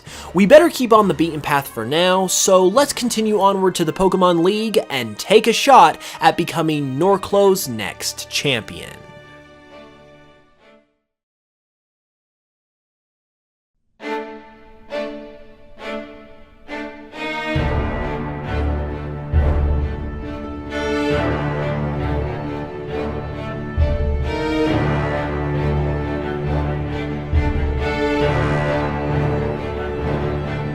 It's the moment we've all been waiting for. This is the Norclow Pokemon League. We are currently standing in the lobby where you can heal up your Pokemon and purchase any items you may need for the battles ahead. The Norclow League operates in a sequential system, meaning you will have to defeat the Elite Four one after the other in a specific order in order to face the champion. They will also get stronger with each Elite Four member you defeat as well, so it's going to be no easy task to defeat them all in one go. Are you sure you're ready for this? Great, then let's head through the tunnel and see what challengers await us.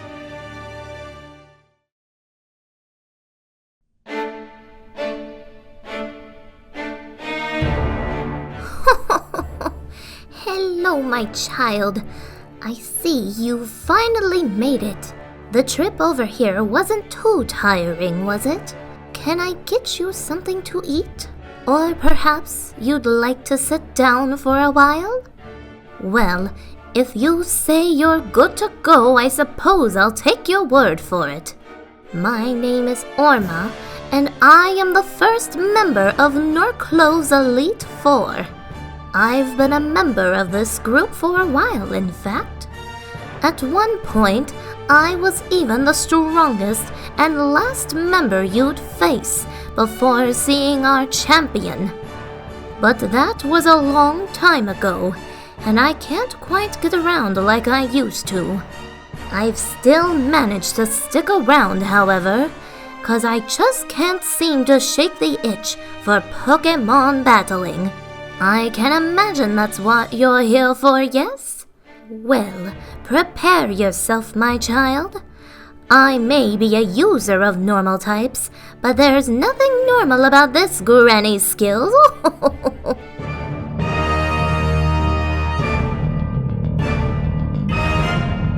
Oh, I can feel my heart racing. Battling always makes me feel young again. Go, Venipine!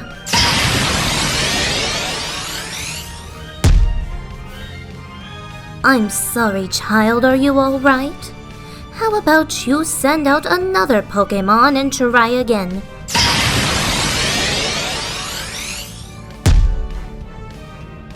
There you go, child. Don't expect to faint any more of my Pokémon, though. Go, Stow Trees.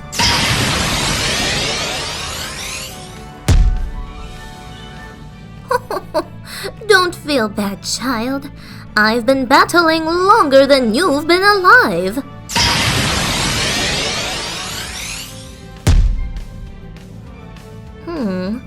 Maybe you have a little more spunk than I thought. Go, Scaraboo!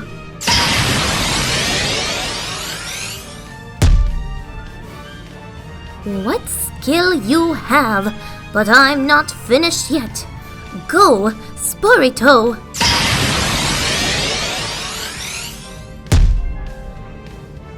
My goodness, child, I can sense you're quite powerful. Are you powerful enough to defeat my strongest Pokémon, though? Go, Fangray!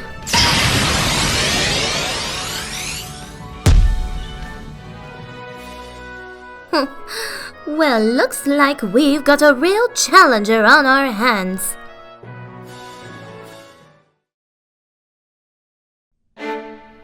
We don't see too many challengers around these parts, and even fewer of them actually make it past me. I can tell you're the real deal. You can now head into the next room, where you'll meet your next opponent.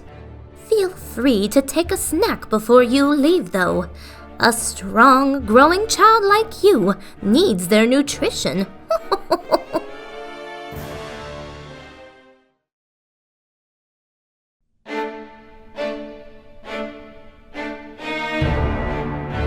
Wow, you must be quite the hotshots then. My name is Baron, and I am the second member of Norclow's Elite Four. I specialize in flying types, and let me tell you, my skills in battle is sky high. To be honest, I don't think you have much of a chance of beating me, but I guess that's why we have the battles, right? Well, get ready, dudes, because I'm about to send you into the stratosphere.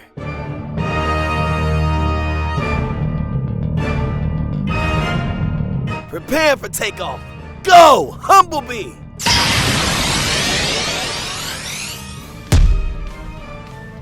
Oh no! Looks like I crash landed. Let's try this again. Go, Condabore!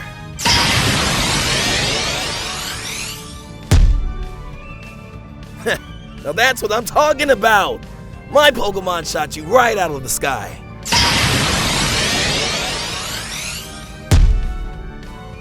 I told you dudes, you got no chance against me. My flying types are too great.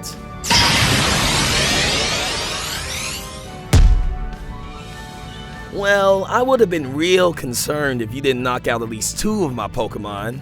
Go Cinnaspars!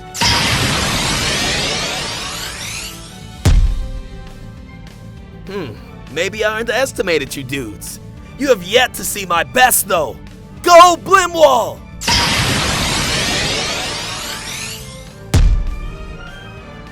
Now I can see how you got past Orma.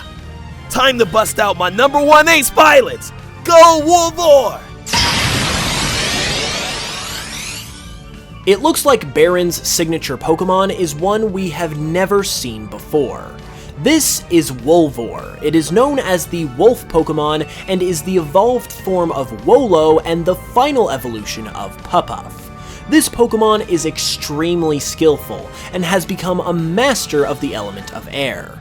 It is able to churn up tornadoes simply by running in circles, and can even glide through the air using the wing-like appendages on its shoulders. You took my breath away. I can't believe you won.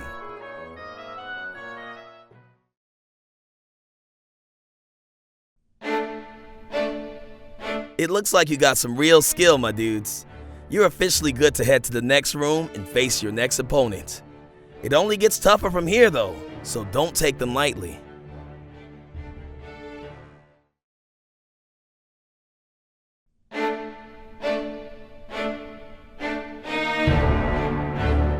Well, well, well.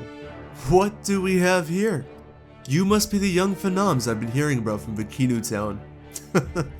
I didn't think anyone else would ever make it here from that tiny little town, but I'm sure I've inspired a lot of people, so it doesn't really surprise me. Believe it or not, I'm also from Vikinu Town, and began my Pokemon journey a few years ago. After breezing through the gym challenge, I became so strong that the Norclaw League approached me personally to ask if I wanted to join the Elite Four. They obviously have an eye for talent, so of course, I accepted, and I've been here ever since. You might think you're tough, but I'm the real pride of Vikinu Town. Let's go!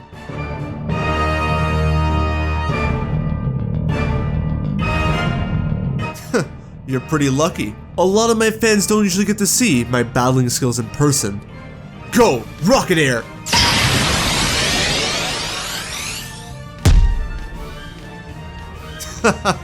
What did I tell you?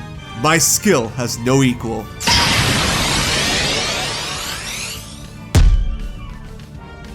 You might as well forfeit now. There's no way you're gonna beat me.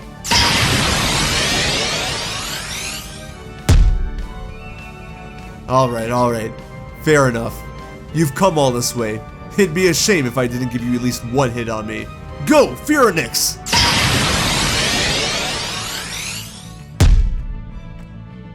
Ugh, you've really done it now. You've just turned this blaze into a raging inferno.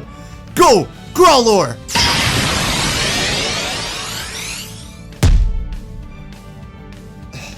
There must be something in the water at Vikinu Town. Who would have imagined that 2 trainers of such great skill would come out of there in addition to me? Unfortunately for you, I'm just a little bit better. Go, Heliovin!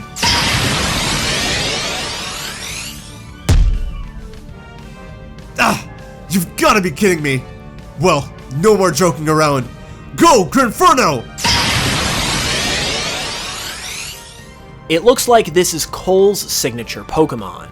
Grenferno is the pseudo-legendary Pokemon of the Norclaw region and the final evolution of Grember, evolving from Growlor at level 55. These Pokemon are the subject of spiritual tales from Norclaw's earliest history, representing the balance of nature with their unique typing. They have learned to control and focus their aggression coming off of their evolution from Growlor, and are now much stronger because of it. They are one of the most powerful Pokemon you will find in all of Norclaw. Looks like the tables have turned.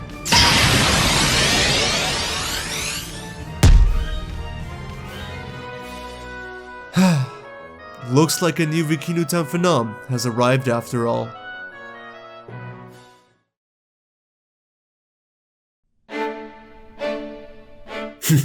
I don't think you're as strong as that battle made you out to be. You must have just got lucky. However, I have to stand by the code of the league. You defeated me, so you can now advance to the next room. Good luck, cause you're gonna need it.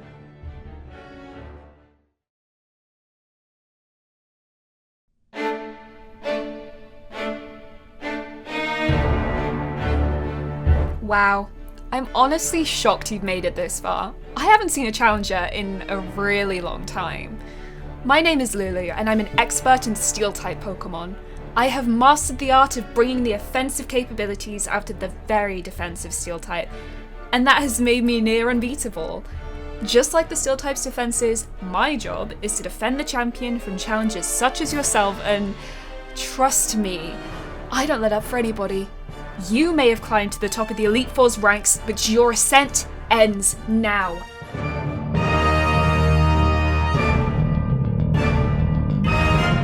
You think you're ready for this? Go, Orkanaut!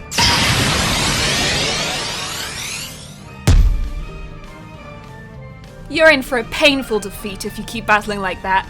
I know you can do better.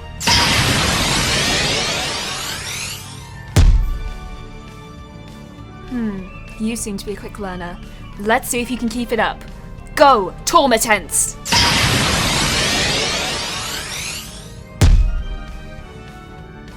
Maybe the power of my Pokemon is too much for you to handle after all.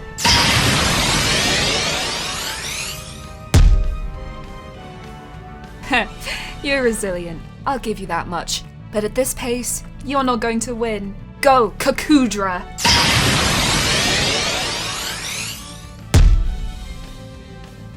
Well, 2 knockouts in a row. Maybe you're figuring it out after all. Go, Tanduckle!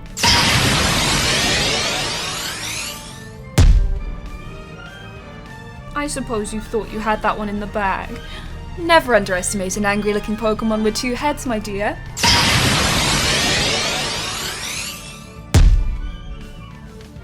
So it's come down to this, my final Pokemon. I must say, you've already gotten farther than most can claim, but the real test begins now. Go, Dramiragon! I can see why Lulu saved this for last. This is Dramiragon, the samurai Pokemon and the final evolution of Raikonid and Kakudra. It evolves from Kakudra at level 50. These Pokemon are thought to be at the top of the food chain in whatever area they call home, although it is tough to get close enough to these Pokemon to be able to study them, as they are extremely aggressive and powerful. In one instance, one went on a rampage, entered into a city, and completely destroyed 100 vehicles before being apprehended. Well, you've done it. You've successfully defeated Norclow's Elite Four.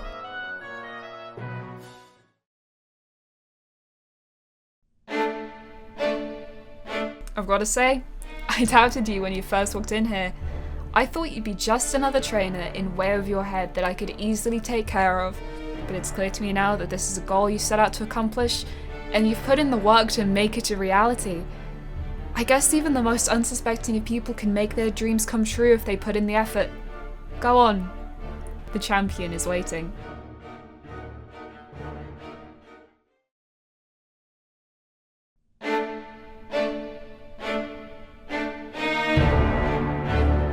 So, you finally made it. Ever since I met you two back in Torres Town, I had a feeling I might see you here someday. First, I have to thank you for everything you've done for the region, and I have to apologize for the actions of my brother. Cronus began to act out some time ago, but I never imagined it would have gone this far. We really couldn't have stopped him without your help, so on behalf of all of Norclow, I thank you.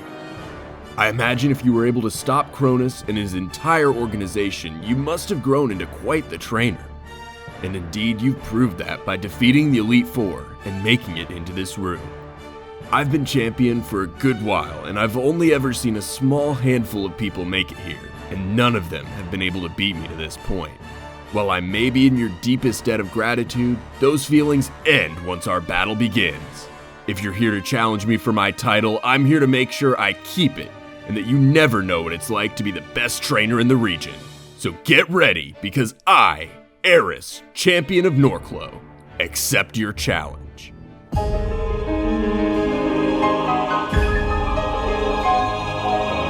Get ready for the battle of your life.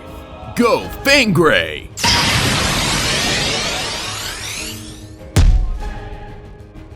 You're gonna need more than that if you want to become champion.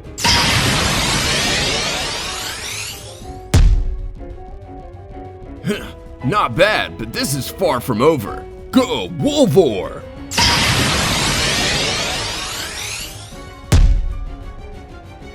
Two knockouts in a row? I can't remember the last time someone did that to me. Guess I better step up my game. Go, Cinchilla! This is Cinchilla, yet another regional evolution found in Norclo, this time being the evolved form of Cinccino. Cinchilla evolves from Cinccino while leveling up 10 levels, while at the same time knowing a Psychic-type move.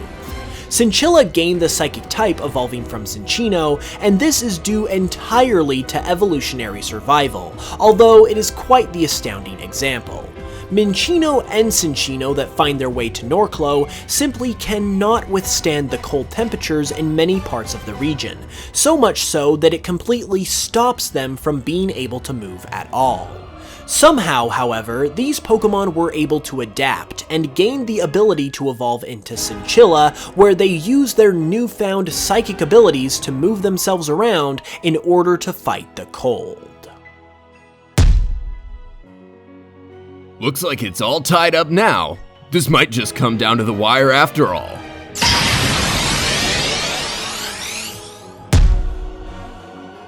You two have got some fight, I'll give you that much. I've still got plenty of fight in me, though. Go, Grenferno!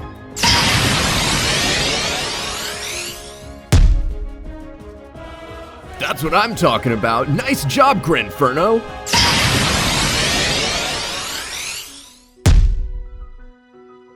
No, I definitely can't remember the last time someone took me down to 2 Pokemon. Guess there's a first time for everything. Go, Dramuragon!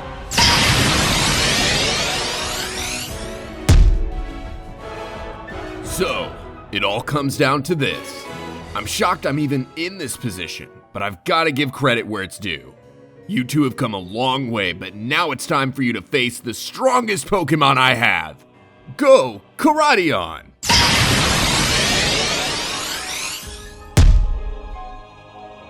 Looks like it's gonna be a photo finish!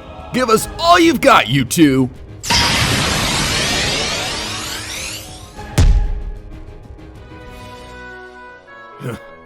I'm truly amazed. For all your talents, I never would have suspected that you would be able to beat me, too. You truly are the strongest trainer in all of Norclo.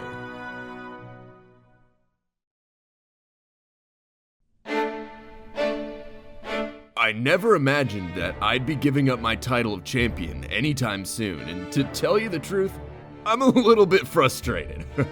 But it was bound to happen sooner or later, and I guess if I'd want anyone to take it over, it would be you, Reed and Wendy. Come with me. It's now time to enshrine you for time and eternity into Norclo's Hall of Fame.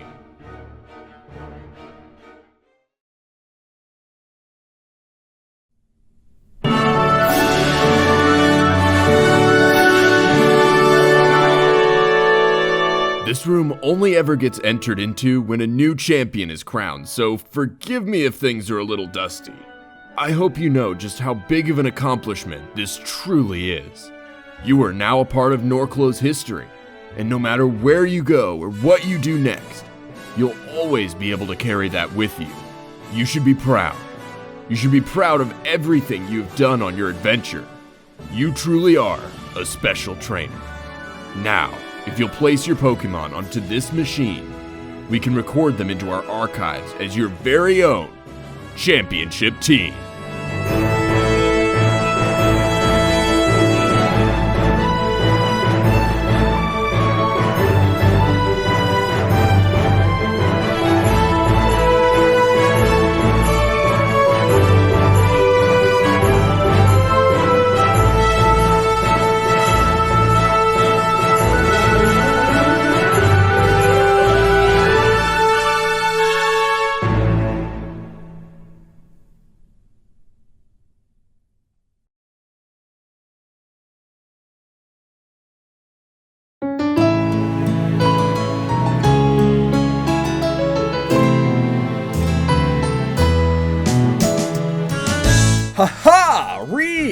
Wendy, by golly, you've done it! You actually became Norclow's champion. I'm so proud. I can still remember when you moved to this quaint little town and I sent you off on your adventure. Seems like it was only yesterday. We should really plan some kind of celebration. But first, there's actually something I wanted to ask of you. I figure now that you're the champion, you'll be able to take this kind of thing on. Oh, well, it's something that I am sure you will enjoy doing. Why don't we head to my lab and we can discuss it a bit more?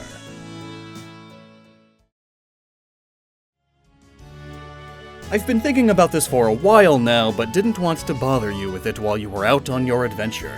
I mean, you were training Pokémon, battling gyms, and taking on Team Tundra all at the same time, so I didn't want to put any more on your plate. But now that you've taken care of all that, I've got a favor to ask that I think you'll be very interested in taking a part in.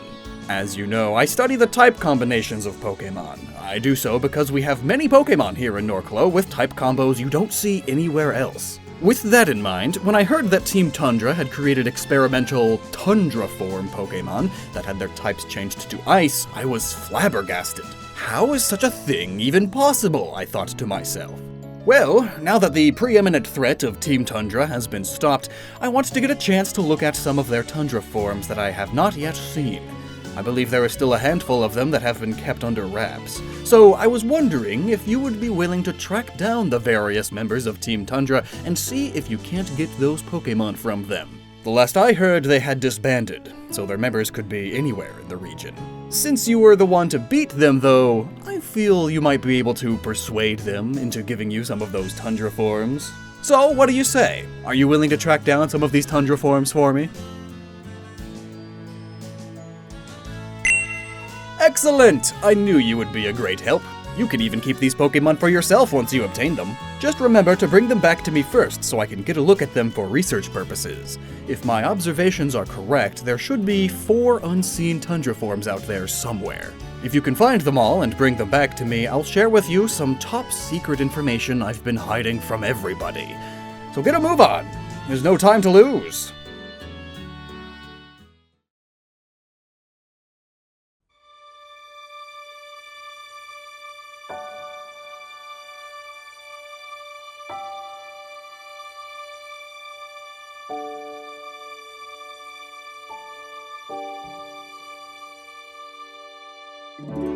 Well, we might as well start our search in a town we haven't yet been to before. This is Jatanua Town, and it is the northernmost settlement in the Norclow region, minus the Pokemon League, of course.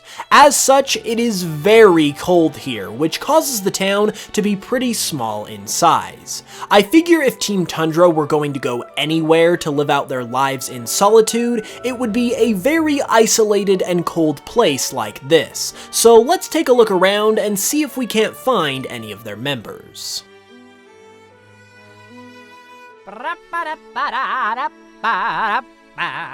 Hey buddy, watch where you're going! Don't you have any manners? Wait a second. It can't be. You're the twerps who took down Team Tundra's operation! Have you still not learned what the word scram means?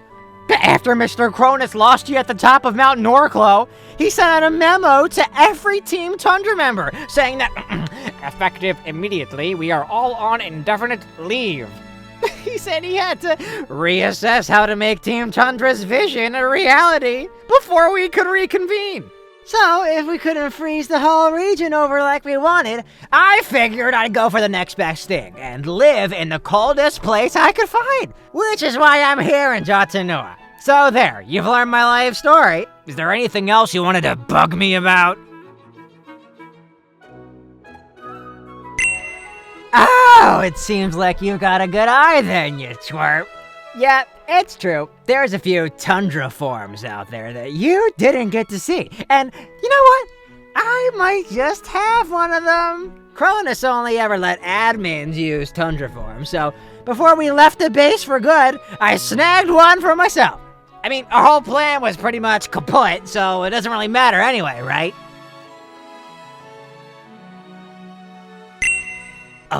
Excuse me? You say you want me to give you the Tundra form that I stole from our secret base? Well, I'll tell you what, you pipsqueaks. As much as I hate to admit it, I have literally never won a battle against you. You're pretty strong, I'll give you that. But I wouldn't be much of a Team Tundra grunt if I just gave something away to you like that. So, if you want this Tundra form, you're gonna have to beat me in a battle. Right here, right now. Let's go. I ain't going down without a fight. Goer, Sombra, and Beartick.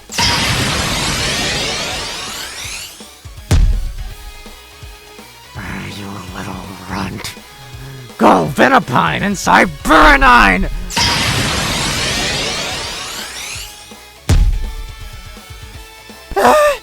I have a feeling I know where this is going. Go, Stowtrees!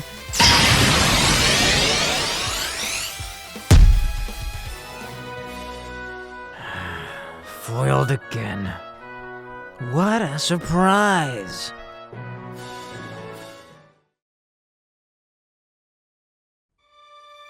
This is the part where I normally play tough guy, but that never worked out well for me before.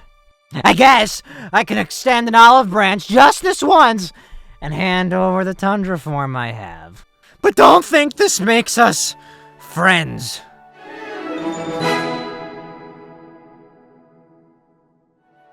Say hello to Tundra form Scraggy. We met its evolution Scrafty during our final battle with Team Tundra, but didn't get a chance to see Scraggy before now. Just like Scrafty, Scraggy is Ice Fighting type. The professor would be pretty happy to know we've already tracked down one of the missing Tundra forms, and we even get to keep it for ourselves as well. But there are still 3 more to find, so let's continue looking around here and see if we can't find any more members of Team Tundra snooping around. I had a feeling I'd be running into you again. You just couldn't resist my feminine charm, could you? Nobody can, though, so I guess I can't say I blame you. What? You ran into the other grunt in town and took his Tundra form? And now you want to know if I have one too? Well, maybe I do, and maybe I don't. But you're never gonna find out without a battle! Time to get my revenge! This is for old time's sake. Go, Q-Flu and Cyberanine!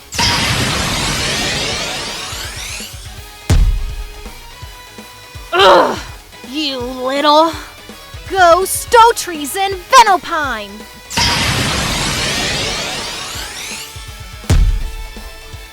I see you still haven't learned any manners. Go, Beartick!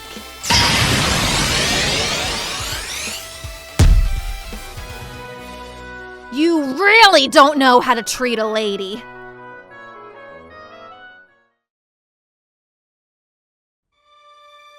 I really don't want to do this. But I guess if you came all this way from my Tundra form, I suppose you can take it.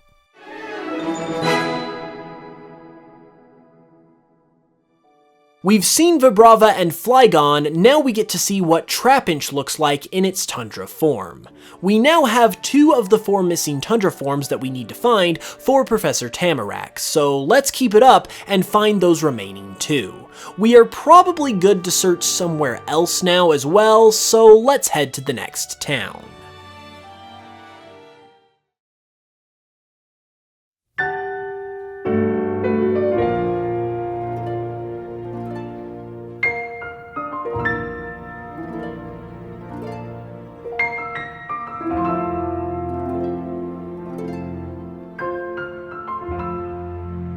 In order to make it to the next town we're heading to, we have to pass through the snowy Route 17. Since this route can only be accessed after you become champion, it is filled with very strong Pokemon, including Vagalanche, Q-Flu, Wintrote, Stowtrees, Cyberanine, Alumatile, Tormatence, and Cinchilla. While you're walking along, if you keep your eyes peeled, you may even come across another Megastone on this route, specifically Grumpigite, which will allow you to evolve Grumpig into Mega Grumpig if you have one. As you can see, there are still plenty of secrets and treasures to find in Norclo even after becoming champion, so who knows what we'll find next. With that said though, it looks like we've made it to the next town.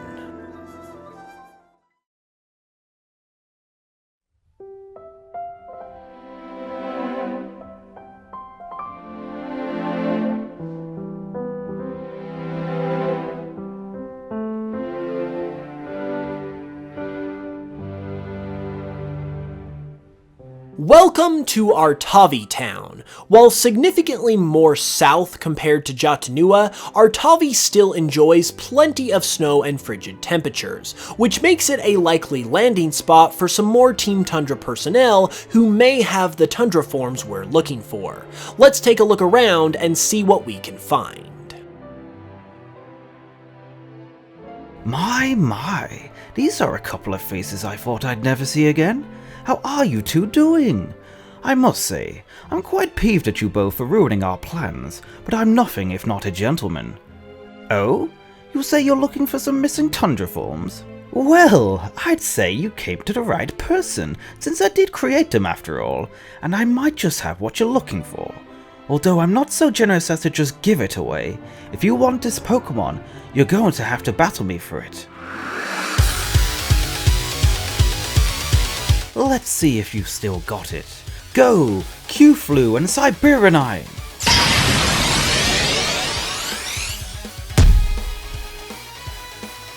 Ouch! Looks like you still do. Go! Roserade and Ursombra!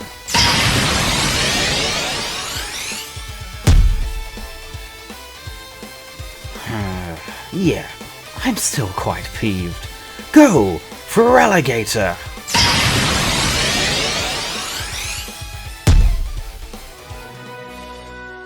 You really just want to take Team Tundra for all we are worth, don't you?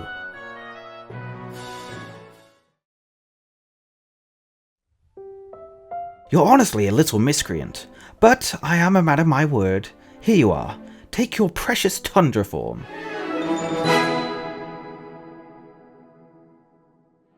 So now we finally know what Tundra form Badoo really looks like. While all Tundra forms to this point evolve the same way as their standard counterparts, that is, by level up, Badoo is the first Pokemon we've come across with some kind of special evolution condition. With that said, however, it too evolves just the same way by leveling up with high friendship during the day. With Badoo secured, we now only have one more Tundra form left to find, so let's continue looking around here and see if we can find it. Well, my goodness, wouldn't you know it? It's the twerps with no manners! Come to apologize, have you? Oh. Well, that's disappointing. Just when I think you can't stoop any lower, you come seeking me out to take even more from me? If that's how you want it, though, then that's how you'll get it. I'll give you this unseen Tundra form that I have, only if you can beat me in a battle. Let's see what you've got, darling.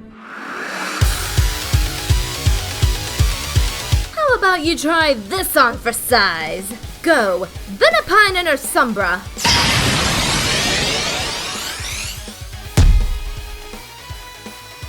Still lacking on those manners, I see. Go, Stowtrees and Roserade.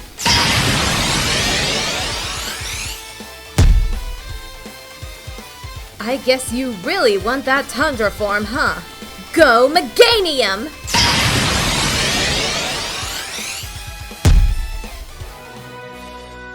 Huh. When it comes to manners, you truly are a lost cause, darling.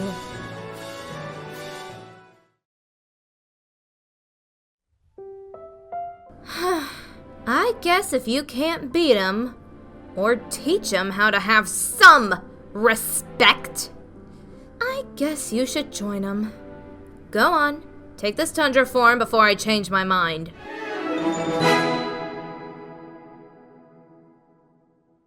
At long last, we have finally seen all of the Tundra forms. As I mentioned, Tundra form Roselia evolves from Badoo the same way that regular Roselia does, but Tundra form Roselia evolves into Roserade with an ice stone instead of a shiny stone.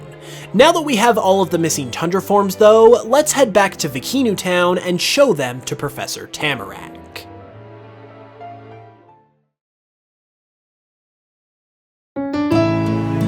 Reed, Wendy, welcome back! How is it going tracking down all those Tundra What? You say you've tracked them all down already? That's amazing! I should have expected nothing less from Norclow's newest champion. Let me see what we've got here. Yes. Alright, I have made my observations and taken plenty of notes. This should really help me make a breakthrough in my research. Thank you. And now that you've held up your end of the bargain, it's time for me to tell you about that top-secret information I mentioned earlier.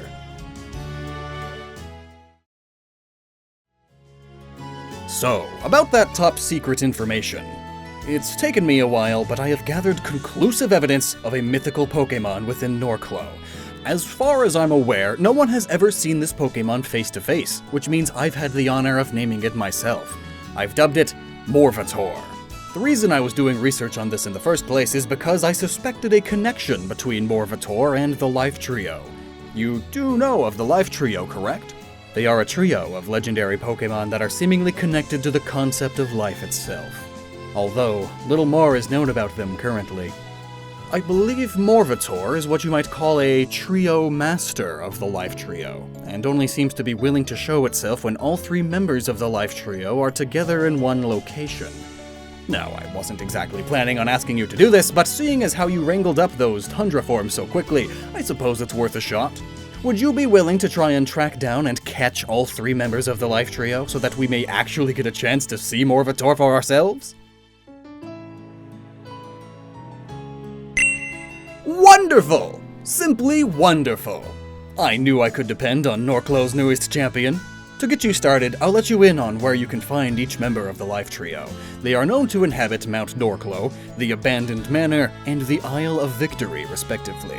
If you go to those locations and look around very carefully, you may just be able to find them. This will be a monumental discovery if you were able to pull it off. Reed and Wendy, I know you'll be able to do it. I'm counting on you.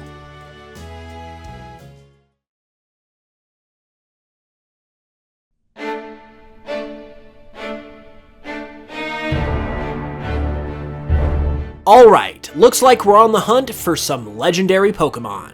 While we can track down the members of the Life Trio in any order, we're going to start with the one we most recently saw in the Isle of Victory.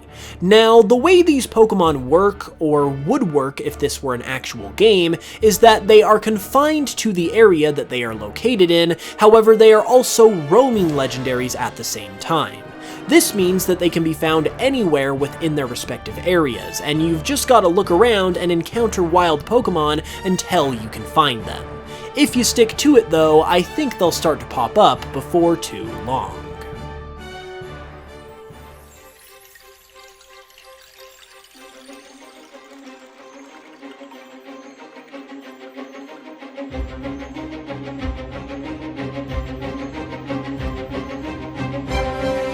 Oh boy, it looks like we found one! This is Burnim, the beginning of life Pokemon. Burnim is said to encapsulate the force that brings new life into the world. While not much is known about it, people have been able to associate this Pokemon with the fruitfulness of new life, and whenever people or Pokemon are expecting to bring a child into the world, they send prayers to this Pokemon that their child will be able to be born safely. Despite this Pokemon's size, it is also very powerful, so it might take you a few hits and a few Ultra Balls, but I'm sure you'll be able to catch it, which means we only have 2 Life Trio members to go. Let's go see if we can find the next one.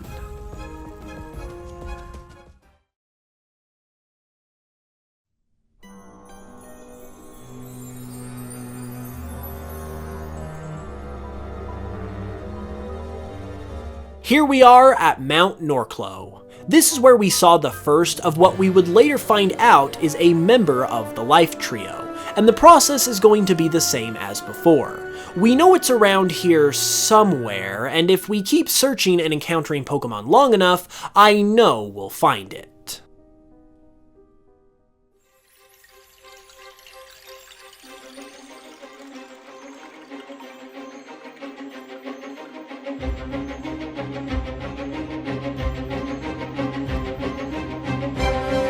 Look, here it is! This is Primree, the Prime of Life Pokemon.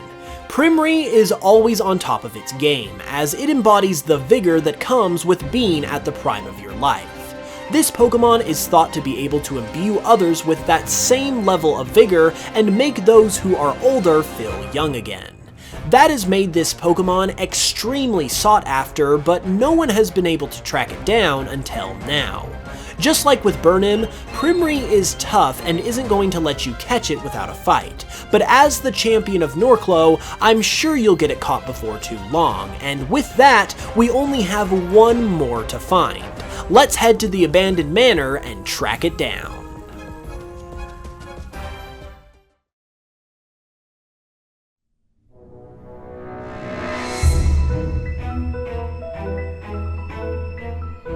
By this time, I'm sure you all know the drill. If we search the manor long enough, we're bound to find this Pokemon. So let's get to it and track it down already.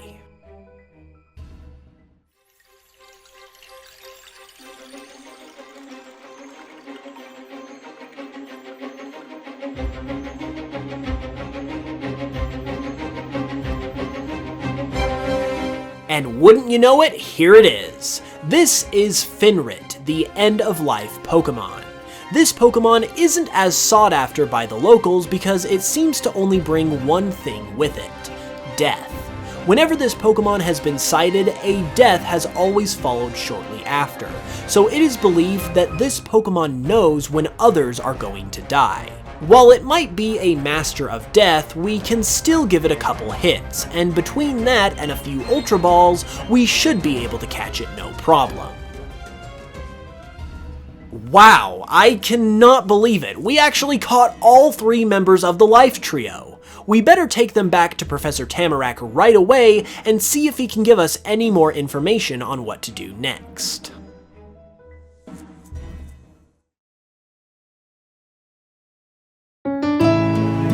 Reed, Wendy! How's catching those legendary Pokemon What? You've caught all 3 already? Oh, goodness me. I knew you 2 were good. I knew you were the champion of Norclo, but boy, oh boy, did I not ever expect this. You are a prodigy. Let me just contain myself for a second. Then I can tell you what to do next. Okay. I'm good. I'm under control. Now that you have found all 3 members of the Life Trio, the next step is to see if we can coax out Morvator. Based on the evidence I've gathered, Morvator seems to appear most often on the Nameless Island, which sits in the middle of Wailord Bay. And it never got around to being named, apparently. If you head past the power plant through Route 18 and to Artavi Town, there is a small ferry that can take you to the island. Just hand them this, and you'll be good to go.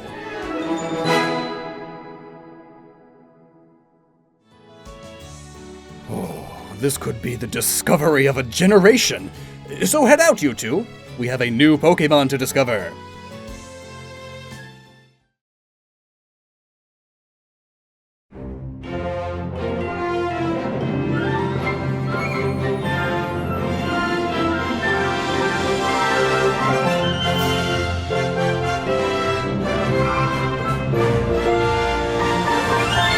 Although we could just fly straight to Artavi Town since we've been there before, we might as well take Professor Tamarack's advice and head up through Route 18 since we have yet to travel through this route before.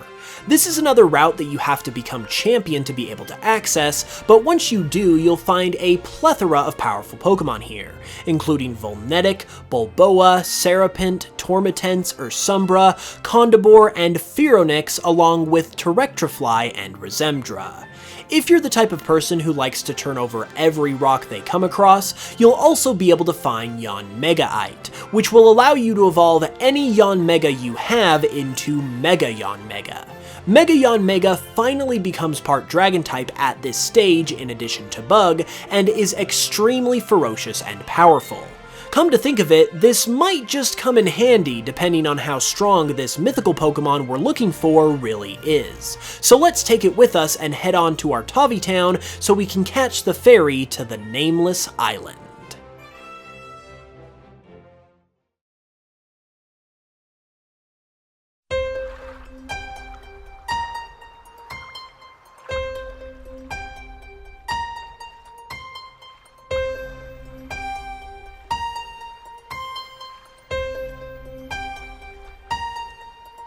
We have now arrived at the Nameless Island. While you will find a few small cabins and some people to interact with here, the real reason we are here is obviously to see if we can find the mythical Pokemon Morvator. Outside of the few houses that are built here, there is a lot of grassy and forested area on the island, so we might as well just start looking around and see if we can find anything interesting. Oh, and we need to make sure that we have all 3 members of the Life Trio in our party, as according to Professor Tamarack, that is the key to getting this Pokemon to appear.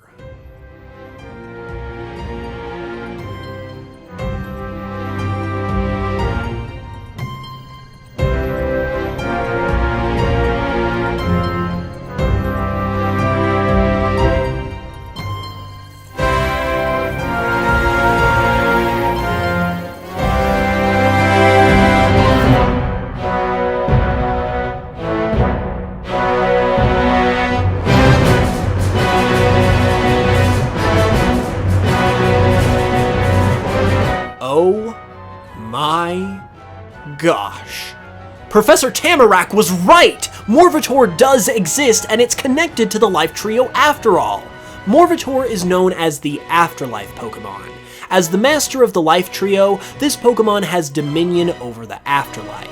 This Pokemon's existence was first caught onto by humans after people who had had near-death experiences claimed to have seen this Pokemon in their mind while their life was still in the balance.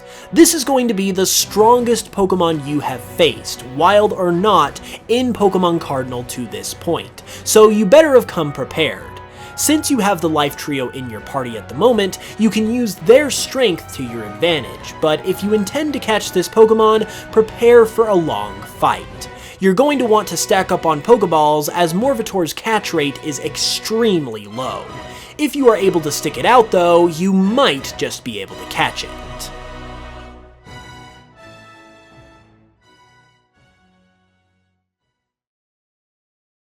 Nice work, kid. I came here when I heard you were attempting to catch Morvator and the Life Trio. First, I wanted to apologize for running off so abruptly after we defeated Team Tundra. Once I knew they'd been stopped, I felt it was best for me to leave as quickly as possible, but realized I didn't get a chance to properly thank you. So thank you for saving this region. I can't even begin to tell you the kind of disaster that's been averted by stopping Team Tundra. Or rather, I guess I can, now. Before I tell you that, though, I think it's finally time that I tell you who I really am and why I'm here.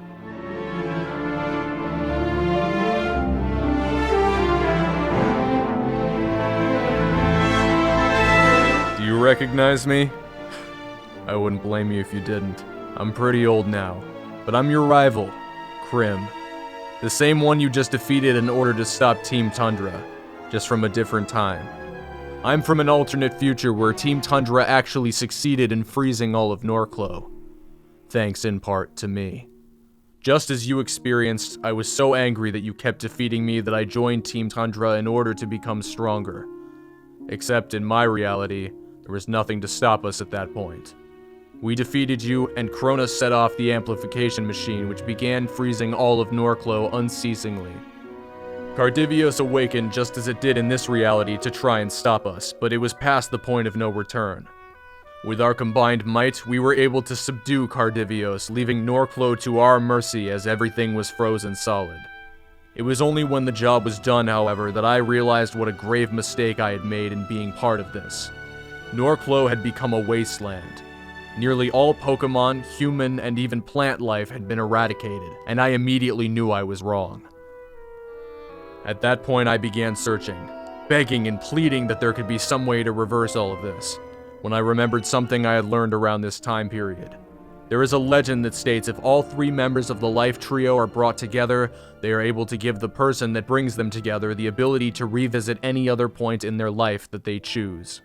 This was long thought to be just a folktale, but I figured I had nothing to lose and began searching them out. It took me years and was made exponentially more difficult by the frozen apocalypse I had helped create, but eventually I caught them all, and used their power to transport me here, right at the time that I was set to join Team Tundra. Somewhere along the line, though, I realized that both you and I would need to be even more powerful if we were going to stop Team Tundra and my past self. Which is why, before leaving, I also sought out the power of Mega Evolution. I knew it existed in Norclo thanks to Professor Tamarack giving us the Mega Stones for our starter Pokemon, but in that reality, none of us had a Keystone. Fortunately, however, the Keystones came to me when I ran into an impossibly tall man who said he had traveled to Norclo to witness the devastation for himself. I told him what I planned to do, and he was able to gift me 2 Keystones, one for myself and one for you, which is why I gave it to you that day at the research lab. I knew you were going to need it if we stood any chance at saving the region. What I did not expect, however, was your access to Mega Evolution throwing my past self into a fit of rage that caused him to join Team Tundra anyway. Luckily, however, we were able to stop him and save Norclo once and for all, which brings me to my next point. Now that the region is saved, you have moved on to catching all 3 members of the Life Trio. While this is a commendable accomplishment, it creates a bit of a problem for me.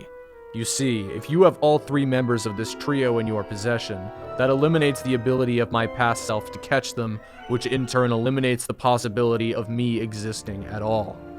It's probably best that I fade into nothingness now, considering my mission is complete. And honestly, I don't have much time left as it is. But deep down, I'm still the same Krim you know and love, and I couldn't let that happen without a fight.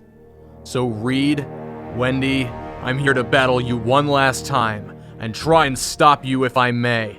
If I win, you hand the Life Trio over to me, and I'll get to stick around a while longer. But if I lose, you keep them, and I'll fade out of existence. With my task officially complete, what do you say?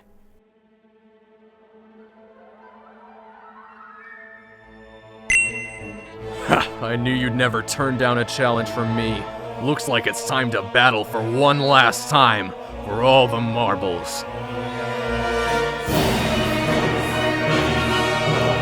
Time for the fight of my life. Literally. Go, Tormentence!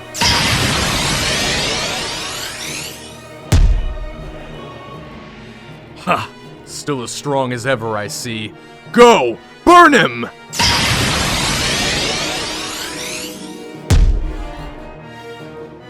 You didn't think I'd fade away that easily, did you?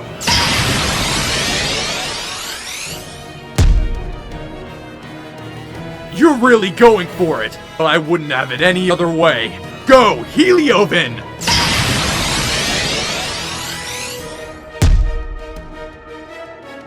Ha! If you haven't noticed, I'm really going for it too.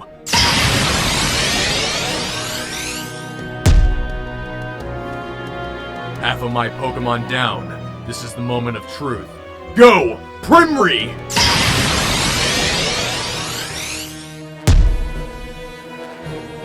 I'm not giving up that easy. Like I said, I'm still the Krim you know and love.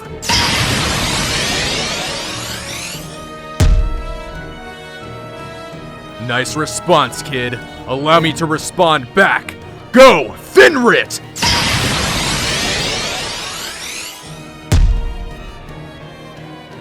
That's what I'm talking about! I haven't been in a battle this exhilarating in ages.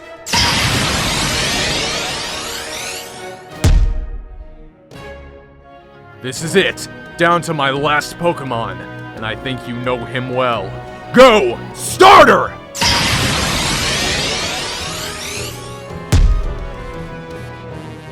Would you look at that? Each down to our last Pokemon. Whatever happens next, I'm glad to have met and know you, and I hope you can think of me as a friend.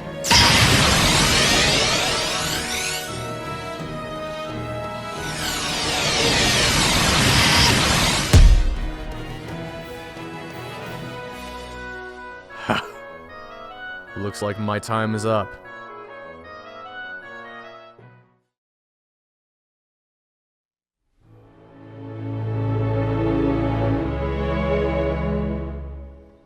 Reed, Wendy, please don't feel bad about beating me.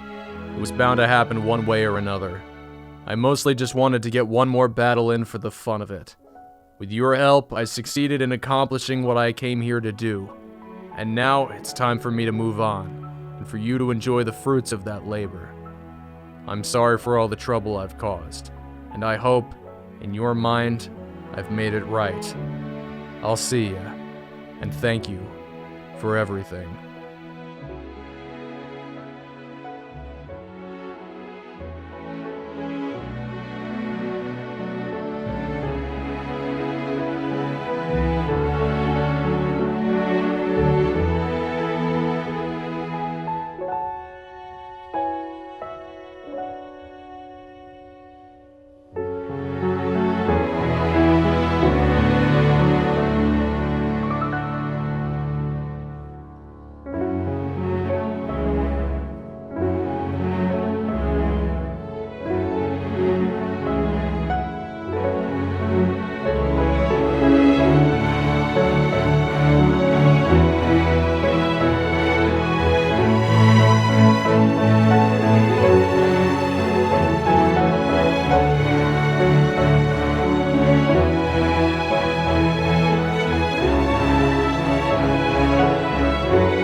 Haha, look! Marwave, my boy, you've done it! I can see the Norclo region off in the distance.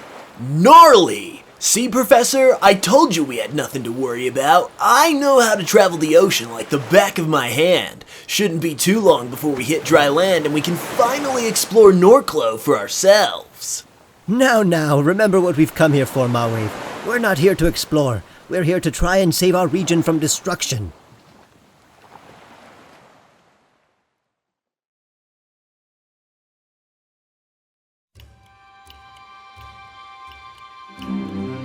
Ah, so this is Norclo. It's been so long since I've left Solympia, I almost forgot what the outside world looks like. Well, one thing's for sure, I'm never gonna forget what this place feels like. It's freezing here, bro! Well, we're certainly not in Solympia anymore. In case you weren't aware, there are some places in the world where wearing a shirt is actually necessary. Oh, ha ha. Very funny, Professor. In case you weren't aware, not all of us have wizard robes and ridiculously long eyebrows to keep us warm. Ah, stop it, boy. Now's not the time to squabble. You did bring us to Vikinu Town, correct? Yep, I went to exactly where you marked on the map. This should be where that Professor Tamarack guy lives that you were talking about. Very good. We should head to his lab immediately then. He'll be expecting us.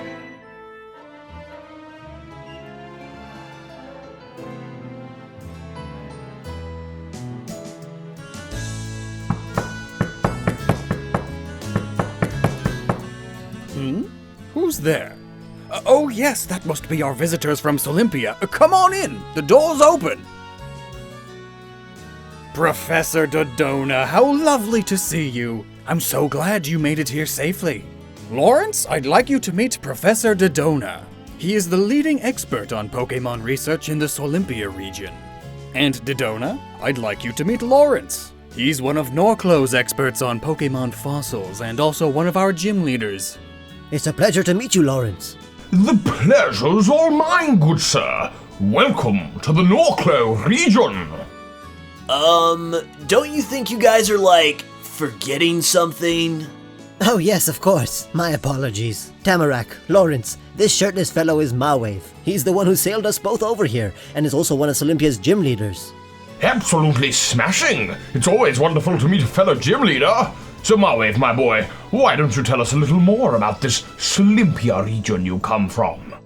You got it, dude. So basically, it's like this island out in the middle of the ocean, and we've got tons of cool Pokemon you won't see anywhere else.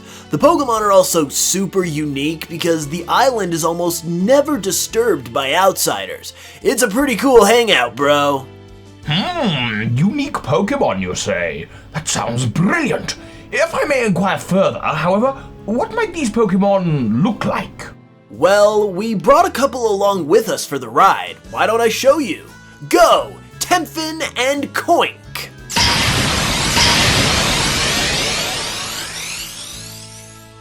Temphin here is a fire-water type and one of my personal best buds, and Koink is a steel fairy type, who's one of the most popular Pokemon in all of Solympia. In fact, you can't travel around there too much without running into someone who has one. I say, these Pokemon look absolutely magnificent. Good show, Mawave.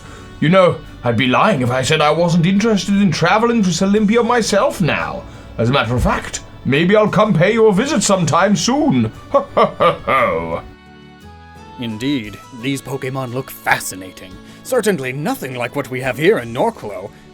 Tell me though, Professor, what is it that you've traveled all this way for, exactly? I wish I was here on better terms, but Solympia's in trouble, Tamarack. A storm of immense power is beginning to brew there, and we fear it may be unlike anything we've ever seen. However, I have heard the tales of Norclow's Aurora Stone and its effect on the weather. We were hoping that since you have experience with such an artifact, you might be able to offer some advice on how to quell the tempest that is forming above Solympia. That certainly is quite the predicament. Unfortunately, my expertise has more to do with the Pokemon of Norclow, but I will do what I can to help. There is a woman named Bora, and she resides in a town south of here. She is known as the protector of the Aurora Stone, so she should have the knowledge you seek. That sounds wonderful, Tamarack. Thank you. How exactly can we find this town? Well, I will do the honors and escort you there myself. I was supposed to be preparing our starter Pokemon for a new trainer who's moving into town soon, but this seems to be much more urgent. If we leave now, we should be able to get there by the end of the day. Okay, well, that sounds great and all, but I think I'll just stay back here with the boat and make sure it stays safe. Norclow's cool and all, but it's a lot cooler than I thought it would be, if you know what I mean. Brrr! In that case, I think I might stay here as well. That way I can pick Mawave's brain a little more about the wonders of Solympia. Ho-ho! Very well. I guess this will just be a trip for the professors. Lead the way, Tamarack. There's not a moment to lose.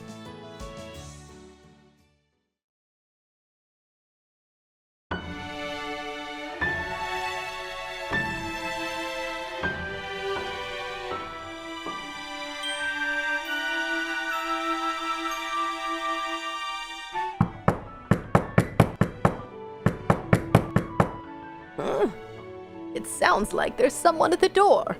I wonder who it could be.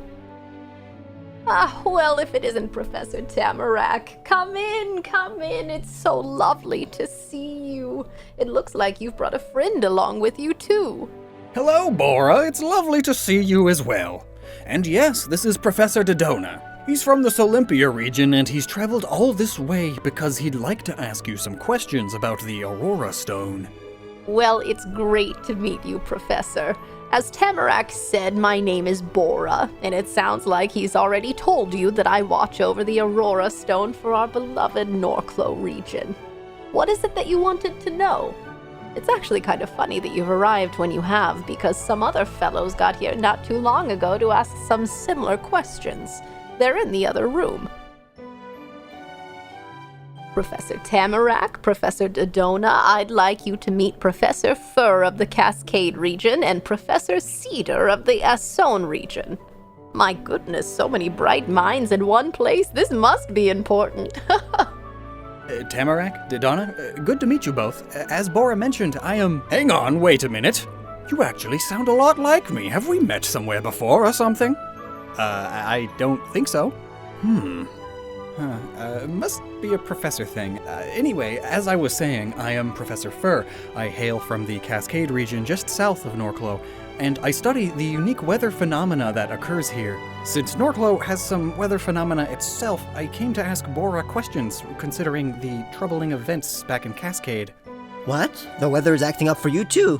Indeed it is. It's behaving even stranger than it usually does lately. I wondered if the answer to solving it might lie in the weather-controlling properties that the Aurora Stone seems to have, which is why I came to see Bora.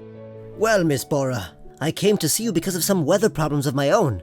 You see, there is a great storm known as the Tempest that is brewing above Solympia right now, and it's shaping up to be unlike anything we have ever seen before. I came here for the same reason as Professor Fur, wondering if the Aurora Stone might hold the key to my region's problems. But it seems like these problems do not just lie with my region alone.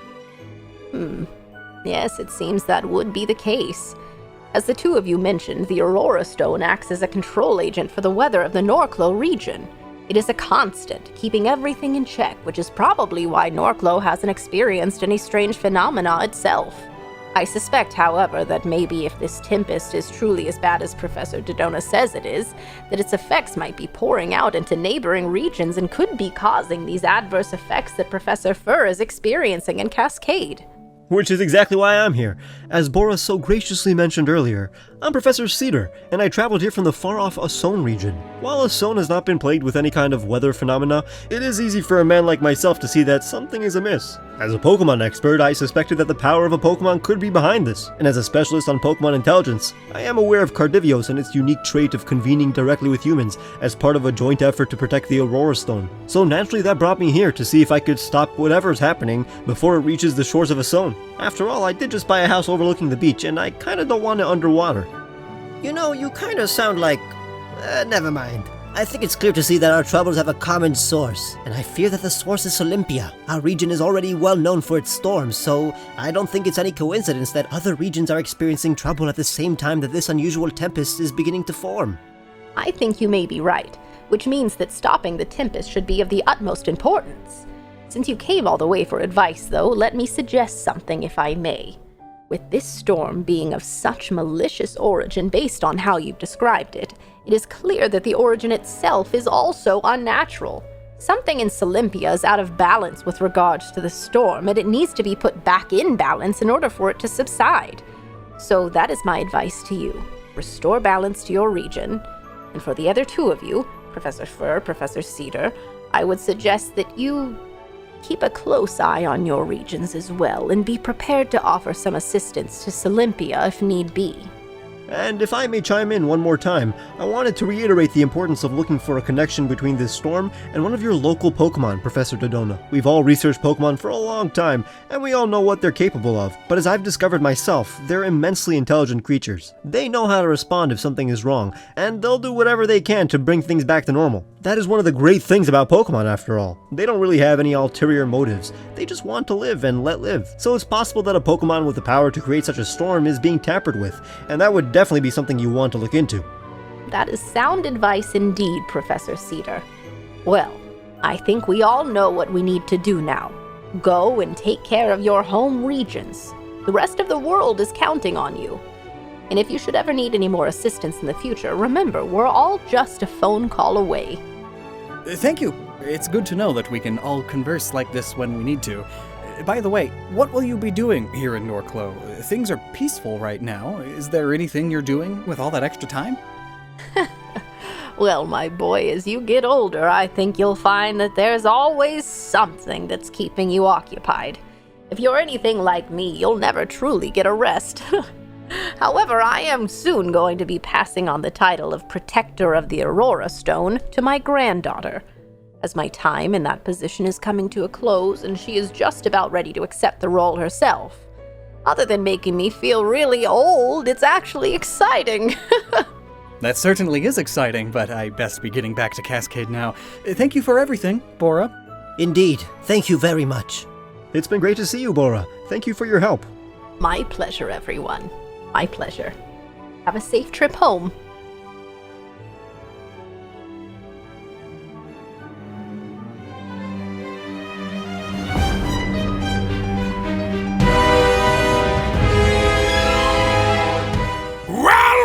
Well, that was quite a meeting of the minds!